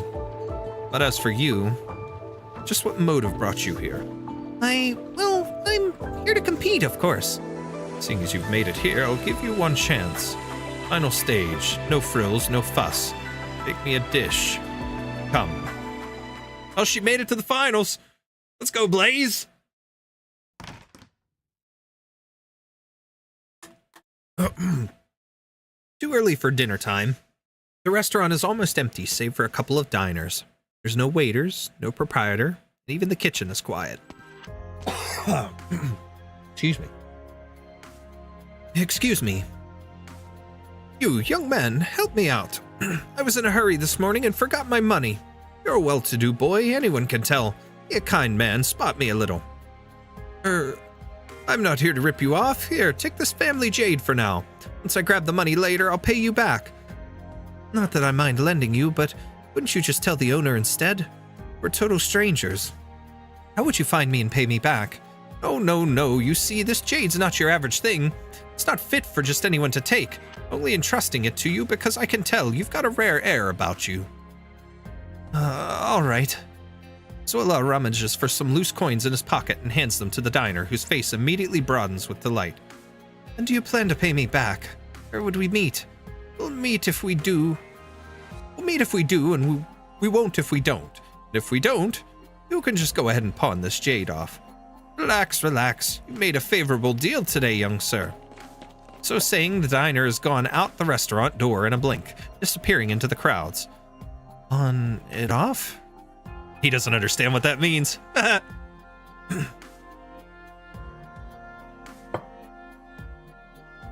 There's my dish. Pretty good job, wouldn't you say? Longevity noodles. Mobufu's hands rest on the table, chopsticks in his grasp. For a while, silence before he finally picks up the spoon and tries a mouthful of soup. Blaze examines the Chef Mo's face closely. The satisfied look she's hoping for simply does not blossom across the old man's face.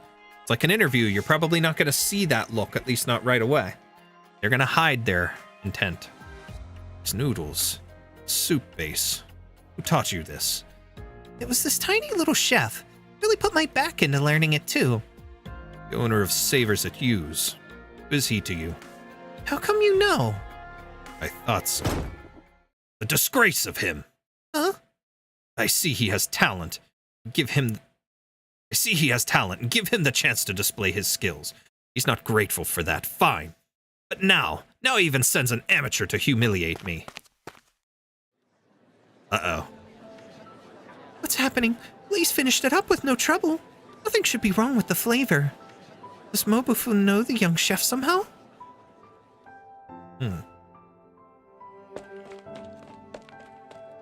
Wait, okay, hold on. I'm sorry. I know you could probably tell I suck at cooking at a glance, but I didn't come so I could wreck your competition. I just have a question that only you can answer. I grew up in Victoria, see? This relative of mine who lived far away in Nian would always send me these tangerine cakes. They were so sweet and tasty. I've been on the hunt ever since I came to Baijiao, but I still haven't found that flavor. I was thinking, since you're the best chef in all of Baijiao, maybe you would know. Single pastry. You thought it was worth entering this competition to meet me over a single pastry. I have tons of other questions still, but this is the only one I can solve on my own. This is the one clue, the one link I have to my family. You. Greatest taboo when making tangerine cakes is to blindly add sugar. That is to mask the poorness of your craft and ingredients with sweetness. I don't know of anyone skilled enough to make tangerine cakes that are sweet and yet taste good on their own. You've asked your question. Now go. Wait! A muffled sound from above interrupts the two. Blaze and Mobufu look up at the same time, but both of their faces get struck by something wet. Why is it leaking in here? No, this is oil. The moment she says it, the lamp suspended from the dome ignites in a blink, becoming a fireball. Get out of here! So it's lighting up the kitchen again. Oh boy. Oil.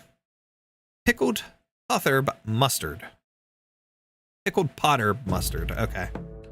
Ooh, we got 2 points here. The furnace are jumping 2 for joy. points. Okay. Tila. I never expect Texas. I keep calling her Tila because that's her name instead of Surfer, but still. I'm so used to it from the Jessica Alter event. We're gonna put Blaze right here if we can. Got it. Air's burning my lungs. They ruin the night. What a waste of this gorgeous scenery. Spring breeze, timely rain. Now we sow the She grain. can. Forethought, unblockable, can collect up to 4 vapidity or sapidity when full, moves towards the derelict stove. Okay. Pass on your last words. He's unblockable, but he can still be stunned. My blood is boiling. Step right up and taste my fire. Flesh and bone bear weeds. Mounds and Oh, man. ruins bloom fields.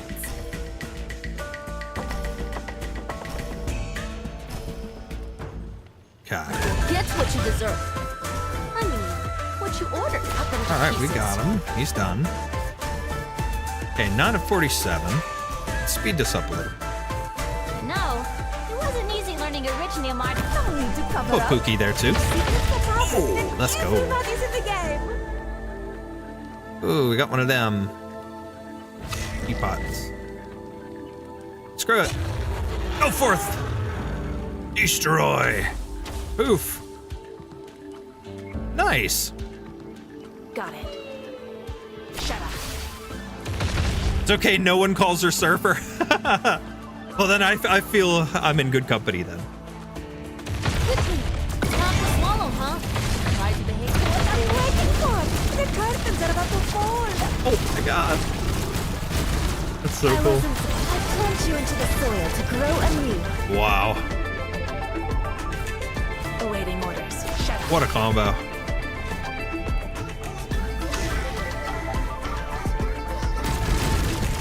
I'll go gather some tea. They ruin the Yeah, no. We took him back right away. I love it. Go. Go forth, dragon. Take him out. Done. That's an easy stage. But granted, that's only the 4th one. We still got 5 to go. Those will be for next time. Here we go. Watch out! What even? Flames burst forth above their heads, raining cinders down from the ceiling, igniting the flour and oil atop the stove. In an instant, the kitchen is a sea of fire. You, go. I'll be fine. Cover your mouth and nose. Don't talk. I'm not too good with this move yet. Let's give it a try. Excuse me, just duck. Blaze grabs a knife, then slices her palm open. Gradually, a whirlwind forms in Blaze's hand and expands straight outward into a blast wave. Oh, she technically just revealed that she's an infected, too. A violent surge of air sweeps the whole room. In a blink, she's put the fires out and strewn the cookware about in shambles. What a skill you have. Would you be... You're welcome. Looking up again, Blaze sees the lamp's frame as charred black, red-hot metal peeking through the burnt coating. It's on the verge of falling. Mobufu, move! Blaze grabs the old man's arm, trying to pull him to one side, but the lamp's already falling. With a stifled crack of thunder, the remains of the fixture are abruptly flung to one side and smashed hard against the wall. Are you all right there? Lacey, what are you doing here? Maybe I should ask what you are doing here. We can talk about you later. Would this be a repeat of the Dingfenglo fire last month? Ling Qingyan scans her surroundings. The kitchen chefs are in a frenzied jumble, but her gaze quickly locks onto a masked figure among them, who seems to meet her gaze, then turns and vanishes into the crowd. Please, stay here. Keep Mobufu safe. Hey, where are you going? Jeez, this smoke is killing me. On that pillar there's a breaker. There's a lot of them here. Which one do I pull? It's okay.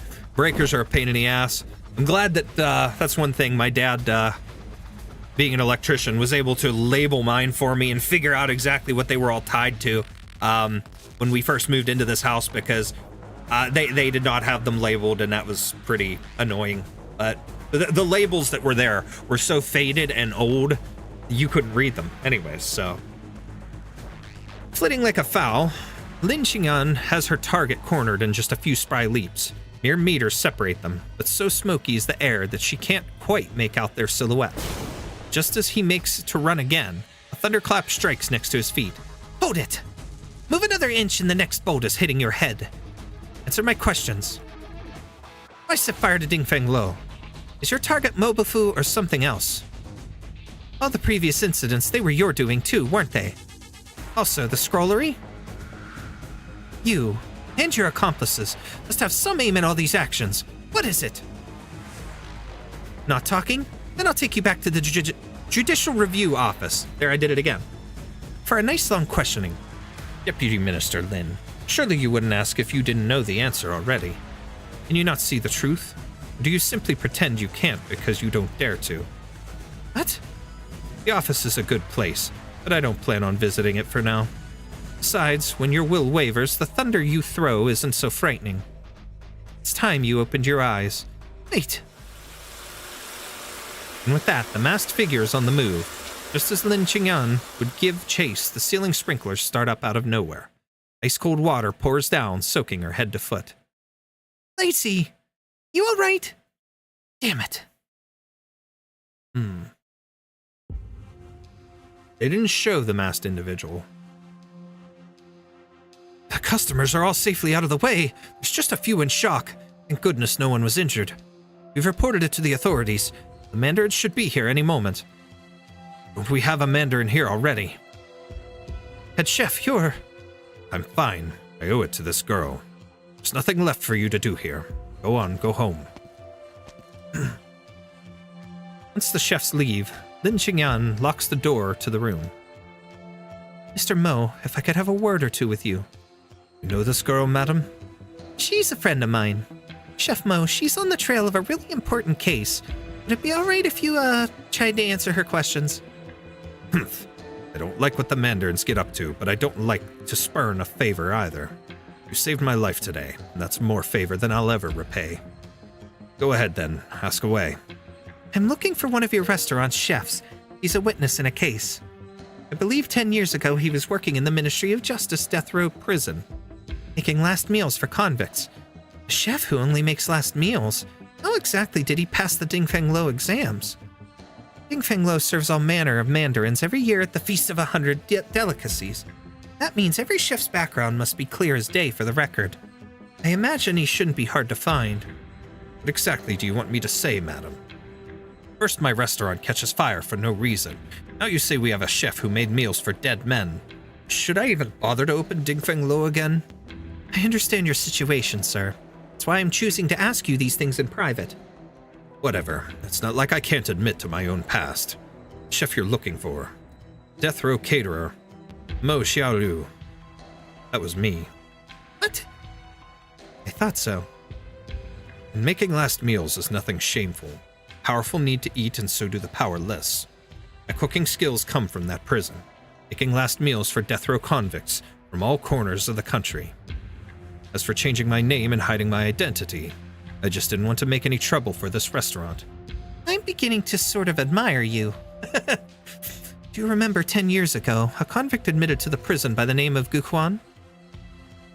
If you don't remember the name, you should at least remember that some decades ago, he was the one and only person to be released from death row. What?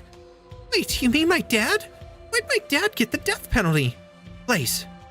You mean Guquan? Who is your father? Yeah. So you remember him? I do, all too well. I spent so many years in there making last meals, met countless horrific scoundrels, endless connivers. As each one of them ate before they left, the look in their eyes was always more or less the same.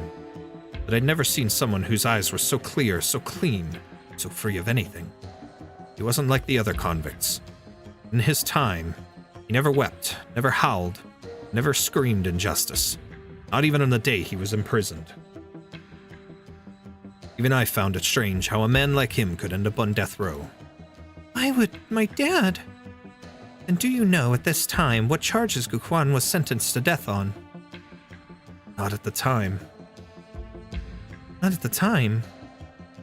But 1 year later, when I joined Dingfeng Lo and began taking part in the Feast of 100 Delicacies, I came across a menu for a feast from a few years before. That was when I learned that at that feast, Guquan served a dish to the true Long. It was just so happens that that was the same dish this girl pulled down earlier. Medley of whites. But next to that dish, placed a steamed flour bun, and in it was a filling of red pickled tofu. So, what does that mean? Why did he get locked up just for serving that? Lin Qingyan, aren't you going to say anything? Her relative told you the story of the Grand Preceptor, but never told you her eventual fate. Her fate? 40 years ago, the Grand Preceptor plotted to assassinate the true Lung. She committed suicide after it failed. Every single one of her underlings was arrested and trialed, and their numbers were over 1,000. Guquan served that dish at the feast. It signified redressing her for her treason. It made the true Long furious. Oh wait, my dad told me so many times the Grand Preceptor was loyal to the country. People, the whole realm. How the hell could she be a traitor? The history books have it that way, yes. And they're right? Lin Qingyan, if everything written in them is true, what the hell are you investigating? And besides, my dad didn't actually get killed, right? Doesn't that prove, like, at least some people from the court believe that the Grand Preceptor and my dad were both innocent? That's a sticking point, yes. If Guquan was imprisoned as part of the Grand Preceptor case, why would they free him afterwards? It stuck with me, too. You see, after entering prison, Guquan had 2 visitors, and both were people I happened to know. One was the person delivering his meal, Yu Cheng, deputy minister of the office at the time, and the other was the one who brought him out, former Minister of Rights, Ning Shu. What? Quick, this way! Surround the place immediately! Damn it, why now? A coincidence. One step ahead of me, Deputy Minister Lin. I just arrived, a coincidence indeed. The Judicial Review Office is investigating the Dingfeng Lo fire. I ask all of you to be cooperative. Lin Qingyan and the girl next to you, come with me. So right as they're starting to get down to the details, every incantation I wrote was they utilized show by up. you, with not What a single timing? word wasted. We make for an What apt excellent timing? team, Doctor. Interesting. So we are just on the cusp of the halfway point for the event, and next we'll get to Xingshu, 5-star. Then we have 5, 6, 7, 8, 9 total before, and of course the EX stages don't release for a while yet. But it is nearing 5 a.m. my time, so I do need to finish it up. So let's do that.